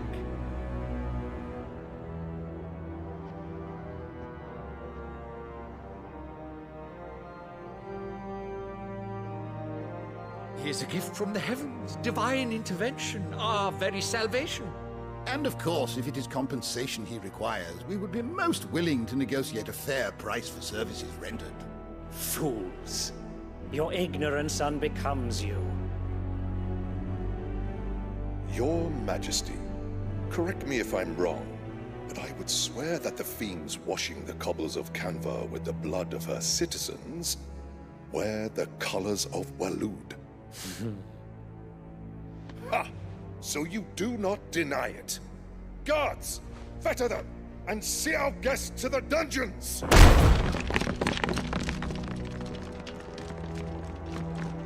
Enough.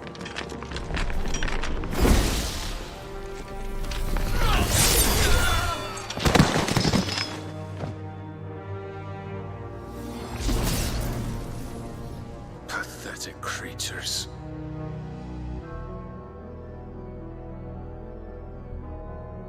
That you should imagine yourselves worthy of salvation. The girl is still here, somewhere in the city, her consciousness fair dripping with her late father's hubris. A consciousness to which Mythos is inextricably bound and inexorably drawn. See that he is made welcome. Yes, Your Majesty. Come, Mythos. Surely the prince's light cannot have sated you.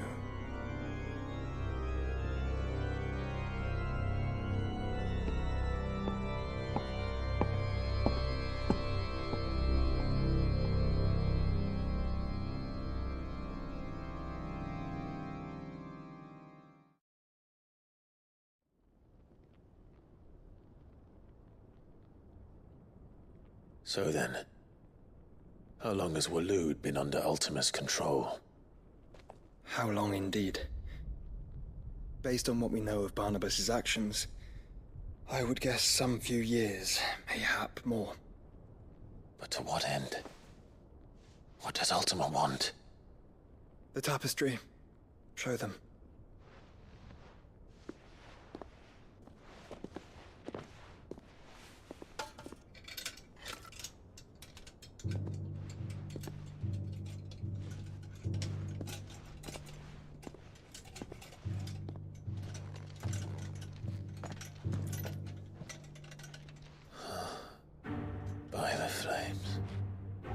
Phoenix Gate, Drake's Breath, and now here. But what is it? It is old, ancient, even. Naught remains of the faith it represents, save what can be gleaned from the image itself. None could tell me what the one in the apothecary meant, even the Undying. But I believe it may be the key to discerning Ultima's purpose. That figure in the center, the one beneath whom the icons congregate, that I believe to be Ultima. He is a god, or at least godlike, his very existence beyond our ken. The icons, and by extension their dominants, are meant to be his subjects, and while some, like Barnabas, have accepted this role, others have rejected it, like you, Clive, which is rather inconvenient, as it appears he needs you most of all. And gods don't like to be disobeyed. No, I don't suppose they do. Clive, may I tell Yote of the lake? By all means. Yote, I will be accompanying my brother to the Free Cities. Whilst we are afield, I would have you watch over those Clive has made his wards. Omielos delan tuisag ilith. Though well concealed, the hideaway lacks trained fighters to defend its occupants should they be discovered. But it is my duty to... As it has ever been my brother's duty, remember. If that is your wish, Your Grace. But please be safe. If aught were to befall you, You have my word.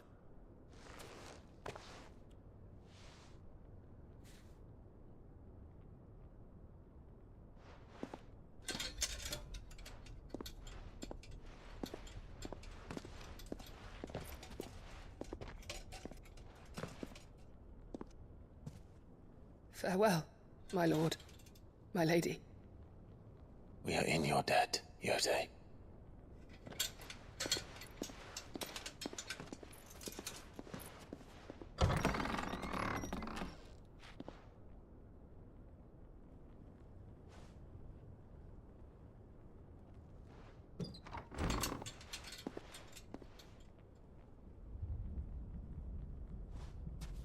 Let's find our friends.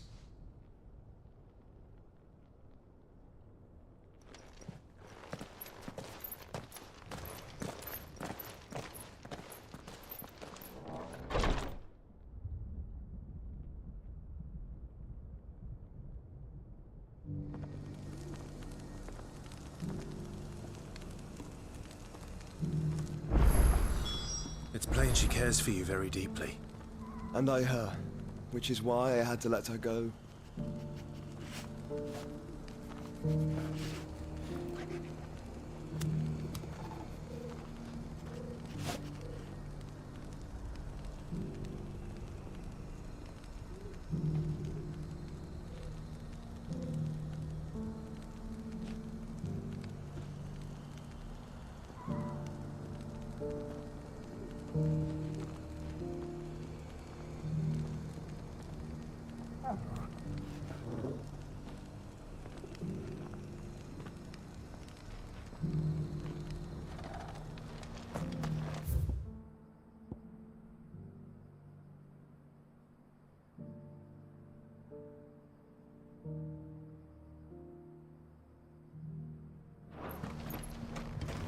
Opportunity beckons. Who among you is bold enough to heed her call?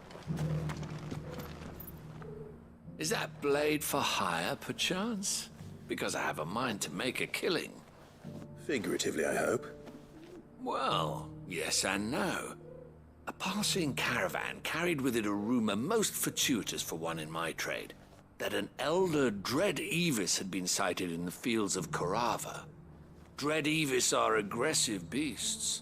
Compelled as they are to acts of violence, few survive to maturity.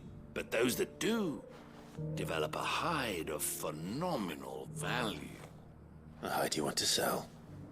Eventually, yes. Though I would have it tanned first that it might be crafted into marvels the likes of which the world has never seen. Dread Evis skin is a rare thing indeed. But the worked hide of a well-aged beast, now that would fetch such coin that Gilbert himself might weep with envy. Bring me that beast's skin, and I will share with you the bounty of our combined labors. All right. I'll hunt your Evis. Of course you will. When one lives in such troubled times, it is a fool who lets opportunity slip his grasp. Leave Tabor through the east gate, but take the path that branches west. Once you reach the checkpoint at Tovany, you are a mere stone's throw from the fields of Carava. I eagerly await your safe, and above all, triumphant return.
Are you buying or selling?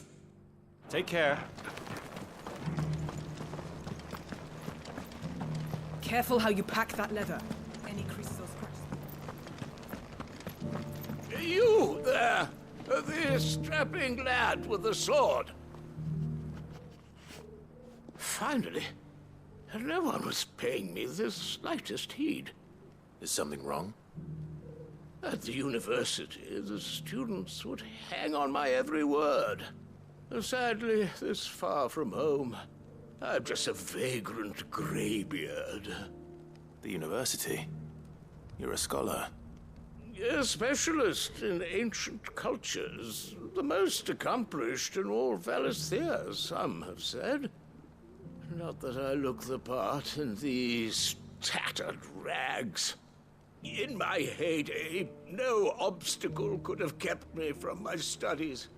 Yet here I am, a wizened windbag, bested by the many steps of Tabor. The answers I seek lying just beyond my enfeebled reach. Would you do an old man a kindness and brave the stairs in my stead? You'll be amply rewarded, of course. Climb the stairs and memorize a few inscriptions for me. Assuming you know your letters, that is. Some courteous soul is rumored to have carved clues to Tabor's rich history into stones dotted about the village. 3 of them, to be precise. 1 each to the north, south, and east. I'm here in the hope that those carvings might shed light on a riddle I've been pondering for some time. Namely, the otherwise undocumented origins of Tabor's unique people. People quite unlike those of neighboring lands. I can't promise I'll remember everything perfectly. Remember what you can. I'll piece together the rest. Make for the domed pavilions, and you'll have no trouble finding the stones.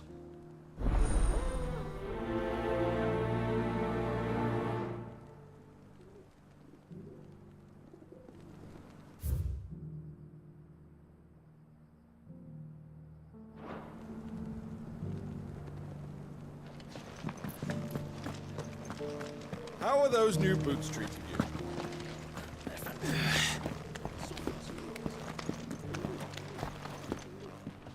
Cyril fella's an odd fish, don't you think?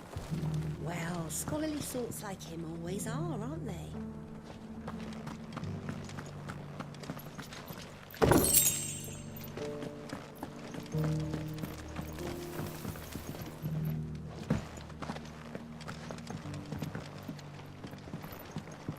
So it's these stones to Canva, and the rest of the boxes to Dalano.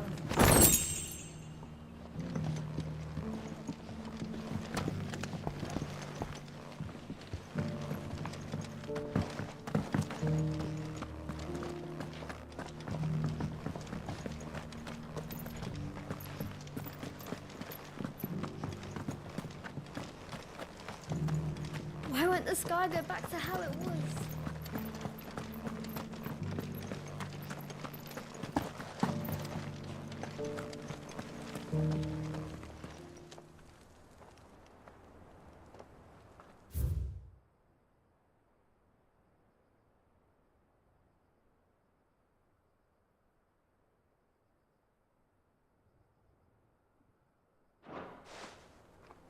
No history would be complete without mention of the mother crystals.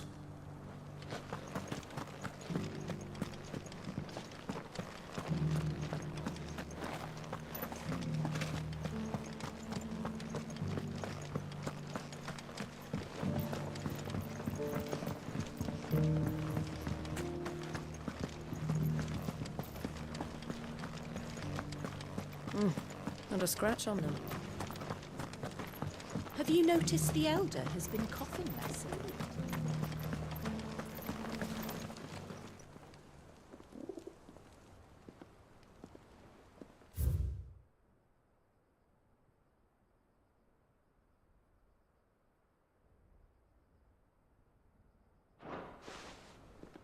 What golden plains might the Wanderers have called home, I wonder? Decent quarry's been hard to find since the sky's turned. It has indeed.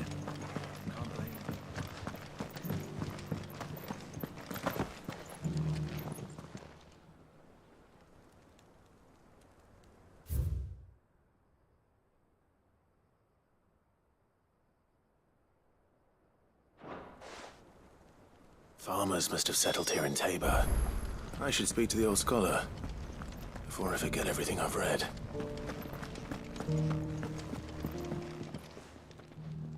The engravings were in good repair, considering their age. Oh, what that I could have seen for myself. Oh, come, don't tease me now. What did you learn of this place and its people?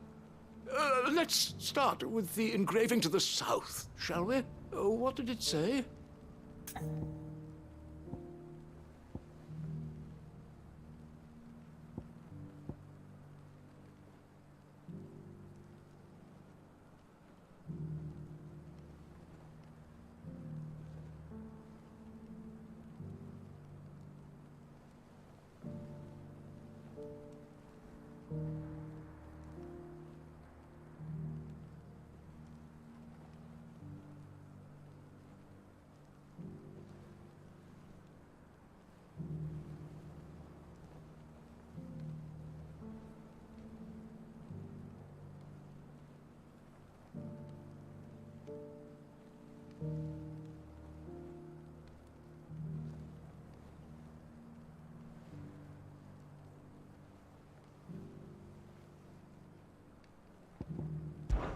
Guardians of the Crystal, the first stones of Tabor, sacred hold thy noble blood, till ends the mother's labor. I'm pretty sure that was it. Fascinating. It would seem the founders of this city were descendants of those fallen charged with protecting the mother crystals. But whatever could have driven the Guardians so far from their sacred charges, I wonder? The engraving to the north is next, I think.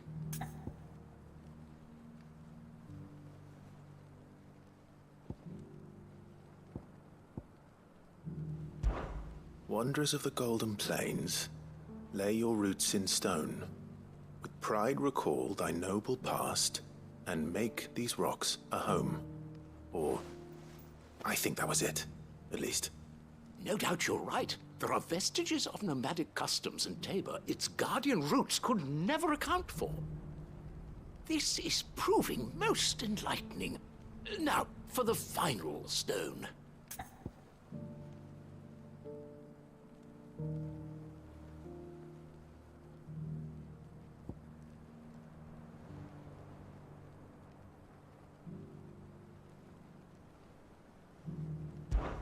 Children of the hunters, now tillers of the land, reap her promised blessing and give praise her gracious hand. That's all three. And so, we add primitive farmers to Tabor's founding peoples, the final piece of the puzzle. 3 engravings, one for each of the 3 peoples to have settled Tabor in ancient times. Guardians of the Mother Crystal, wanderers from across the plains, and last but certainly not least, hunters turned farmers. Little wonder it was so difficult to trace the roots of Tabor's culture. Those roots reach down through 3 distinct traditions. Nonetheless, one cannot help but wonder why this fact is not better known among scholars, given that the stones stand here for all to see. Too many stairs, perhaps. Ha! Too many by far. Here, and thank you.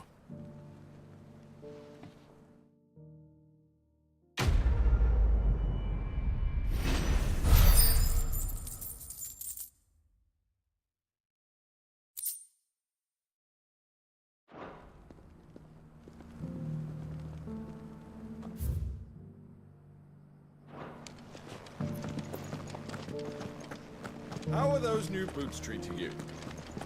They're fantastic. Careful how you pack that leather. Any crystals.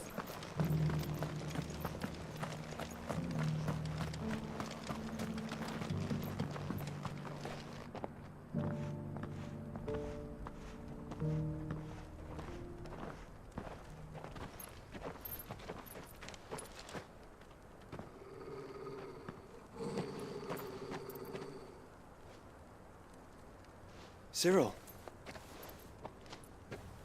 How fares the search? Well, Your Grace, my report shall be with you ere long. Ah, yes. Yotei is otherwise engaged, at my behest. And the duty of wardenship? Fulfilled. For as you see, I've been reunited with my first shield. I am Cyril, Knight of the Undying and bearer of the Burning Quill, charged with chronicling the mortal deeds of His Grace, Joshua Rosfield, Keeper of the Flame of the Phoenix, and rightful Archduke of Rosaria. I entrusted Cyril here with overseeing the investigation into Ultima's origins. Findings from his brothers and sisters afield are delivered here to be collated and catalogued. Just how many Undying are there? Not nearly enough, milady. Yet we are glad to give our all in service to the Phoenix.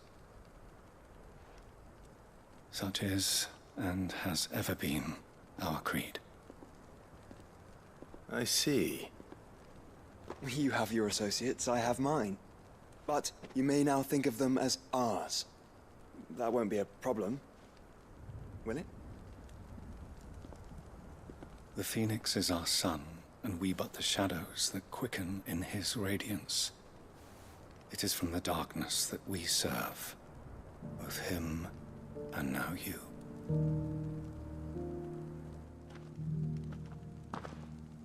Pray accept this token.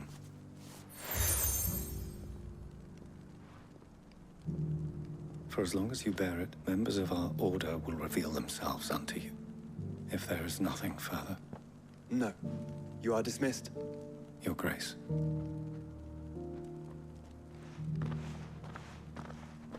To Canva, then. We'll talk about this later. Cyril seemed very, You certainly keep strange bedfellows, Joshua.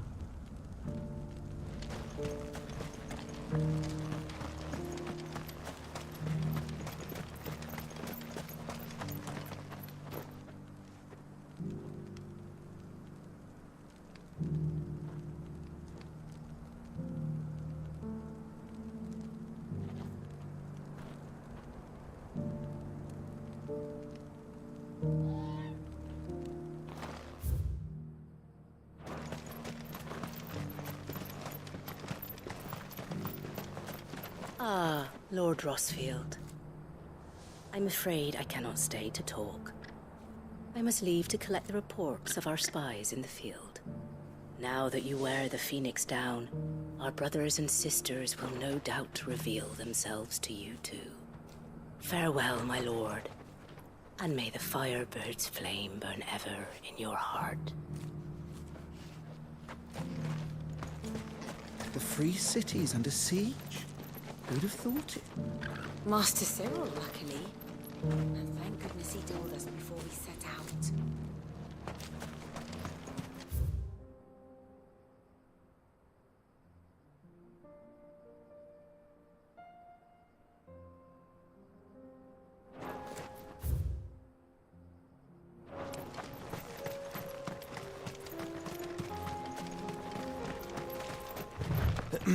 Are you sure this is the right way, brother?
Shouldn't have messed with the leader of the pack, eh, boy?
Looks like there's still plenty of fighting in yet.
The sooner it's off my hands, the better.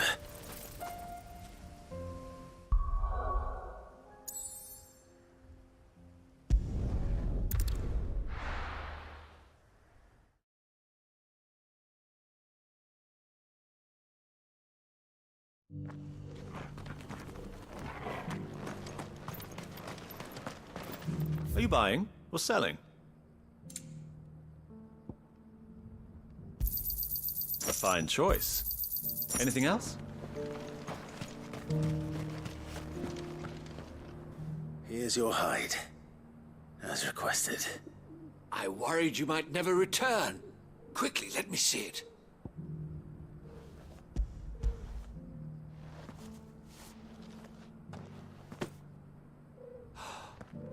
Oh, as supple as a maiden's cheek, yet as adamant as her virtue. This is everything I had hoped for, and more. Clearly, my trust in you was not misplaced. You must be a hunter of considerable talent to have bested the beast with nary a scratch. Join me as my honored partner. With my means and your might, we shall be as wealthy as the merchant kings of Zemeckis. I don't plan on making a habit of this. I'm busy enough as it is. Very well. Though I believe fate had a hand in our meeting, it would be unbecoming of me to beg. Do not allow me to keep you from being about your business. Here, for the hide.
The free city's under siege.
Smoke.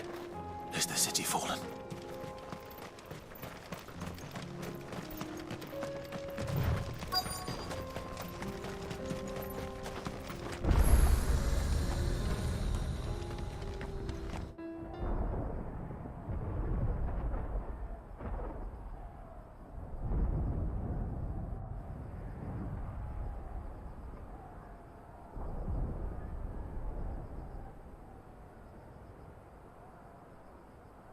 The free men are still holding their own, then.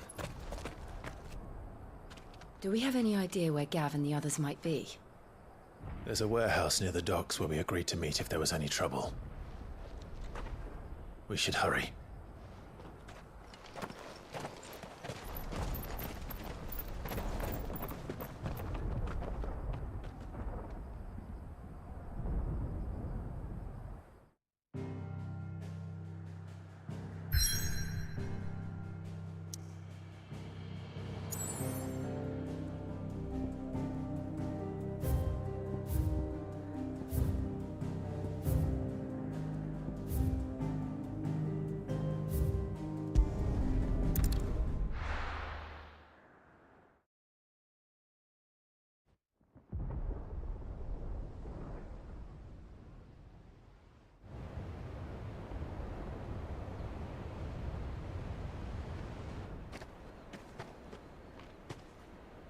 Sounds like thunder.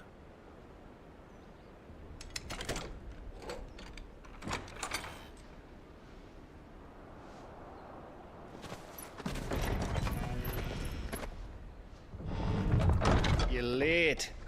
We're starting to think you'd stumbled off a cliff. I seem to recall that was you, Gav. Good to see you. Any trouble on the road? Nothing we couldn't handle. I knew you'd come. Is that who I think it is? Yes. Allow me to introduce my brother, Joshua. Clive's told me all about you. Or even listening most of the time. Name's Midadol, but everyone calls me Mid. My lady. Hey?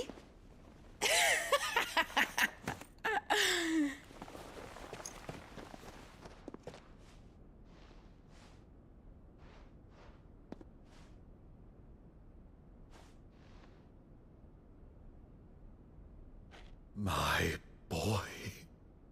Uncle Byron. It's really you. I never thought I'd see the day.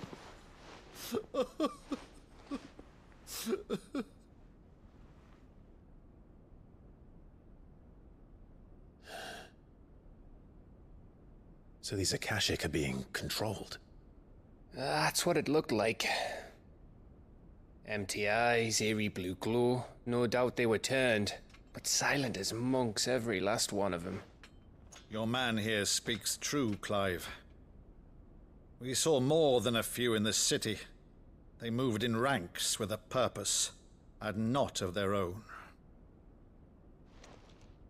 Ultima's doing.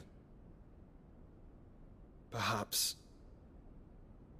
What of the city? The people? Dead, mostly. Mostly, but not all. A handful managed to lock themselves in their villas before the Horde arrived. Some in the Merchants' District to the west, and a few others on the far bank. If the Akashic stumble across either hiding place, a few bolted doors won't hold them for long. We need to find them. And quickly. What do you propose? We split into two parties. I will make for the Merchants' District, while you look to those across the river.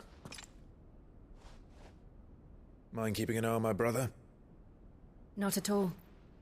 We find the villa and try the servants' entrance. Understood. And what of us? Mid, is she fit to sail? The ship, the Mithril engine could probably do with a few more tweaks. Then you better work fast. Even if we do reach the survivors in time, they'll never make it to the hideaway on foot. You leave that to me. See that Mid doesn't get herself into trouble, would you? Think I can manage that? I'll keep him safe. Looks like you stuck with me, Byron. That's Lord Rossfield, you little gutter snipe!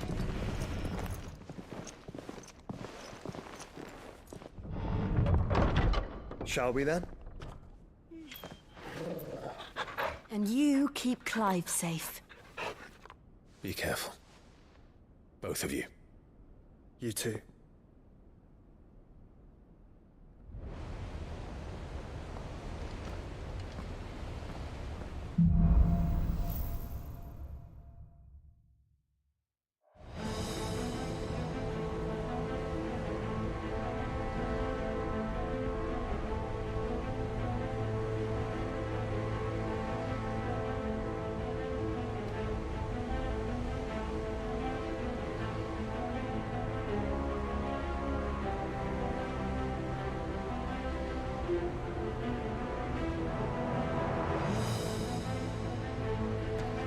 All right, Torgal.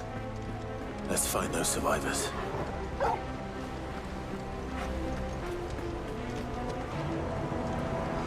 They don't stand a chance against those things.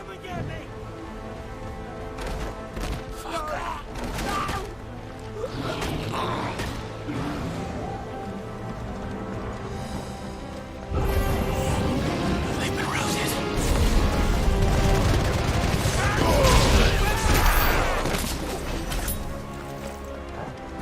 They're wearing wound. This one.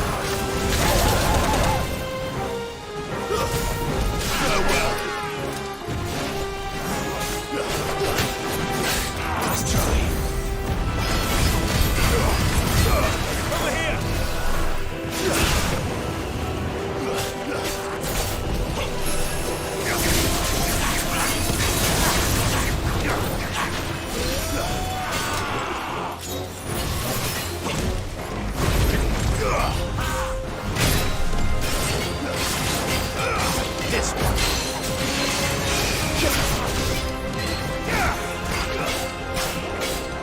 Go to him.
city's leaders gather, there may still be survivors inside.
Where are they?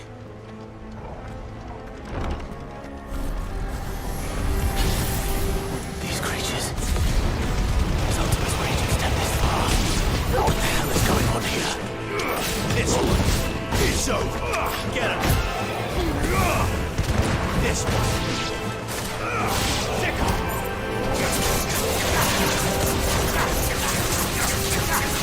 Over here.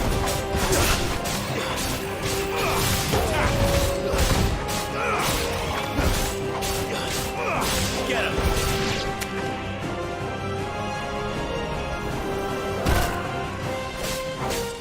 Fire and go!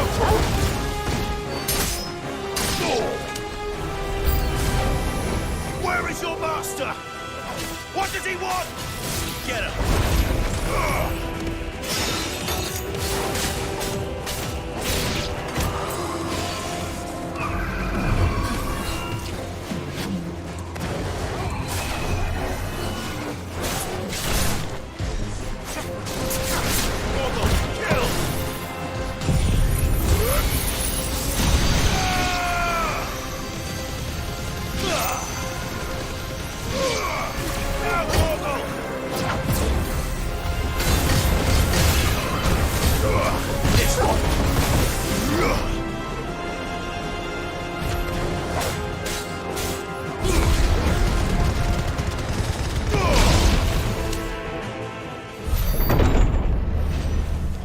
You've caused quite the commotion. But then I would expect no less from you, Muthos. You again. I don't believe we've been introduced. You were in my family's crypt. And now you're here. With an army of Akashic thralls. Manners, Lord Rosfield? They are men, like you and me. Albeit ones unburdened by the wills that drive our kind to madness. They are pure. They are divine. What? And they are all that remains in this once raucous city. You'll pay for what you've done. As you wish. I confess I have been very much looking forward to this. Pardon me this indulgence, Your Majesty. The vessel shall not be spoiled.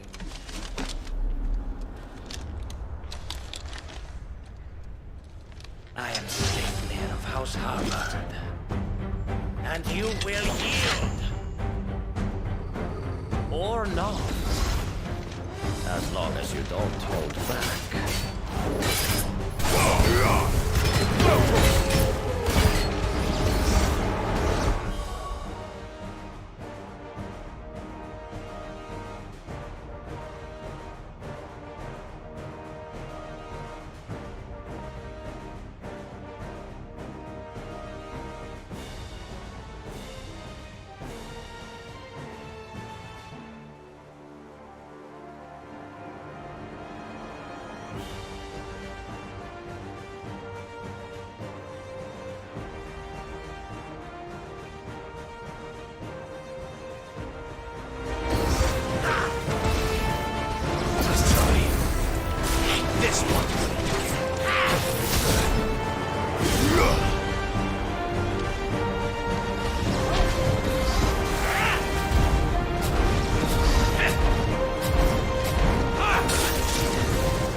will forgive me if my performance seems uninspired.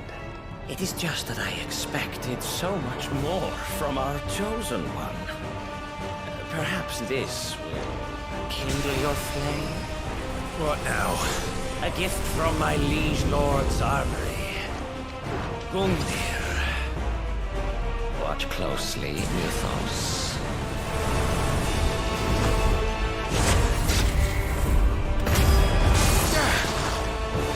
Yes!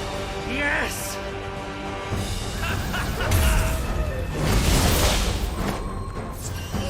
You already?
One is seldom enough.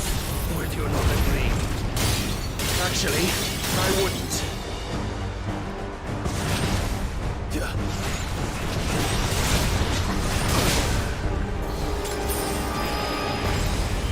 Too slow. Nice try. There's a good boy. Too slow.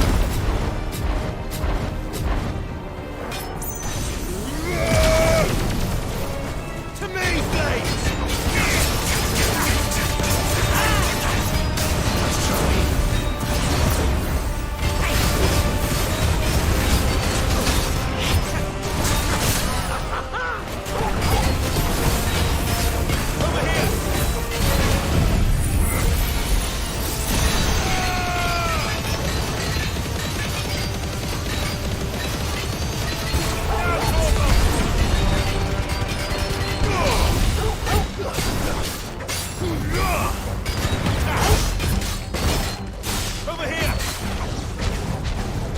Enjoying yourself?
The vessel is strong.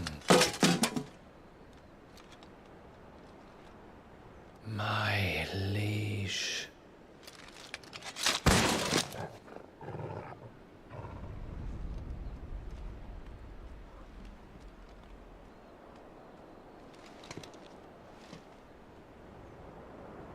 Clive! You're all right. As are you, I see. We are, yes. I'm sorry, but we couldn't save them. It was over before we arrived. Well, you did what you could. I fear we were all too late. What's wrong? Nothing. I hope.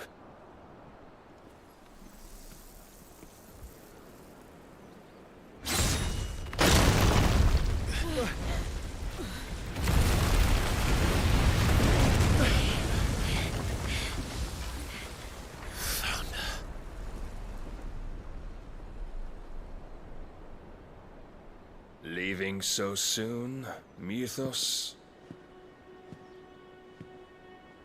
It's the king. Indeed. You may kneel before Barnabas Tharm, Warden of Ash and King of Waloed. Get back.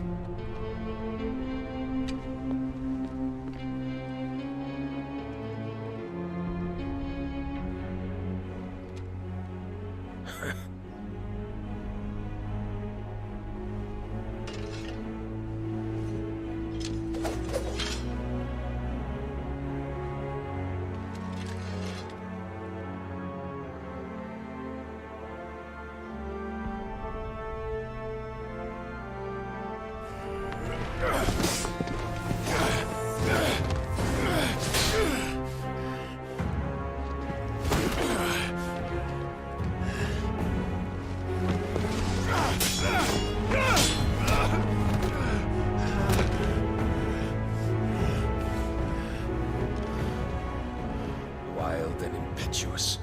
I expected more of the boy who bested my Lord Commander. Yet I see why my master covets you so. The power within you, Mythos. The potential.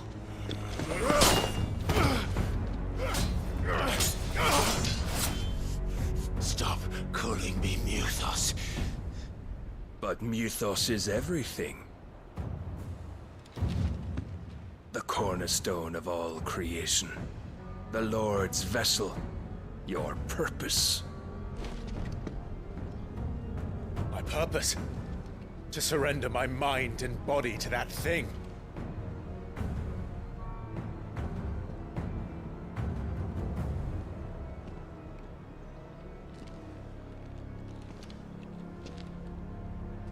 No, Your Majesty. My purpose is my own. I made a promise to my friends, to my people. And nothing is going to stand in my way.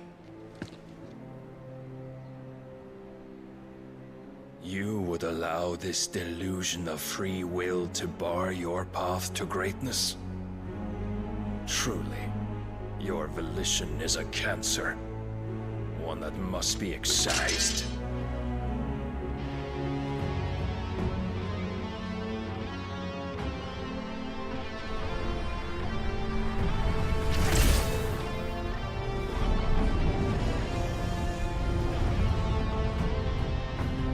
Try it.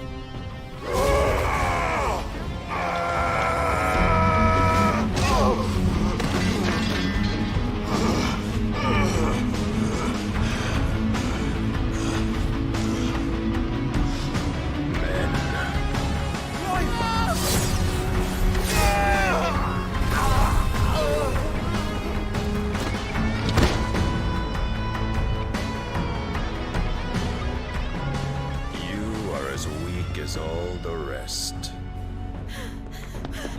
Joshua!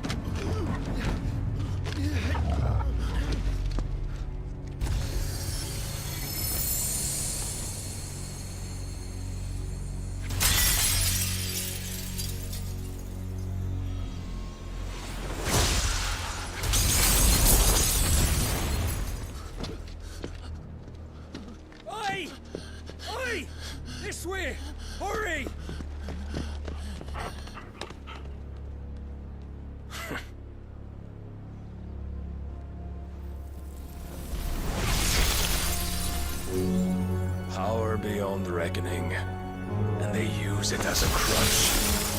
Such a waste.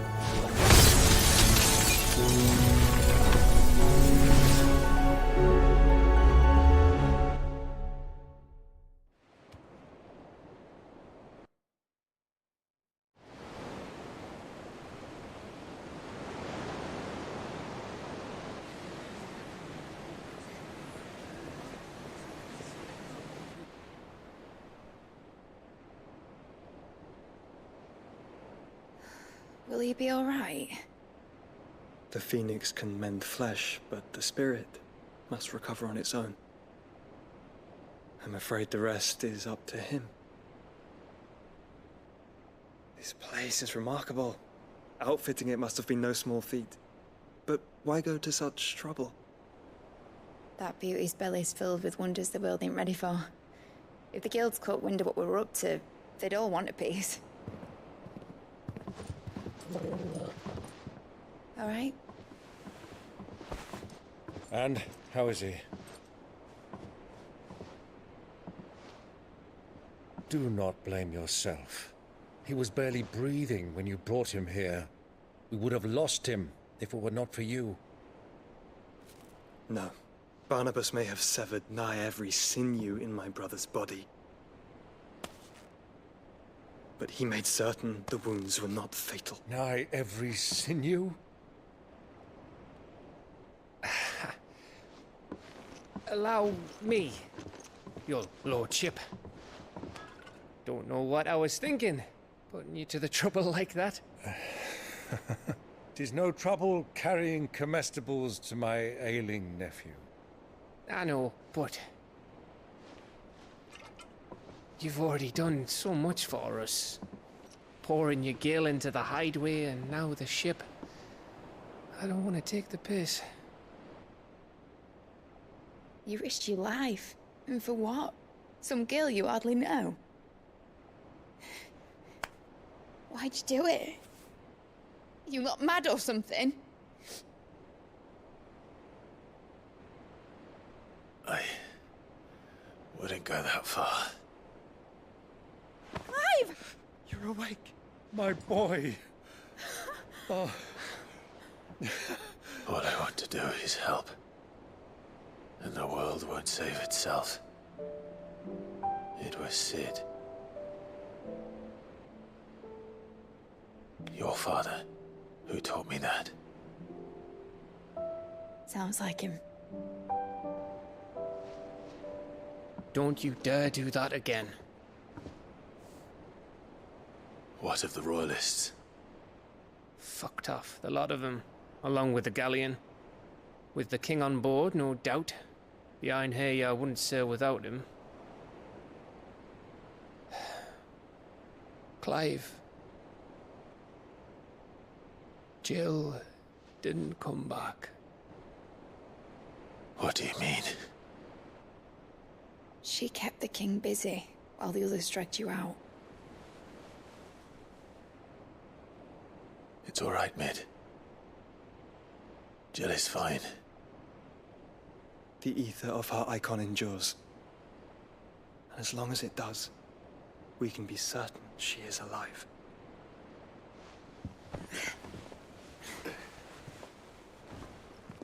We must pursue the Black Galleon. Jill will be with the king, I'm sure of it. Well, good luck catching him, because my ship's going nowhere. It's the Mithril engine. She's got a kick like a wild chocobo and a mind to tear the hull in half. But you have an idea. Well, of course I do. My dad'll have seen this coming a league off. If I had his old writings... If you had his old writings, you'd be sitting under a fuckload of rubble. The ones Otto didn't save anyway. I suppose he might still have a few pages in his stores. We'll have to hope it's enough. Do what you can to ready the ship. I'll speak with Otto. In your condition, you really are mad. Perhaps. But the world really won't save itself.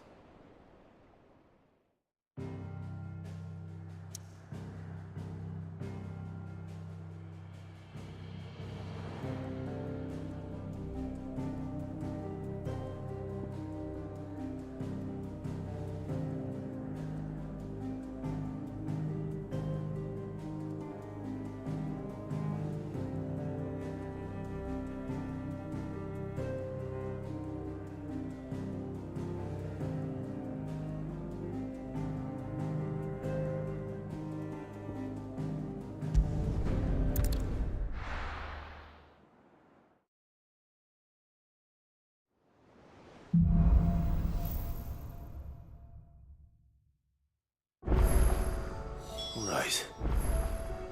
Gav said that Otto might know something.